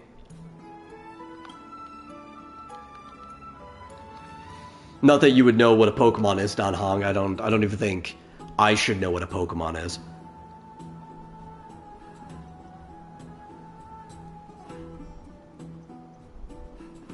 It'll be coming soon. It was like a Nexus anima. It kept saying its name. Or an anima, I guess is what they call them in general. Inside the Nexus is the place. I don't know how I feel about that. I might casually keep up with Nexus anima. Because all, like, the world, the story, and the side things seemed fun. The side puzzles and mini games and events and stuff. I hate auto chess, so I'm probably not gonna like play that game hardcore. I probably won't do any of the like end game modes or stuff like that they have, because I just do not like auto chess. See, Fizz says, I don't know why anime girls all have extremely high voices. I mean, they don't all have extremely high voices, but it is very common. Like, I can name characters in this game that don't have high voices. But, in general, women have higher voices. But especially, these are English adaptations, like localizations that are trying to kind of match the same zone. Southeast Asian women, on average, tend to have much higher voices. Now, they're not necessarily as perky as they play it off in shows and games, because they're acting and they're playing characters. But on average, they tend to have much higher voices. That might be what's causing the phenomenon.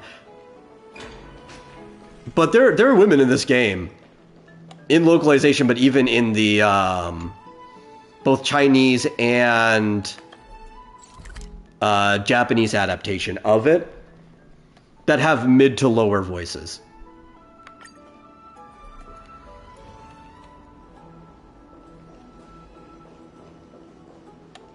They actually have quite a big range in their cast. Thrusting our fates to two strangers. Is this madness or folly? Maybe both. You should really make more friends, Mighty. Heroes, your attention, please. Trian has returned with news. For the first time in many years, we have dispersed the fog around Castrum Kremnos and verified its location. The awaited moment has finally arrived for the Chrysos heirs. Our path forward is now clear. Vanquish Nikador, the violent Lance of Fury, and bring the core flame of strife back to Akuma to fuel the prophesized miracle. This is an arduous mission, and I must heed the voices of all to determine the best candidates for this campaign. Should you harbor any thoughts, this is the moment to bring them forth. I, Finan, of Aedes Elysiae, wish to join the crusade against Nikador. Furthermore, I recommend the two warriors from foreign lands. They have fought alongside me against Nikador's double, and I have full... I think one of my favorite voices in Amphorius at least. I don't know about this game. My favorite voice in this game is probably the English localization of Silverwolf, who has a pretty high voice. It's just Melissa Fawn, though, who's one of my favorite voice actresses. So, like, by default, that was going to be my favorite performance anyway. I love her voice in everything she's in.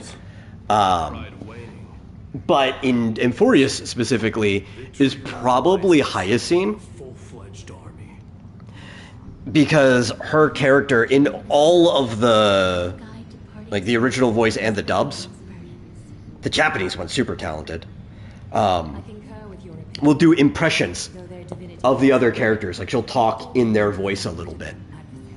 It'll obviously be her doing the voice, but the Japanese one gets pretty low when she's, like, imitating, was it Anaxa? Or Mighty. She imitates a couple different people. She imitates Anaxa more than anyone else because she was, like, his teaching assistant. So that might be the time I'm thinking of it. But she'll imitate a few different people. The English one doesn't get as low. But it's still pretty good. They do a pretty good job of casting in pretty much every... No, actually, in every single one of their languages. I understand. As for the two foreign warriors, select one to accompany you, Finan. Placing both esteemed guests on the front line would not be proper. He excels in wielding a range of weapons, and his flaming lances quelled the enemy's advances multiple times. Mighty and I are both better at offense, so from a tactical standpoint.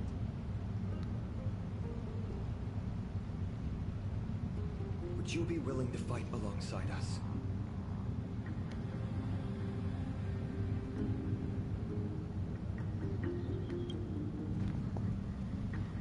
You have no objections. Aglaya, the three of us will take on the mission to hunt down the Titan. Mydenos, Castrum Kremnos was your home. Your people were once Nikador's followers. Yet, you've chosen to turn to Akima and dedicate yourself to the prophecy. Do you swear, upon Kefali's body, to make this mission of the Chrysos heirs your foremost duty? When Nikador succumbs to... Oh, okay. I just got news that I'm probably going to be on my own for dinner. We're not going to have, like, a group one, so... I don't know, maybe I'll, keep this running and make food at the same time, because it's getting close to dinner time. If that is the object you desire, you can have it. Maybe, because we're getting pretty close, maybe we'll actually get to the dungeon tonight. We'll make some real progress. How generous! I'm not the type to accept charity, so I'll definitely be the one who deals the final blow through Nikador's heart. The party that will embark on the expedition to Castrum Kremnos is decided. The real question's gonna be, what do I want to eat? Mighty from Castrum Kremnos, and the distinguished guest from the Outlands. I, Aglaya from Akima, Chrysos heir and the demigod who bears Nestia's divine authority, hereby bless your journey ahead. Trian will open the gate that will lead you to Castrum Kremnos. The golden thread guide you on your journey and bring you safely. I guess I could have some hot dogs. Maybe make some real food later.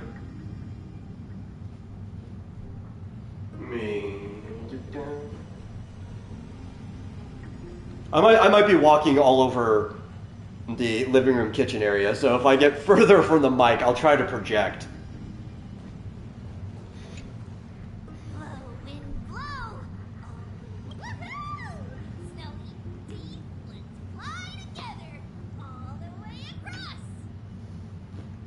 Wings on our backs, Trian. Can you open a gate for us?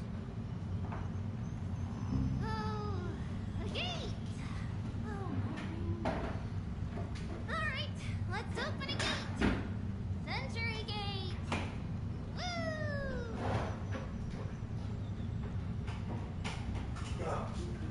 Woo! It's true, Trian is very playful, but she's the best gatekeeper in Amphorius. Her Century Gate never fails.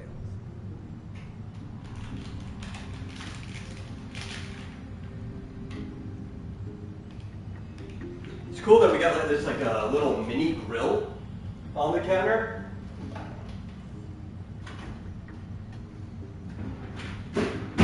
So I just like plug it in and make hot dogs that way.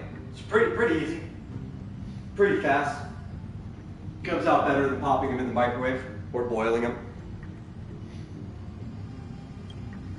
Instead of worrying about gates, why don't you take the time to think about how the three of us are supposed to fend off an entire army? That's not like you at all, Mighty. Don't tell me you're scared. All right. Century Gate is opening soon. Right now. Snowy, Dee, and Newbie, Little Gray. Are you all ready?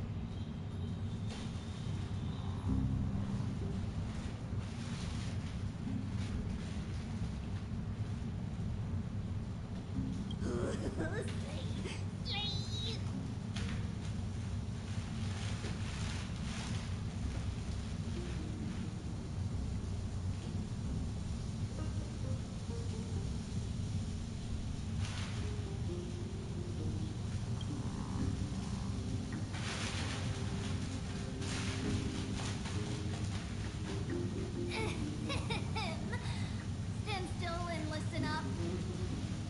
We, Treeby, Trien, and Trinen, from Yanisopolis, messengers of the Chrysosaurs and the demigods who bear. You know, one thing I've always wanted to do, Give unto you. and I don't know, my computer wasn't slowly becoming trash Seal away all paths that lead to dead ends. because it's having trouble even keeping up with our talk shows now. But one thing that I would like to do is maybe do some cooking streams sometime, but I just don't know if I've got the setup for that. Quieter than I expected. Like I've got all the equipment except for a properly functioning computer. This is Castrum Kremnos. Times really have changed. Even Nikador's own lands are on the verge of collapse. I haven't seen any sign of Titan. If even half of Castrum Kremnos' old light remains, it would mean that a Goliath sent us to our deaths. This is the outer city corridor. It used to be heavily guarded by soldiers. Even with the two of us working together, we wouldn't have made it past 30 steps.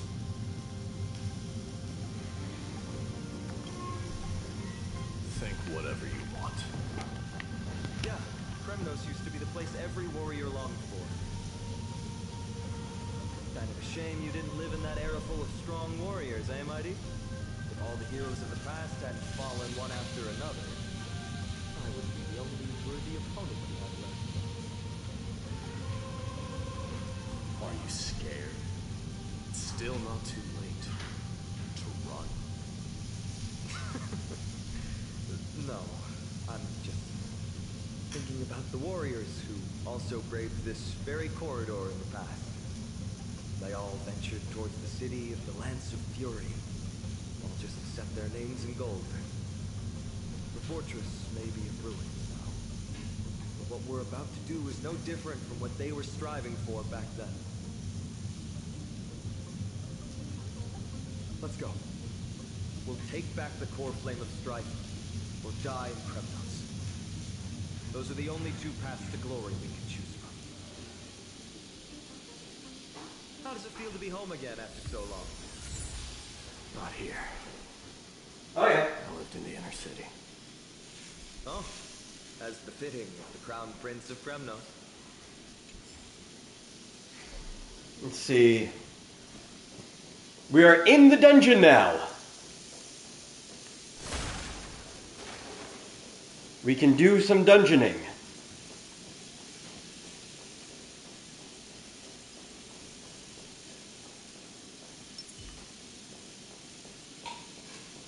Does that hurt?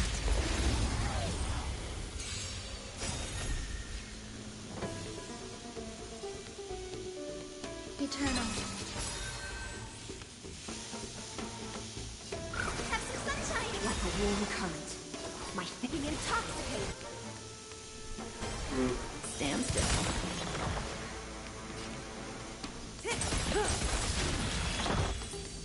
Yeah, see, I was like, do I need to use my ult? No. No, I don't.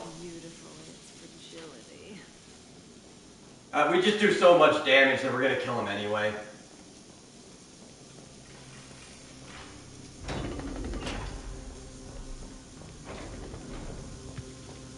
There. Once we pass through that gate, we'll be in the Acropolis. We'll finally see some soldiers roaming about. They're minions who succumbed to depravity. Smashing them to pieces would be the greatest mercy.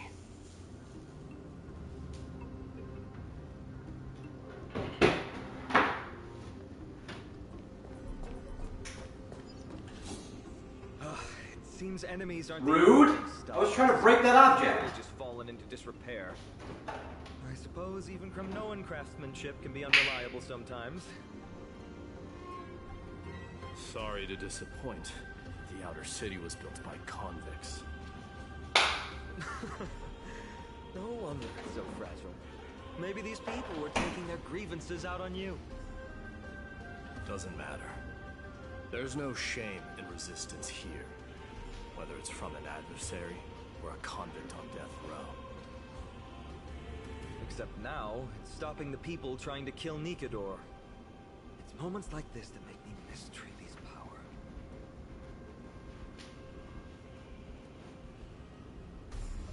I'll be there in a second.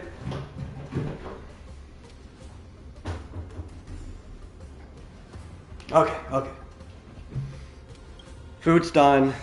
Learning and mastering are Drink in hand, I can sit back down now.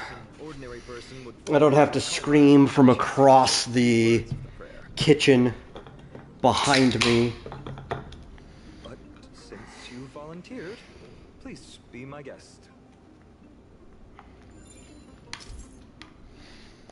I've got my hot dogs. I've got lately there's this Freddy's fry sauce, right? And it's got several different ingredients in it, but it's similar to Big Mac sauce. It's basically ketchup and mustard and some few other things in there. You can really taste the vinegar. And it's broken again. And I've just been putting that on everything because it's really, really good ratio. Instead of putting mostly mustard and then maybe some ketchup on it myself.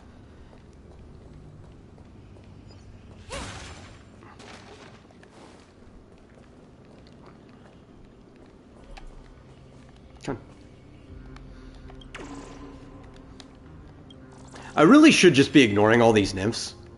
Let's kill everything. Tired of just not fighting.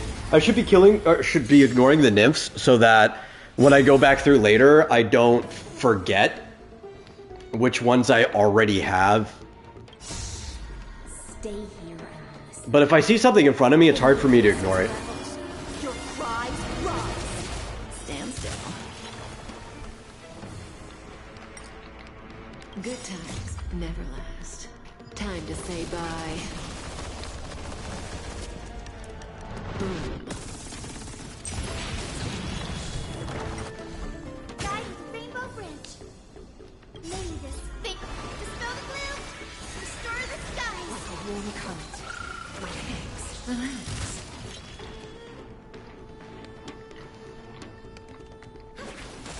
Stand still.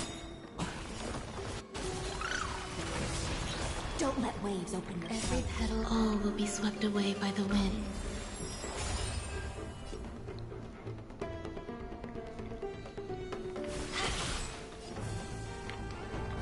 Eternal.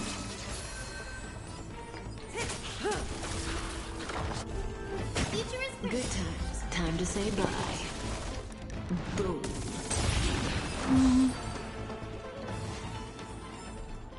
The human body is beautiful in its fragility.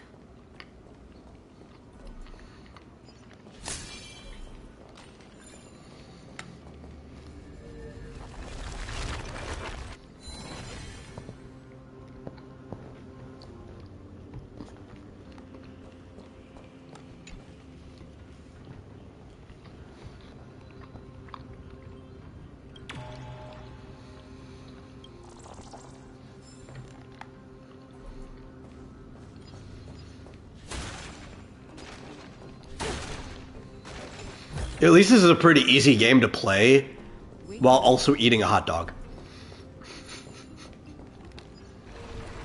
It doesn't require many complex inputs or anything like that. Just, you know, move a stick, hit a button here or there.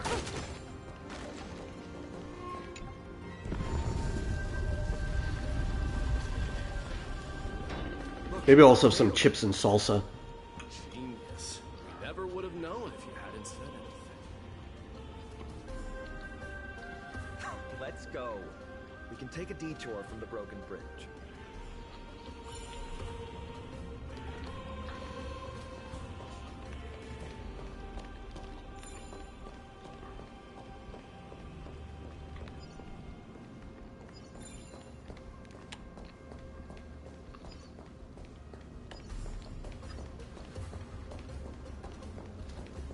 Look! In the sky! That's... The Blade of Fury. Even if the world lay shattered, it would still hang... It's... magnificent. You haven't seen it at its most magnificent. That's the giant sword Nikador used to destroy Aquila's heavenly kingdom long ago. To be fair, that is a pretty badass sword. Like the size of a skyscraper. It's the faith of the Kremnoan people. Souls who died heroically on the battlefield will further temper the blade in Nikador's hand, becoming a part of the God King's power. Such is the Titan's conquest. Nikador. The Titan. Like, the people that wouldn't be a very functional sword at normal sword size because of the shape of it, the profile. But when you're the size of a skyscraper, you don't even care about sharpness or anything anymore. All you care about is the force that that giant thing can exude. It's a pretty badass sword. There's no shame in losing to those who conspire and plot in secret. Those weak and despicable individuals are the ones who should be ashamed. True. Valorous death before glorious return. The Kremnoan people have always been straightforward. They spend their whole lives running to the battlefield. No wonder Zagreus loves teasing you. But that's all in the past.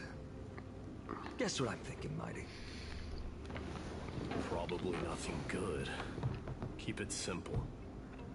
This isn't just an expedition. It's also a battle to determine a victor. Since we're already here, why don't we have a match and fight to our heart's content? Just you and me. Let's recreate the original Kremnos festival. Show me what the grandest fighting competition in Castrum Kremnos was like. Let's gild this expedition with another layer of glory, and compete to see who can kill the most crazed Titan. How about it? What's the prize? The privilege of delivering the final blow to Nikador. Interesting. I accept your challenge. I like Finite and Mighty's relationship. It's like rival, kind of like bro thing. I could feel it. That's like normal male camaraderie right there. We won't compete on who's fastest, but on the number of trophies. So we'll each be responsible for our own tally. Don't worry, I won't add his kills to my own count. Doesn't matter to me, even if you do. You don't know the lay of the land, so I'll give you a 10-step head start. He already thinks he's won, but I won't decline the offer either. Okay, so I know it's actually pretty easy to win this competition. All we gotta do is kill everything that we see. Like, go out of our way to kill stuff.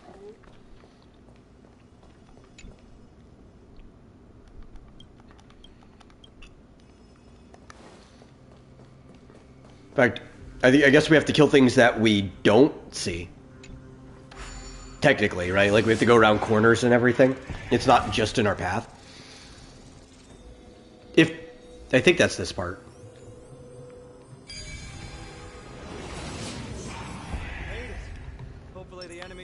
side are worthy of our combined might.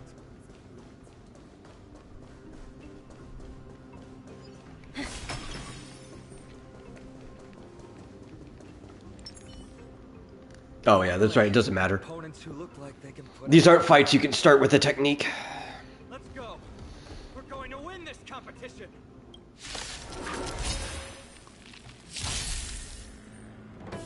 Eternal. Guide with Rainbow Bridge. Will I get enough? No. Offer you a requiem. That's fine. I just want the skill point though. Stand still. In the abyss's revels, your cries rise.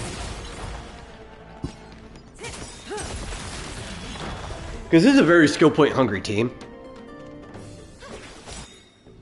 So I need to get them when I can.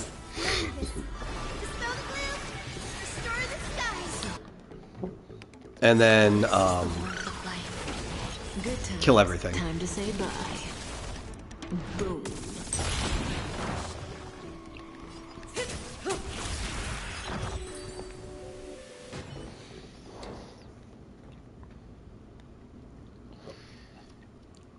Honestly though, it's really easy to keep those skill points up though, as hungry as it is. Just because like, the dot does so much damage on its own. And I like Hyacinth for it. Because the way Hyacinth's talent works, every time Ika hits everyone, it's putting a dot. Just a single random dot. So I don't actually need Hyacinth to skill every single time. Just enough to make sure that she ults often enough. So am I. Did you see the look in his eyes? He's racked by homesickness and doesn't want to show it to anyone else. Nothing is more important to Mighty than his people and glory. The city may be in ruins, but Kremnos is still the only place where he can be free. Now that we've sent him away, he can go have a good cry wherever he wants.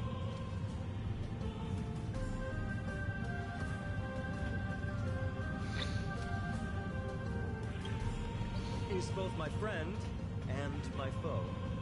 It's always been this way. Working with him always brings out my competitive side. Why are you just standing there? Giving up already? Now what do you know? We're talking strategy here. Let's go. The competition might not be the real goal, but I still really hate losing.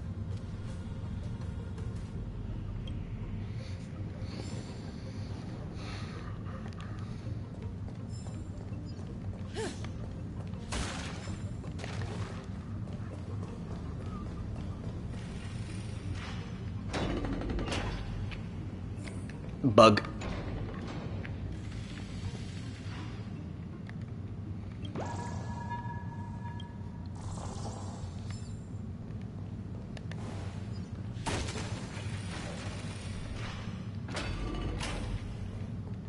Whoa. That's impressive. Following an iron chain onto the path leading to the giant sword on the other side? Huh? When did you get over there? I told you before you don't know the lay of the land in this city. That's why you won't beat me. Just so you know, I'm at 6. Wow! Seems like luck is on your side. Our path was a little lax on security. Not to worry though. I'll catch up once we cross this iron chain bridge. Assuming you can get across. Do you see the lightning bolt striking the chain? Doesn't look like ordinary lightning, which means mindlessly running across would spell certain death. I mean, for most people, I'm pretty sure it would spell certain death even if it was ordinary lightning. I mean, a lot of people survive lightning strikes all the time, sometimes multiple. But those people are also often grounded out, so the lightning kind of might scorch the nerves a little bit, but just run right through them. I don't think we'll have that privilege of being on a giant metal train. I don't think it's gonna ground us out very well.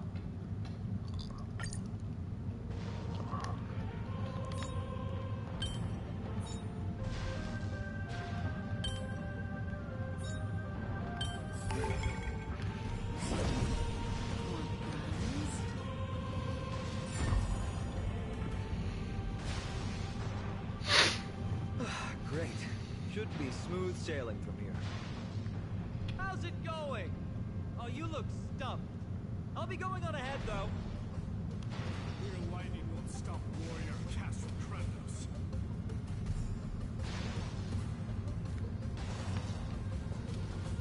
Whoa! You're nimbler than I thought. Worry about yourself. Oh yeah, he is fast.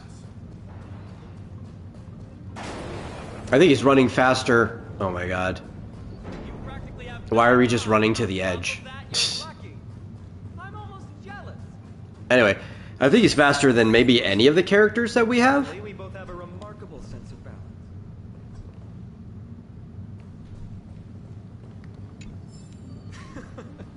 So, this is a lounge.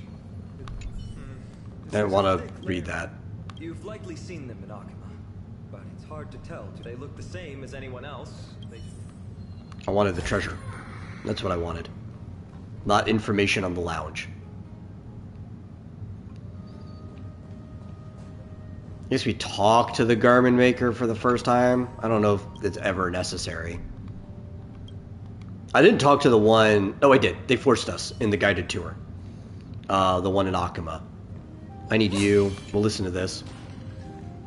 It's a gadget that records your voice.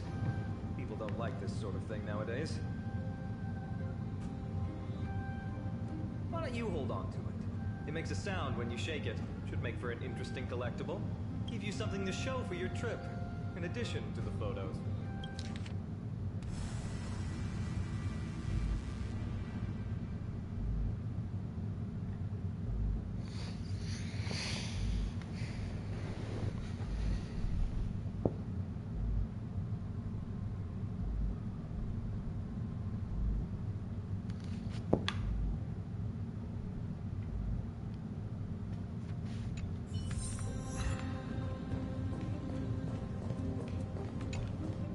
This is a proverb slate. It doesn't look like the rest of the things that were left behind. It looks kind of new, in fact. Who would have left this here? I can't read the runes either. It must be written in an ancient language of Castrum Kremnos.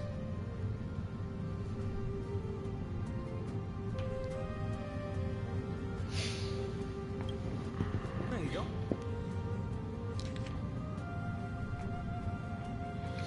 Yeah, I don't know what that says.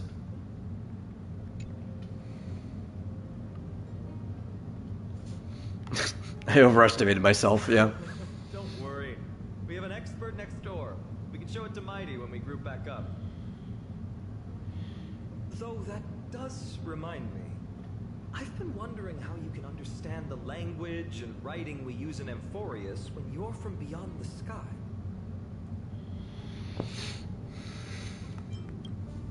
Did Amphorius have more dealings with worlds beyond the sky than we thought? But nothing like this was ever recorded in our historical materials. Maybe your arrival will overturn many things we thought. Well, we've turned over every nook and cranny. It's time to move on.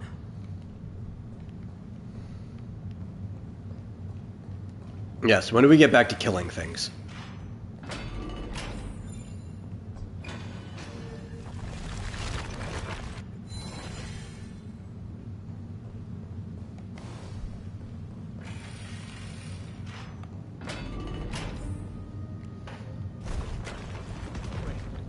What's that creature doing? It's trying to stop us. Killed its own comp. They truly have no honor to... Oh yes, please pop up. Cut off your own dialogue that you guys programmed into the game. That was done very well. I hate those pop-ups. Head is blocked by the iron ball. Can you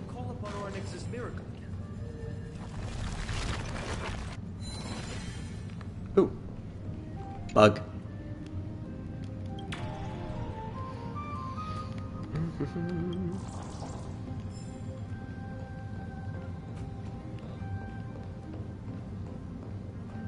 What did I tell you? I get especially lucky when I'm with you. This instrument stabilizes the connection between priests and the three titans of fate. Give it a try.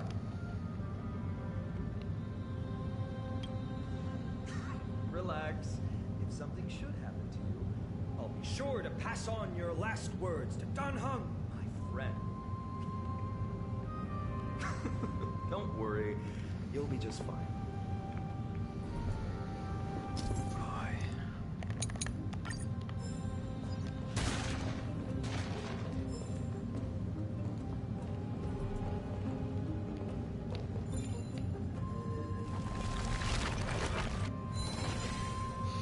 I do like you have the option. Like, we don't have to fight that guy. We can, oh, I forgot to hit the miracle. I completely got sidetracked and forgot to hit the miracle even though he just told me to.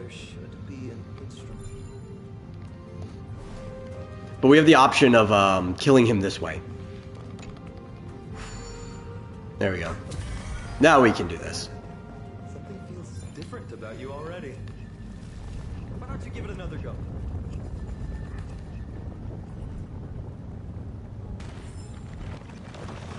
That's it! Nice work.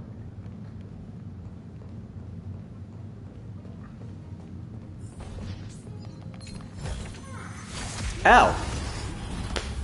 I did not remember that guy was behind that corner. Existence is unity. That's okay, we'll be fine. Because we have dance, dance, dance. That's all that matters. They don't get to go before these guys anyway. We're functionally ambush proof. Don't let waves open your throat. Stand still.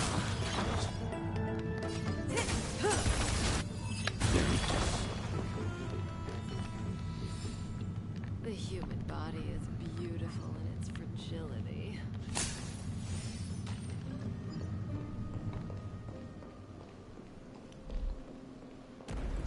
From the sound of things, we're about to lose if we don't step it up. Well, let's find more people to kill, like this guy. Does that hurt?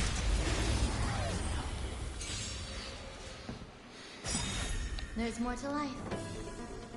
Good times. Time to say bye. I would assume this should just kill everybody. It did not, but this will.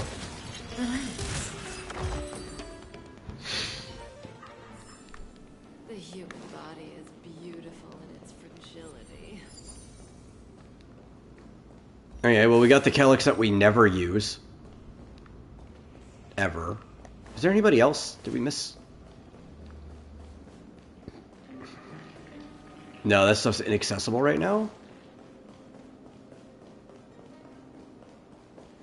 Just altogether inaccessible. Okay. Just making sure. Careful. We're getting very close to the Blade of Fury. That does not worry me at all.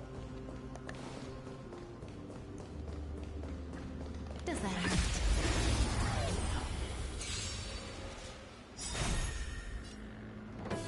How did I feel about the Knights of Guinevere? I don't know what that is. I don't know if I've ever experienced this thing. In the abyss's revels, your cries rise. Stand still.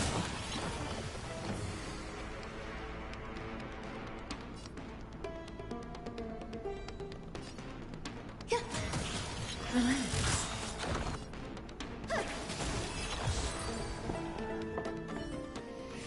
Oh, Glitch's new show. I haven't seen it. The last one I saw was the oh god, what was the name of it? It's like the something district or whatever. Gas district? I don't remember what it's called. So if that's like new, I'll probably watch it before Monday and we'll talk about it. Gaslight District. Yeah, I was close. Thank you. Did you put it in the Discord if you haven't? As a bulletin board notice, tag it for show topics. I will watch it before the Monday show, and I will tell you what I thought of it. I will probably force Marsupial to watch it too. He didn't watch the Gaslight District pilot though because I didn't know about it until the day of the show, so he didn't have time to watch it. But if I know about it ahead of time, I'll force him to watch it.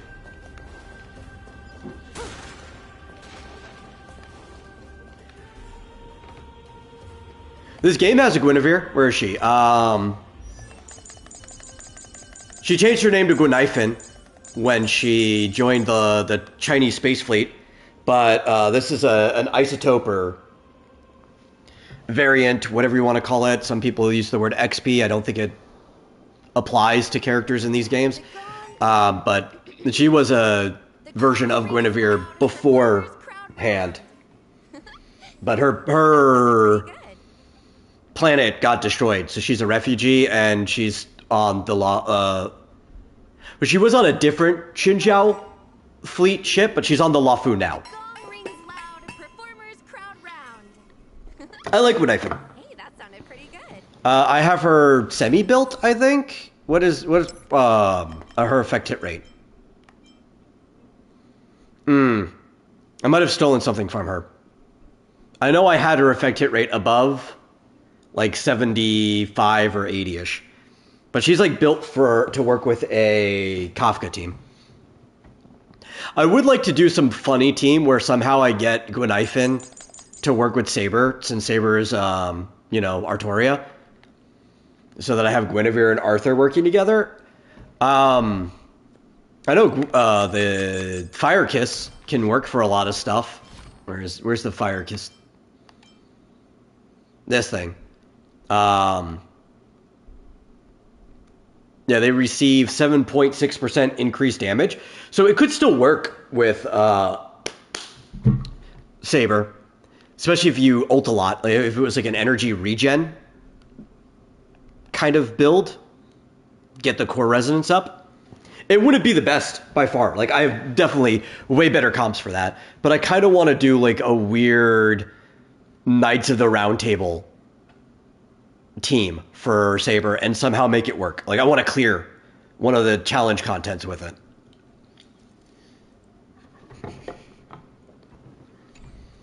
But that's for like future I don't have anything to grind time. Ooh, okay.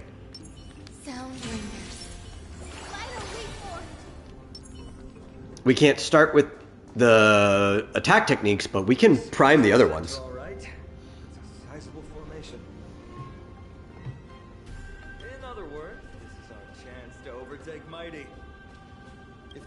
Are correct. Directly beneath the Blade of Fury lies the world-renowned Kremnos Arena. The path before us leads either to glory or to death. Of course, glory is ours, and death is theirs.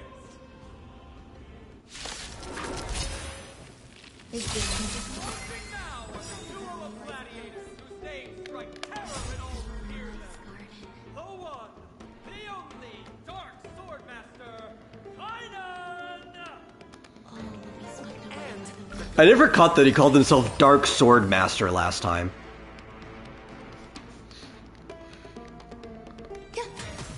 Stand still. The future is great.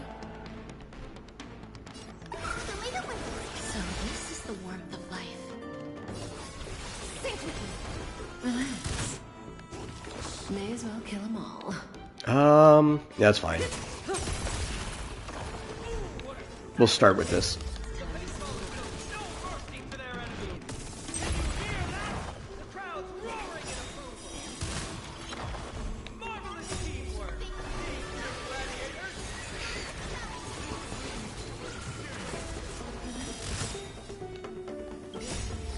The Kafka just gets to ult and follow-up attack all the time. It's great. I love it.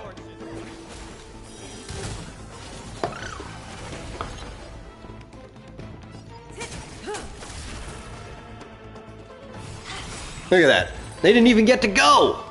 It's such a good team. Their exceptional strength and perfect teamwork.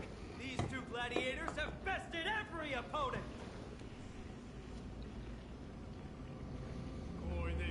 aiming for has not come as anticipated.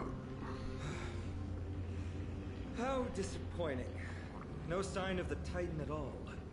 Is Nikador hiding somewhere? They're most likely in the Soul Forging zone. Path is right behind you. Thanks! What about you? I'll take the other path. It's crawling with parasites. You've definitely had the upper hand in this competition. Shall we go? Well, it's not every day you see a view like this. Go ahead, capture it with the photo stone. So, From a naming perspective, this story is probably the most appropriate for this account. Because I named this character after a phonetic spelling of the King of Olympus's name, Steus. you guys mentioned her in the Vortex of Genesis earlier. You must really value your friendship with her to go through all this effort to document the journey for her. Though this place isn't exactly I can tell. the Hellenistic myth. It borrows a lot from it, though. Obviously, like, it's its own thing. Most of the names of the Titans and stuff do come from different gods and such throughout Hellenism. This sentence is still vivid in my memory. And a bunch of characters have names that are referenced to famous characters from those myths or even from antiquity in that area. Rare and precious find. Let's keep going. We can't let Mighty Mouse get too full of himself. The prophecy tablet might be able to unlock that closed gate.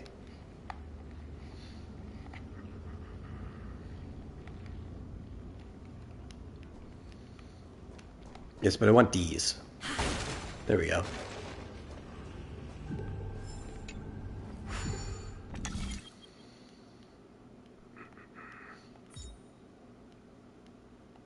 I think this is how you do it, right? Both of these, yeah, and then you fill in these gaps. Easy puzzle. Kindergartner could do it.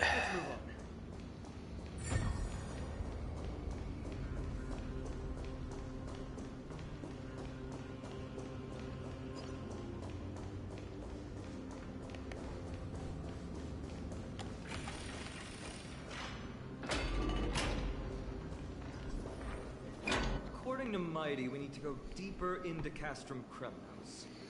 It's that way. Maybe we can use the iron ball to smash through the roadblock. Hopefully it leads to... Maybe you could have let me explore the environment and figure that out myself. But there's another exit here. I wonder where it leads. Choose any path you like. It's entirely up to you.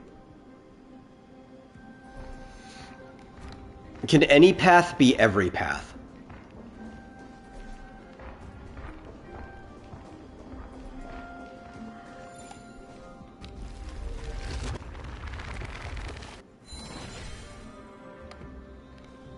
Block the path. That won't stop us.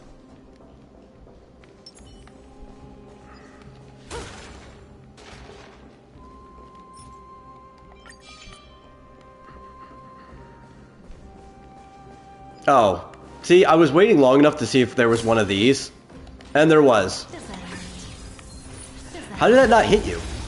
No, that guy was clearly in the circle. I call shenanigans.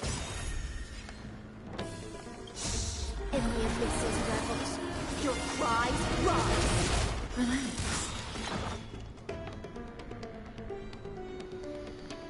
Existence is unity.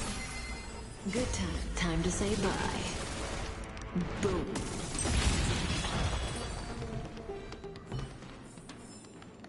The human body is beautiful in its fragility.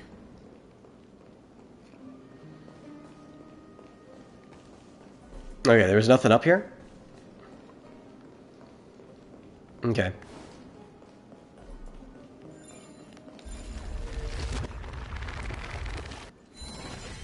Let's open this up.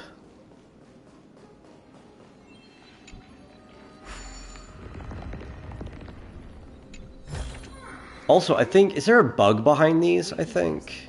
Maybe? Yeah. Yeah, there was.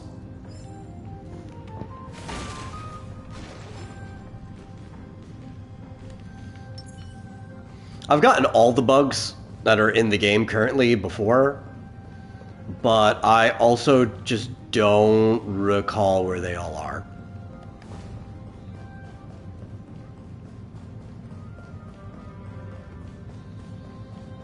Here, we're gonna kill this guy. Because he's ugly and deserves it. Some value, I suppose. Eternal. Have some sunshine. So don't let the world of life. Sink me. Stand still. Say bye to breathing. And we're also, gonna pour some chips. I'm still hungry. Those hot dogs didn't do enough for me.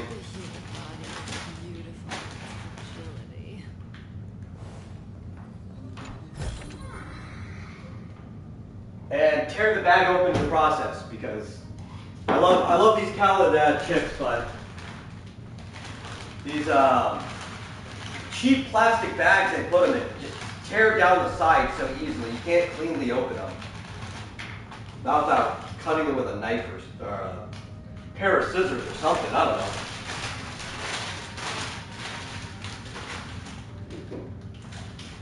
know. Calidad. We need some salsa. Because what's the point of having tortilla chips if you don't have the salsa? That's not true. I actually just eat dry tortilla chips all the time. But I want some salsa right now.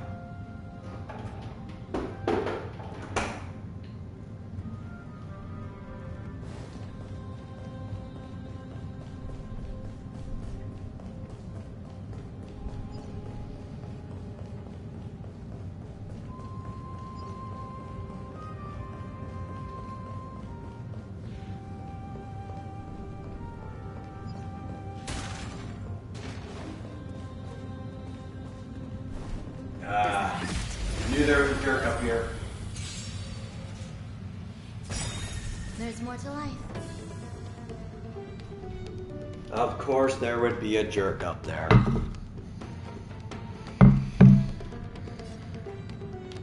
Good times. No time to say bye.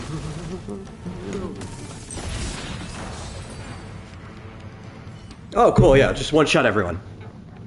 Absolutely perfect.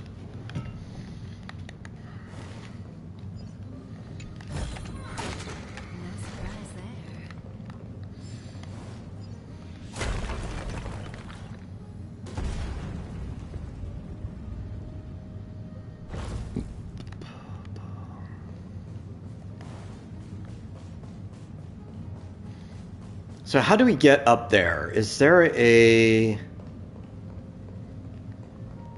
stairway or anything? I see a door that way. That's the one we just opened.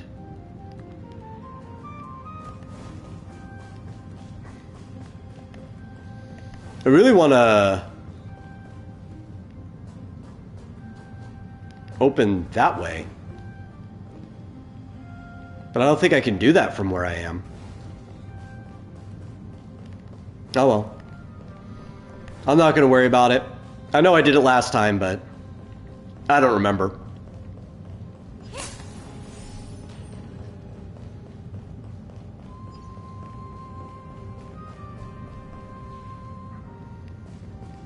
Oh, I completely went past this bug.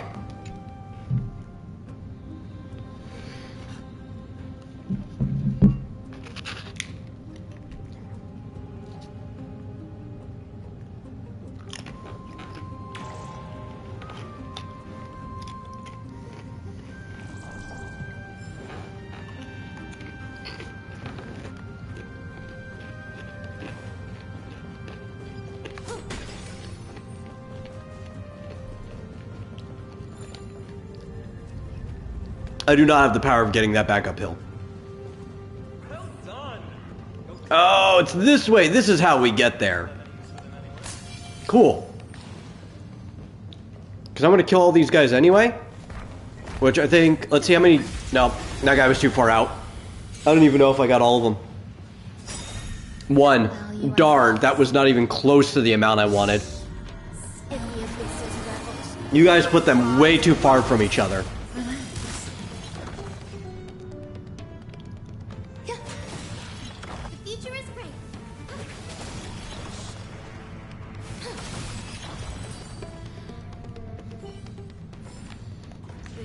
Okay. Actually, that guy should have been in range. Were you just not counting because there was a pillar in the way? There's more to Because if so, I'm going to be upset. Eternal. Stand still.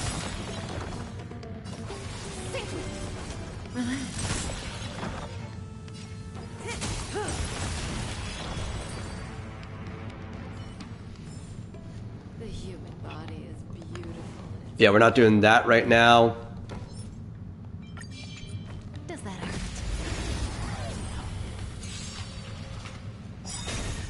Some value, I suppose. Existence is unity. Guiding the Rainbow Bridge. Stand still. Don't let waves open. Be intoxicated.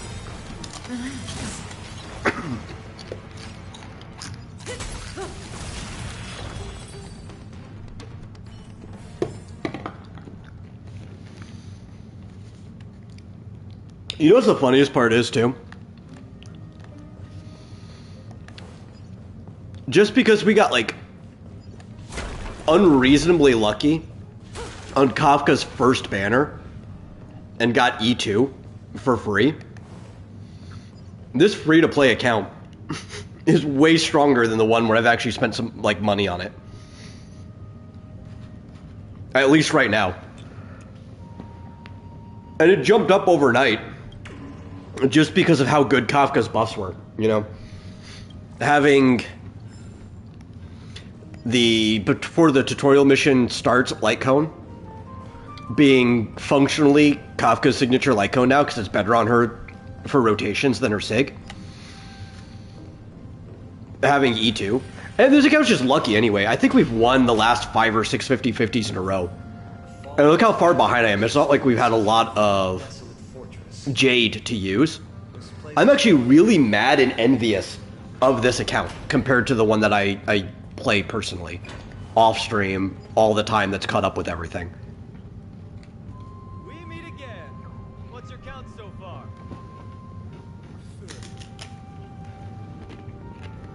That's not too far off. We still stand a chance. I just remembered. We came across a slate with inscriptions in an ancient language of Castrum Kremnos. Could you help translate it?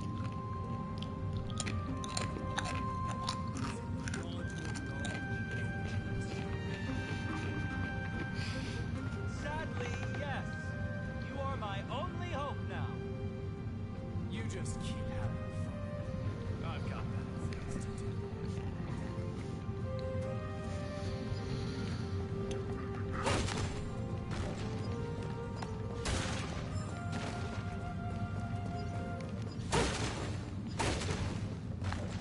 Oh, there's a treasure here. No!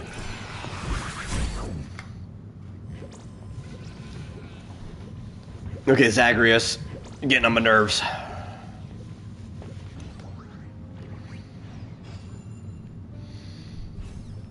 We're pulling you back.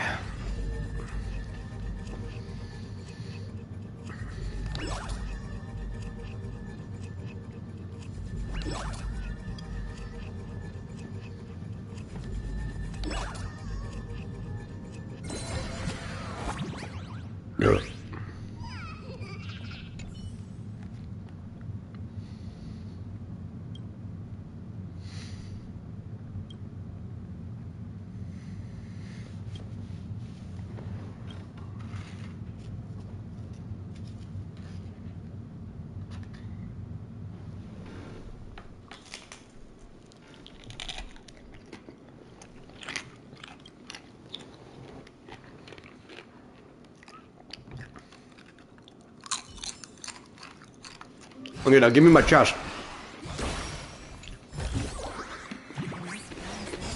Cool. Does that hurt?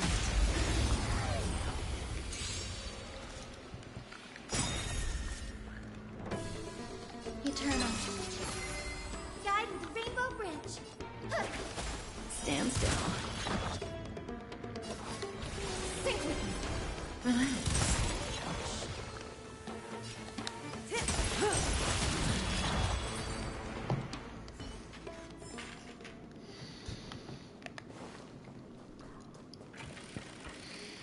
Yeah, I'm just gonna annoyingly sit on full energy. To save it for when I really want to use it.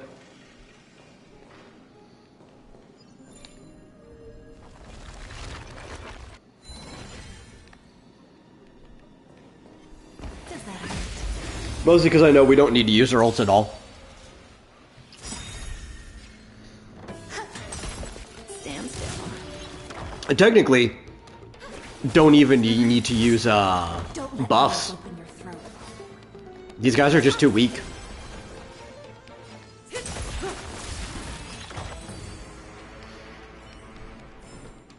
The human body is beautiful in its fragility.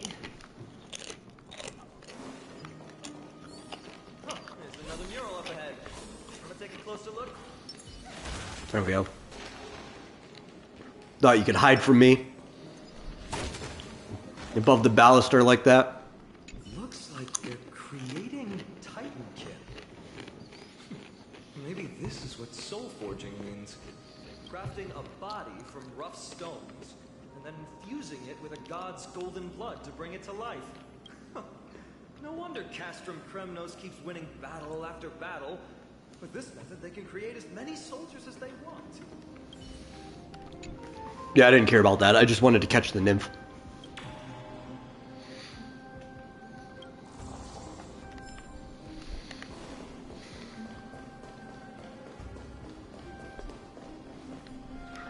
How did you beat us here again? But there are still plenty of enemies around. What's wrong?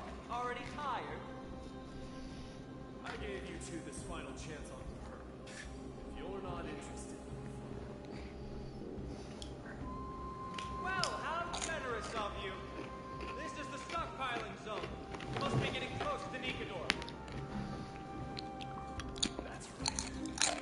By the time you arrive, he might already fall by my hand. We must act quickly. Can't let you die right before our eyes, can we? We'll be meeting up with Mighty soon. Want to clean up this area and increase our trophy count? Victory or defeat.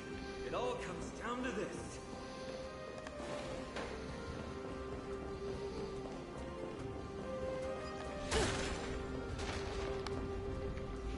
Path is cut off. Oh yeah, this part's actually a little cool. You get to fly this hand around in 3D space. I guess you could call it a puzzle. I want to call it more of a mini game. Though I guess in this game the puzzles and mini games are kind of indistinguishable from each other. They're just the same category. Side things to do. But it is kind of cool to fly this thing around. Punch some things. I don't think we get to punch yet. I think that's a later version of the hand. These unsavory acts are all tied to them. That Titan has fallen. I know there's at least one hand that I would definitely call a puzzle. And it's the, what's it called? Chirping Secrets, I think is the name of it. But it's one of the hints that you get from getting all of the creation nymphs in the other version of Castrum Kremnos, or... Yeah, I think so. The Dawn version, and you have to fly the hand through certain hoops in a certain order.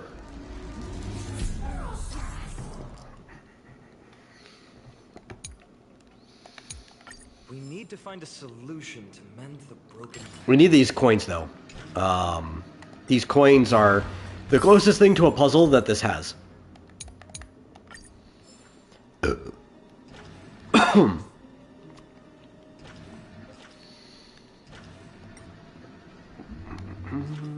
Is that the only one? Nope. Nope. Is this one with 3? Yeah. Okay. Where's the third one? And I need you. Maybe it's below. It's probably below. Below everything is often where they hide this stuff.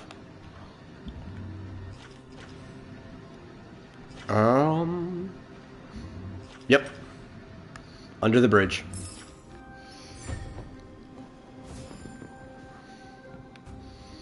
I wish this was the one with the punch.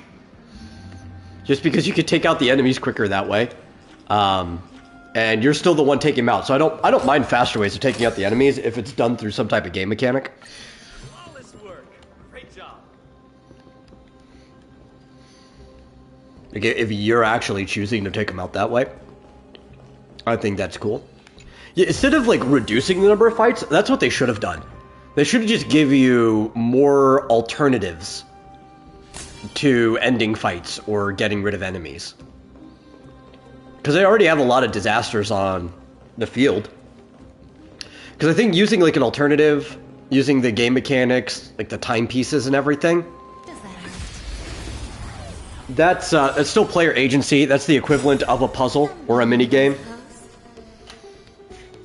I hate the fact that they just took things away altogether. Good times. Time to say bye. Boom.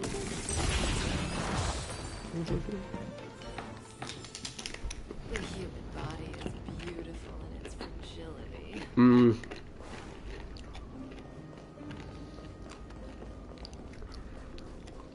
More things to fight. Is there anything up here to fight? No. Okay.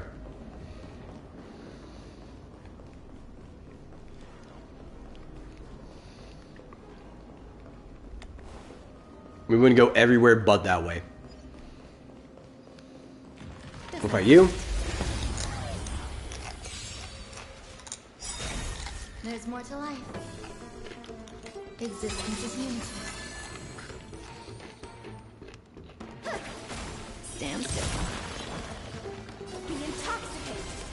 Relax.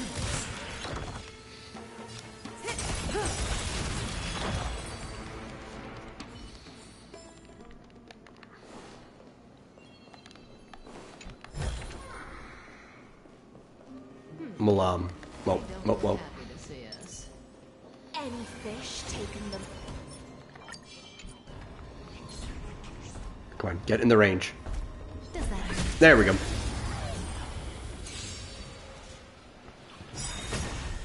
Oh. In the abyss's revels, your cries rise. Stand still.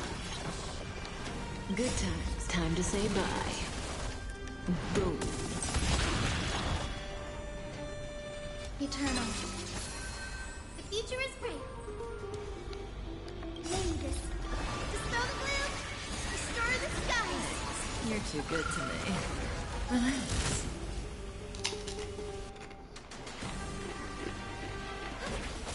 Stand still.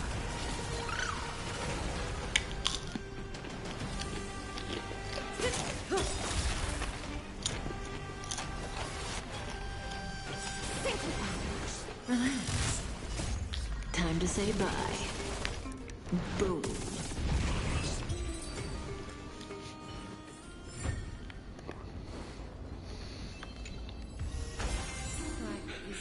Is that good? No, not really. I mean, if I had Tribby, that would be pretty good for Tribby probably, but not for the people I'd put it on if it doesn't have visible crit rate with the crit damage.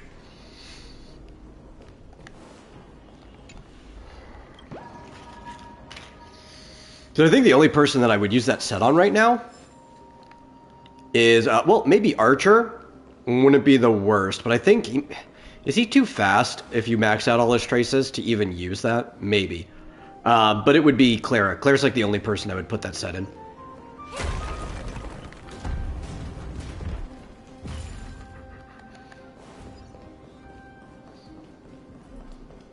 And if I'm going to put that set on Clara,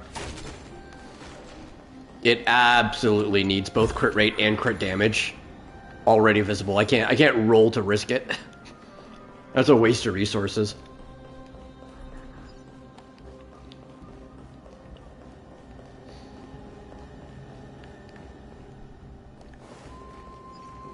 Does that hurt?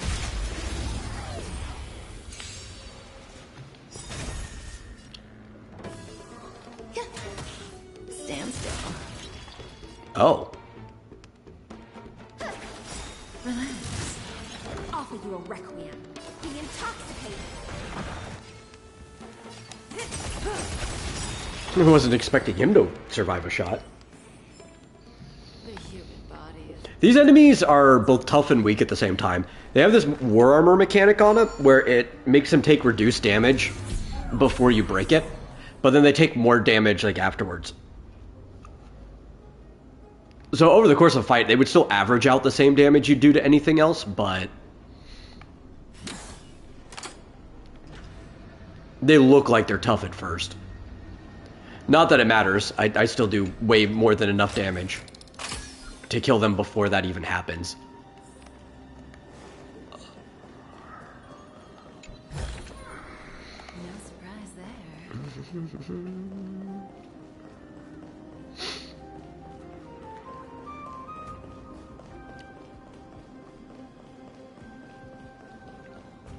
So many stones here. I wonder how many war machines can be built with all this. And after today, we'll be slumbering here forever. Does that hurt? I know here, I think, by the chest, there should be a guy hiding behind the corner. Stand still.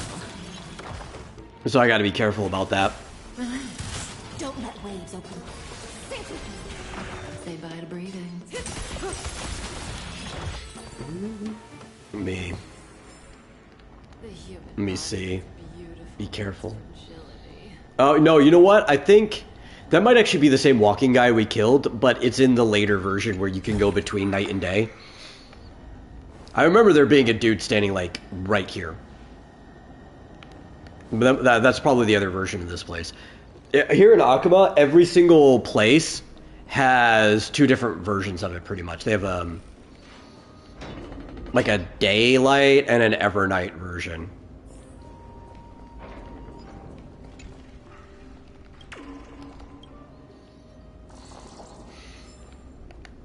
I said Akuma. Amphorius. Akuma's a specific place. There is an evernight version of Akuma specifically, but my brain replaced the name of Amphorius with the city Akuma. Relax. May as well kill him all.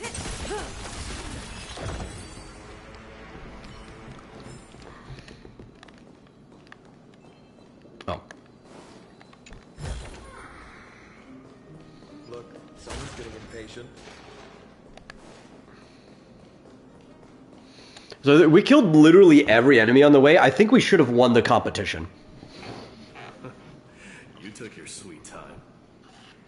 Apologies, but someone forgot to clear out the obstacles along the way. Enough chatter. Show me your tally.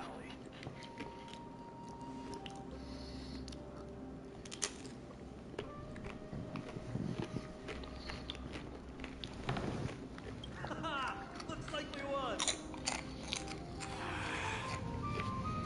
Well, I'm a man of my word.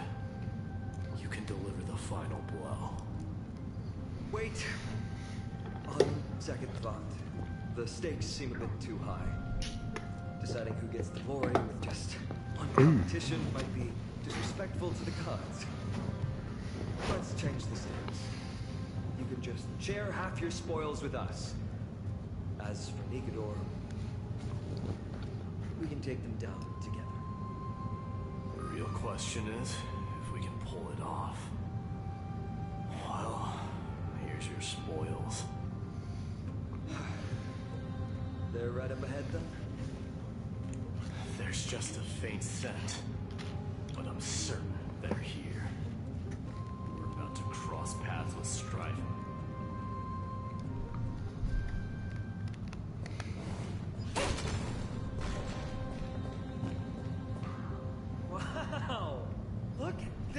guy. Could this be Varix Leo? Show some respect. This is Chrysius Leo, not some rumor-spouting gossip monger. Chrysius Leo was the top advisor in Castrum Kremnos, whose wise counsel helped my tribe win many battles and thwarts numerous schemes. Sadly, he has lost his voice now. If only the Chrysos heirs could benefit from his wisdom.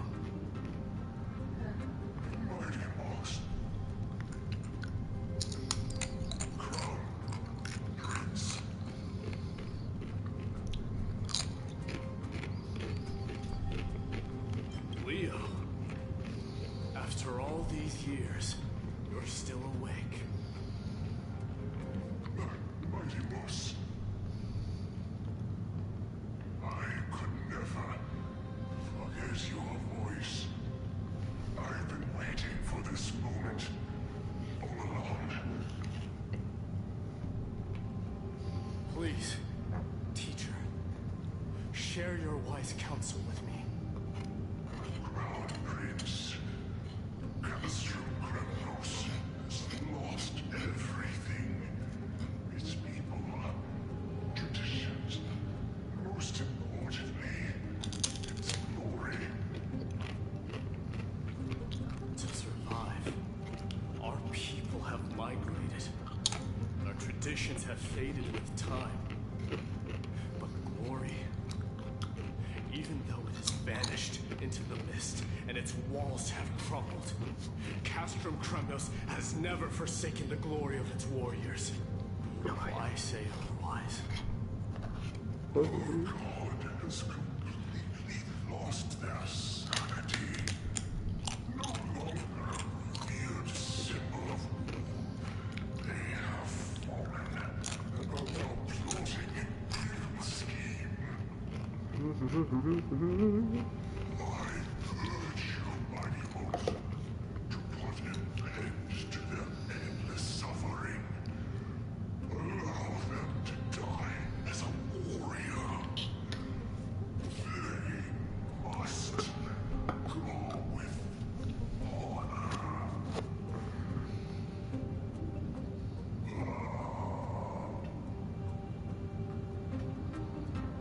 Teacher. Teacher. Answer me. As your crown prince, I command you. Mighty, let him rest. He must be exhausted. Perhaps those were just the delirious words of a dying lion. I shouldn't overthink it.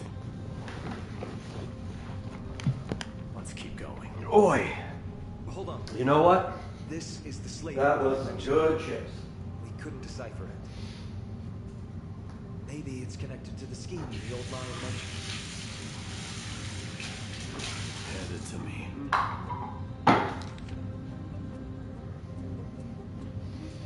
There's something so simple about corn chips and salsa, but it doesn't make it any less great. No. Nikador would never. That explains the surprise attack on Akama. I didn't think that the Mad Titan could have orchestrated it. Akama's on the brink of destruction. Someone needs to go back and rescue them. No. We need to press on and finish our mission. Are you blinded by glory? As I said before, victory only lies in assembling a full-fledged army. We're just one step away from Nikador. Defeat the source of the evil and the threat will vanish on its own. Just like that decisive strike, there is no turning back for us. Nikador could drive Akama to the brink of ruin, but we can do the same to them. Besides, I have faith in Naglaya and Tribi. With two demigods and our allies watching over Akama, They should be more than capable of protecting the Holy City. The crazy part is, I think we're only like halfway done with Your judgment this time. this patch's story. And then we still have several patches after this to catch up on. Nikador, is your divine body truly hollowed out by the hands of madness? Have you completely... Because like I'm remembering after this dungeon, as a warrior? there is the other version of this dungeon.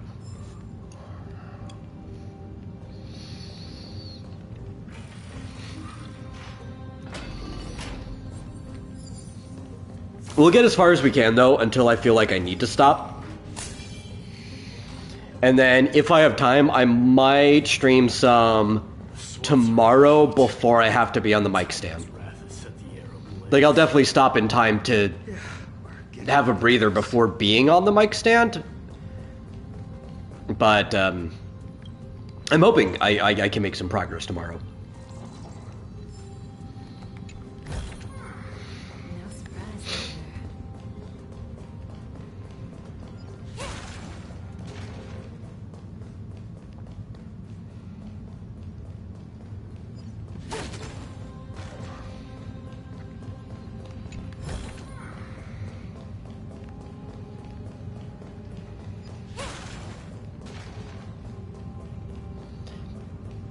It'd be nice if we could at least finish this dungeon.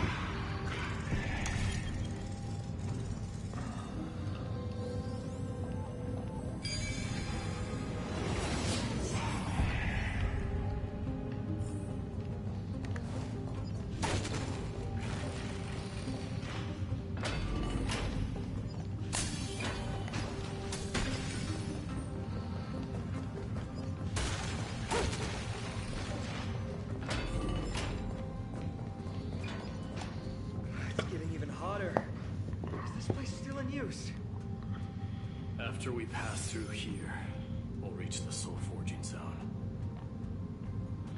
He is unbearable. And all these thoughts are echoing in my head.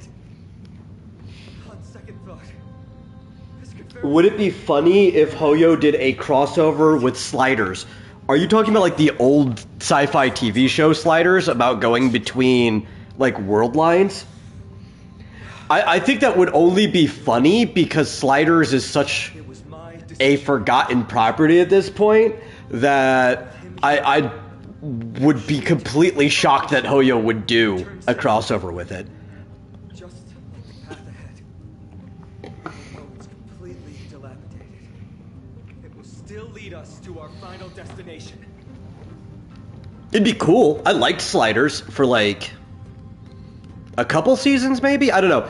I liked it until shortly after John Rhys Davies' character left. You know, after his like character died and he left the show. Hold your horses. Don't waste your energy here. Use your head. Looks like we'll need to use the hand. But the concept was great. The cast was pretty good too.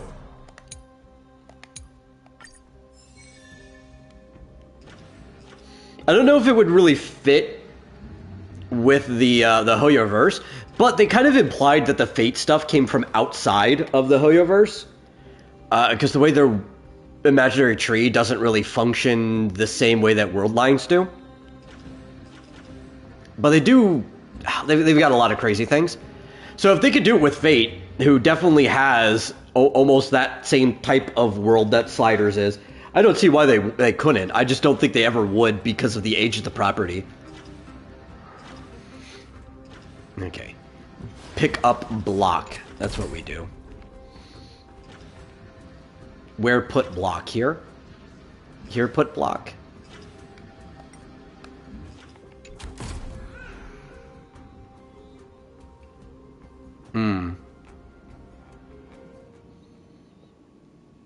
I don't know if that's where I want to put that. Where are we? Here. Okay, yeah, so the block was blocking our way. That's why we need to pick it up. Got it, got it, got it.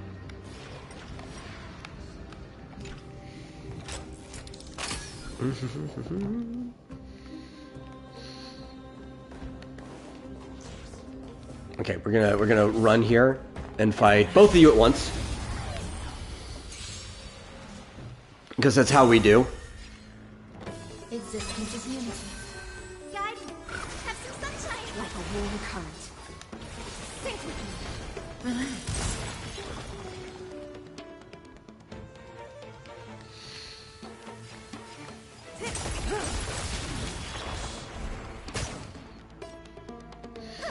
See, Magic the Gathering makes more sense, except nobody cares about Magic original characters. Yeah, actually it would. Because Magic kind of does that classic Elric Saga planar sphere thing that D&D adopted.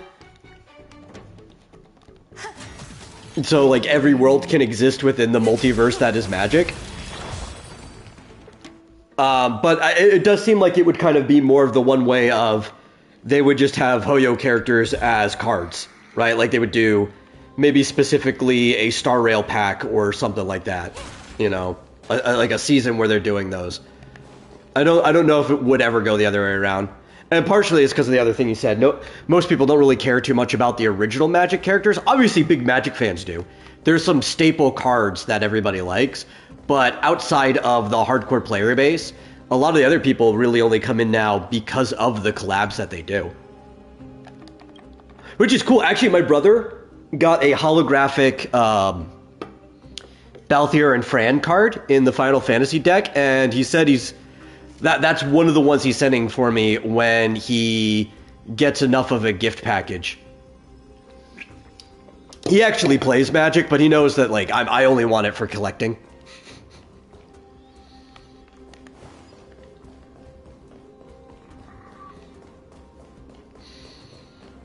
And I love Balthier. Great character.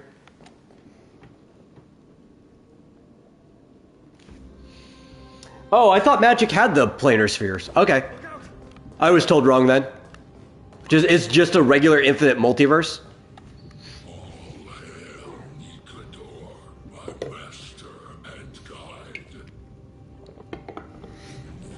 I mean, that's a little less cool of a multiverse, but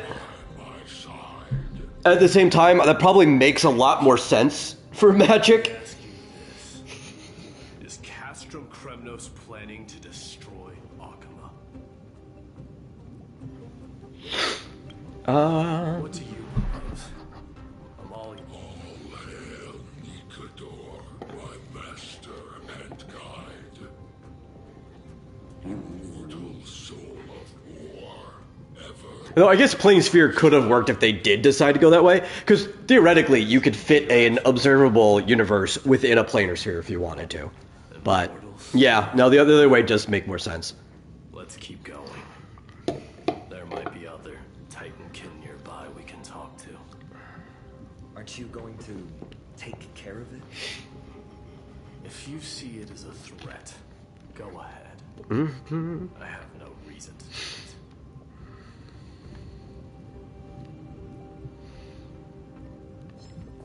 Well, if he's not going to attack me, I won't kill him.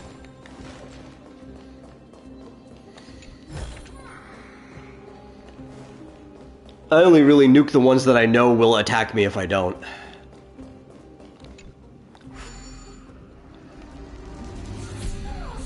Like when we hunted down all those ones for the game, it's like, none of those would have left us by if we walked past them.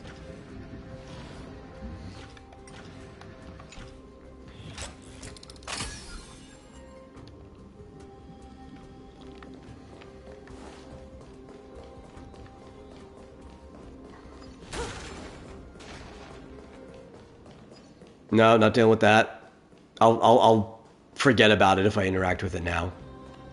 Sculpt an indestructible body with steel that never rusts. The all-powerful Nikador, ruler of all lands. The all-divine Nikador, bringer of 1,000 fears. An indestructible body. The Nikador that attacked Akuma was only a double. Considering what the Titankin said, could there be more of them in Castrum Kremnos? By the end of the war, Nikador had succumbed to madness, and their divine power had dwindled. whose remaining strength is less than a tenth of what it once was. Creating doubles for themselves might have stabilized their power, but instead of a glorious death, they chose to drag out their miserable existence. How tragic. They seem to have forfeited all their dignity as a warrior. Leading your people away from here was the right choice, Mighty.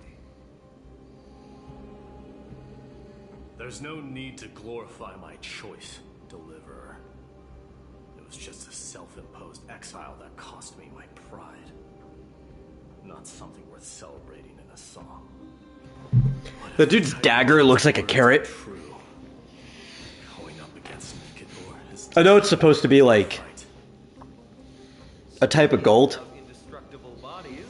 but especially against the more brass gold of its body, that knife just looks like a carrot. Chrysos heirs are all endowed with unique powers. Legend has it that Mighty, the invincible crown prince of Kremnos, has a talent for defying death.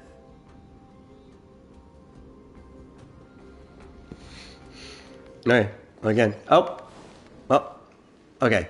He's not gonna attack me. That's fine. The kind of blink made it seem like it was going to attack me. Oh, why did I keep hitting the wrong button? I hate using controllers sometimes. Oh. I don't have to go that way, right? Up?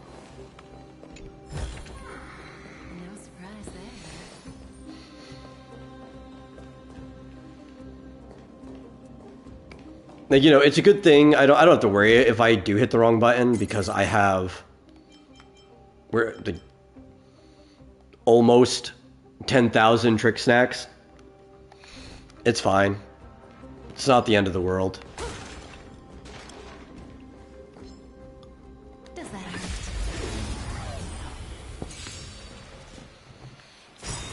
There's more to life. Why do I have so many trick snacks? After Akron came out, it was literally the only thing I farmed in craft. My daily assignments get me the materials for trick snacks still every day. Every time it tells me to do the Omni synthesizer for daily rewards, I just make trick snacks. I've got even more on my other account. I've got over 10,000 there. No, we went in full circle. Cool. Sound lingers.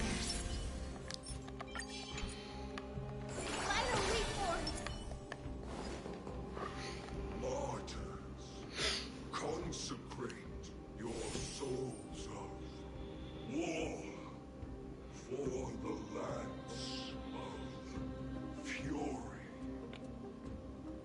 You shall become Nikador's blade to pierce through the enemy's heart and core.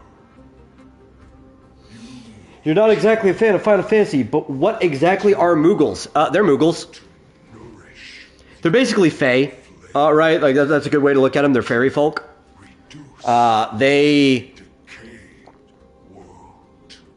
are different depending on what continuity you're in, like what world. But technically, all the Final Fantasies do exist in the same multiverse, which they're all just like layered universes. Pretty much every Final Fantasy takes place on the Earth of that universe. But there is a far plane that exists between everything.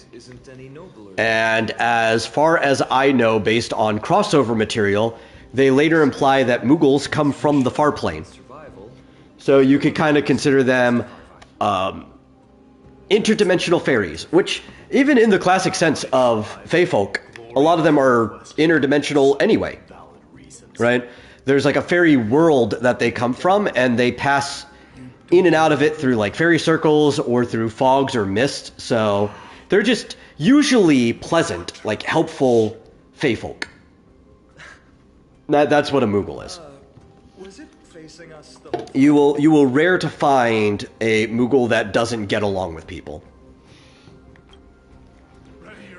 The traditional design for them is that they have like I guess technically their body is somewhat primate, but they've got like a pygmy chibied body that's covered in fur. They've got a cat-like head with bat wings and like a palm coming off of it.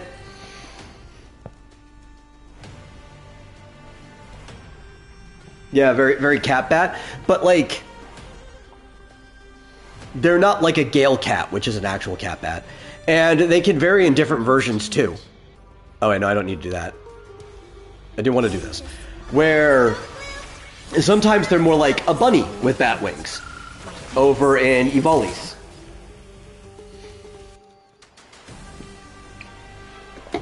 Which is also where the Viera are from. But yeah, they're just, they're interdimensional fae folk that even oftentimes are no longer interdimensional. They have often been in the world they're in for so long they don't even remember. What abilities do Moogle have? They're magical. Their abilities don't differ greatly from a human, other than the fact that they can fly in a limited capacity. And they have a greater magic sense than most creatures, but you know, they're little magical fairy people. That's about it.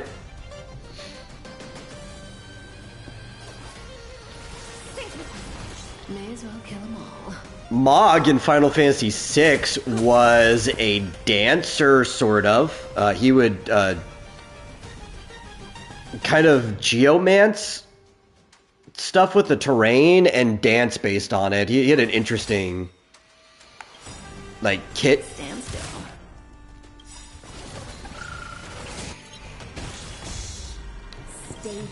But even what Moogles can and can't do vary greatly between Good times never last.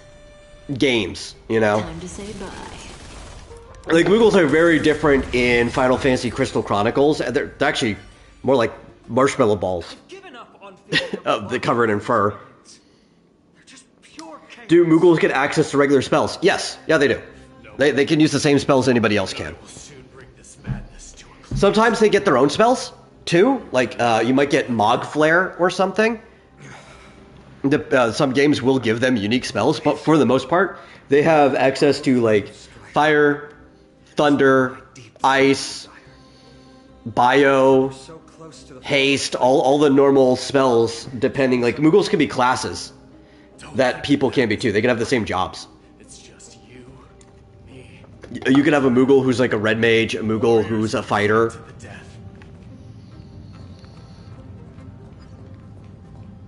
They're more or less like any other race in Final Fantasy, just with a few peculiar things about it.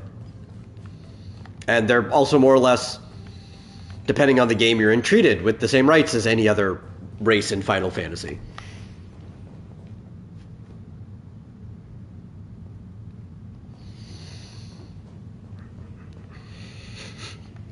You don't know if your roleplay alt should have fought Moogles? Why? Did you do horrible things to Moogles? I like Moogles. They're cool.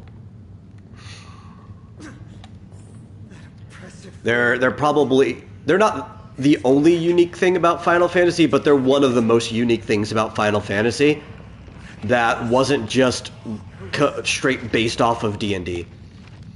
Which Final Fantasy has become more and more unique over time anyway. Even by the time they were hitting 5 and 6, they had so many differences from it that you wouldn't even just say they were plainly D&D anymore. The very first game was very much just D&D. But it grew over time. But Moogles are one of the most unique things about Final Fantasy. It's like them, Chocobos, which you could argue aren't that unique. They're just big birds. But they're big birds that kind of replace the use of horses in their world. So it's like if dinosaurs were turned into work animals. And even as far as big birds are, their shape is a little unique. They're actually probably closer to dinosaurs, but with beaks. Yeah, all Japanese fantasy is based off the first D&D, at a certain phase. But it really isn't. Let me also retract that.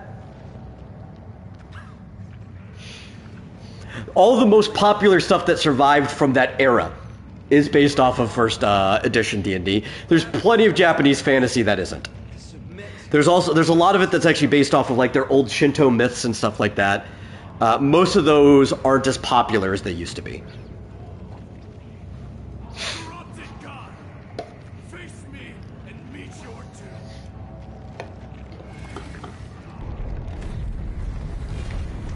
And you can partially blame with how popular D&D was in Japan at that time.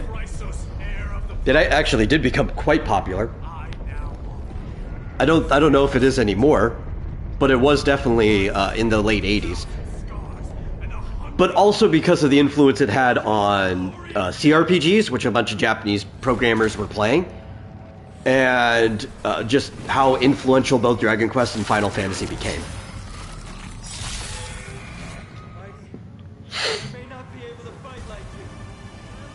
It's like ostriches instead of horses? Almost. It's almost more like raptors instead of horses.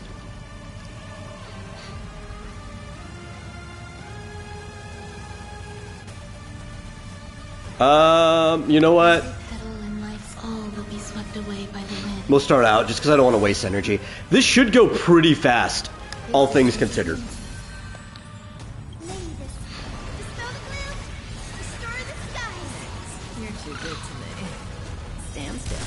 Or if you don't like associating them with the raptors, Gallimimus.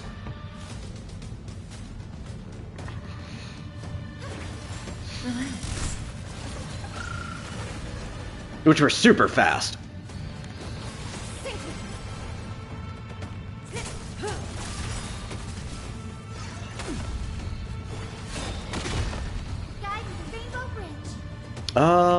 Yeah, we'll just do this. Time to say bye.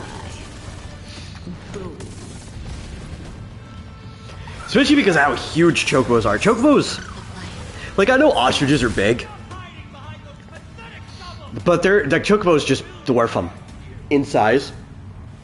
Especially some of the older ones.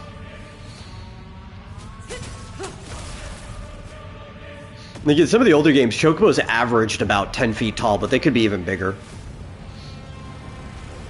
They've gotten smaller in some, where some of them are about maybe 6 feet tall, which, being 6 to 7 would put them closer to ostrich in height. But no, chocobos are huge. They're more like some of the older, bigger raptors.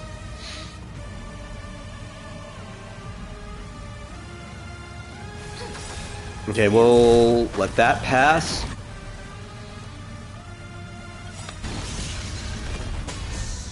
Then we'll do this.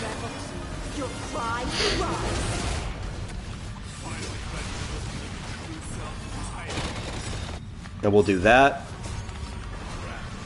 Bada boom. Get more dot stack. Another dot stack. Good time. Time to say bye. Boom.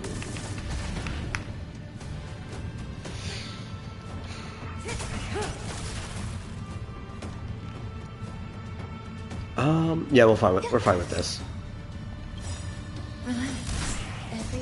Dance, dance, dance. Away by the wind. Offer you a requiem. Sink with me. Stand still.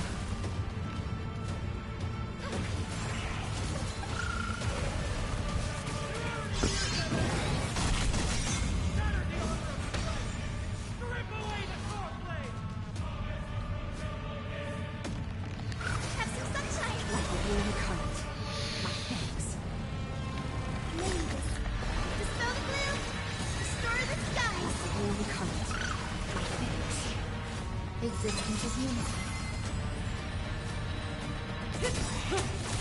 Don't let waves open. Be intoxicated. And this should be the end of the fight right here. Your cries rise. Good times never last. Time to say bye. Boom.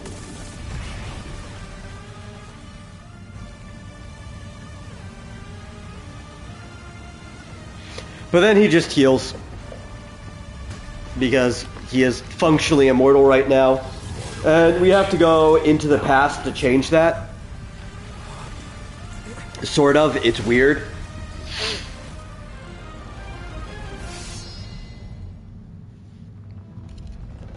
The souls of war are amassing in the skies above Kremlin, surging toward the blade of fury. They have no intention of winning the fight. Instead, they're using death after death to temper their blade. Even with 100 deaths, they've resolved to pierce through Kefali's body. All their honor is gone. How did the god of our tribe fall so low? Deliverer, here is your moment. I'll hold him off here and keep him from wielding the blade of fury. You need to head back and notify the two demigods. Speaking of chocobos, the funniest image always ends up in my head because, like I said, a chocobo in its older models, they were like averaged about 10 feet tall. When we were doing our tabletop RPG, Rick was playing a character that was basically Man-like Cougar, right? But in the Final Fantasy world, he played a Dragoon. Obviously, he didn't have the Canadian Shield powers because he doesn't have the Canadian Shield suit.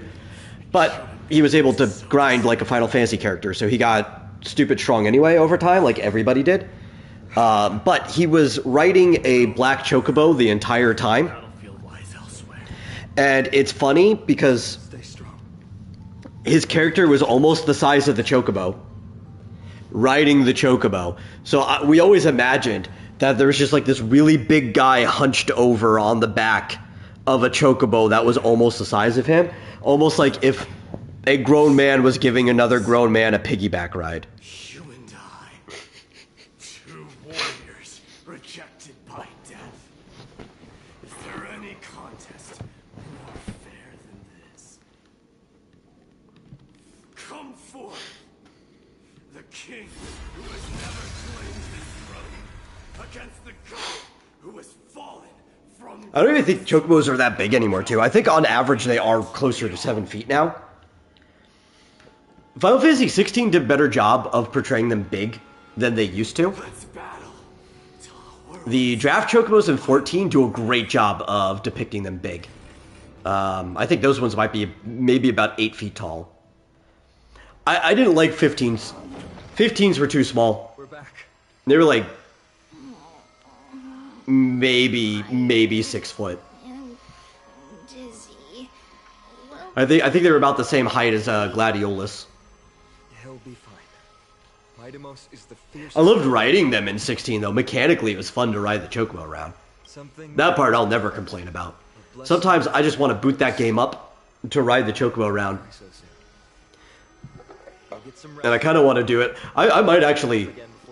That'd be fun. I might stream a playthrough of 15 soon. Just because I don't have a file on this PlayStation. And I kind of want to use this as an excuse just to, you know, unlock the whole map and have a place to run around with chocobos when I'm bored.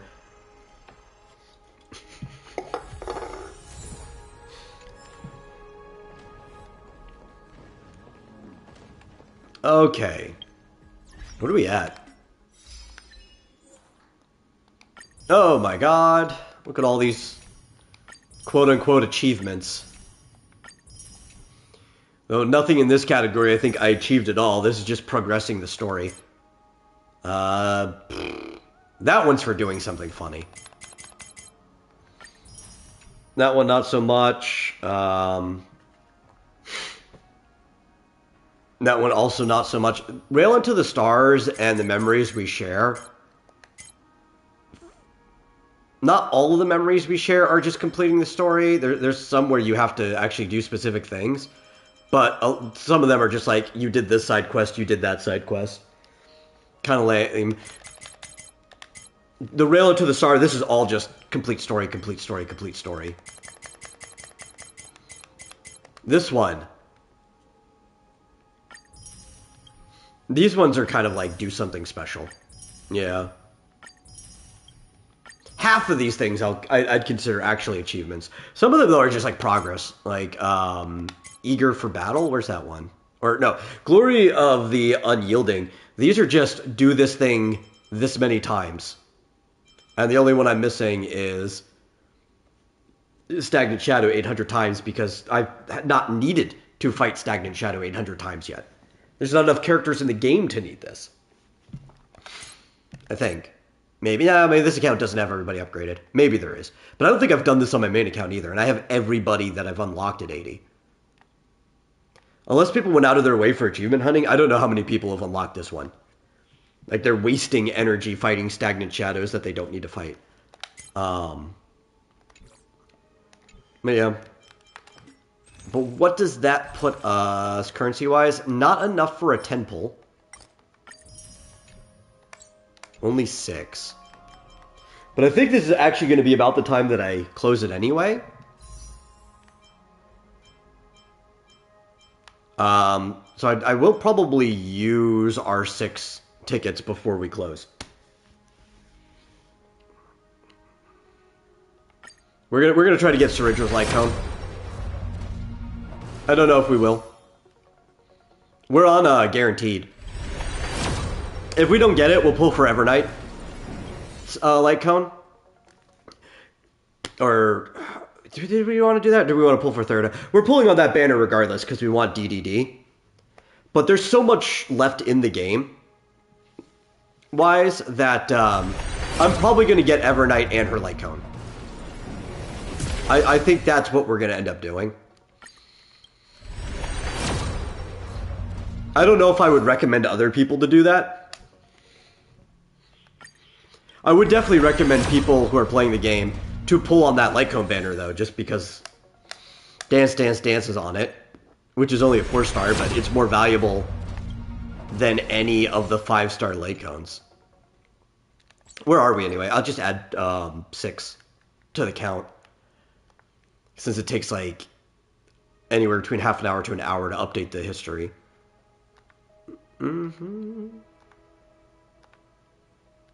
Okay, 5. So, if we added another 6 to this... Okay. That's not bad. That puts us at, like, almost 30. When Pity is... 80? I think... Details. I think Pity's 10 less on the weapon banner.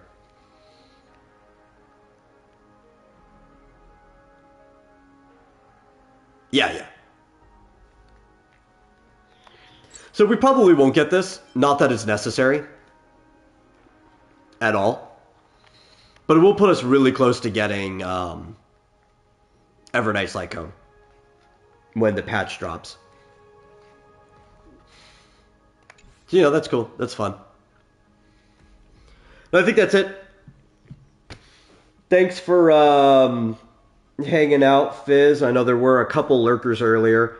And anybody who happened to watch the VOD later on, that will be up. Sorry for, like, the first 25 minutes where I didn't know how to get the microphone working on here. But I know what it is now, so even if I have to do it again next time, I'll be able to do that literally within the first minute that it goes live. And I'll see you guys either for a little bit tomorrow or a little bit Monday, because I'll probably try to knock some out earlier in the day before Super Serial Showtime. So, yeah.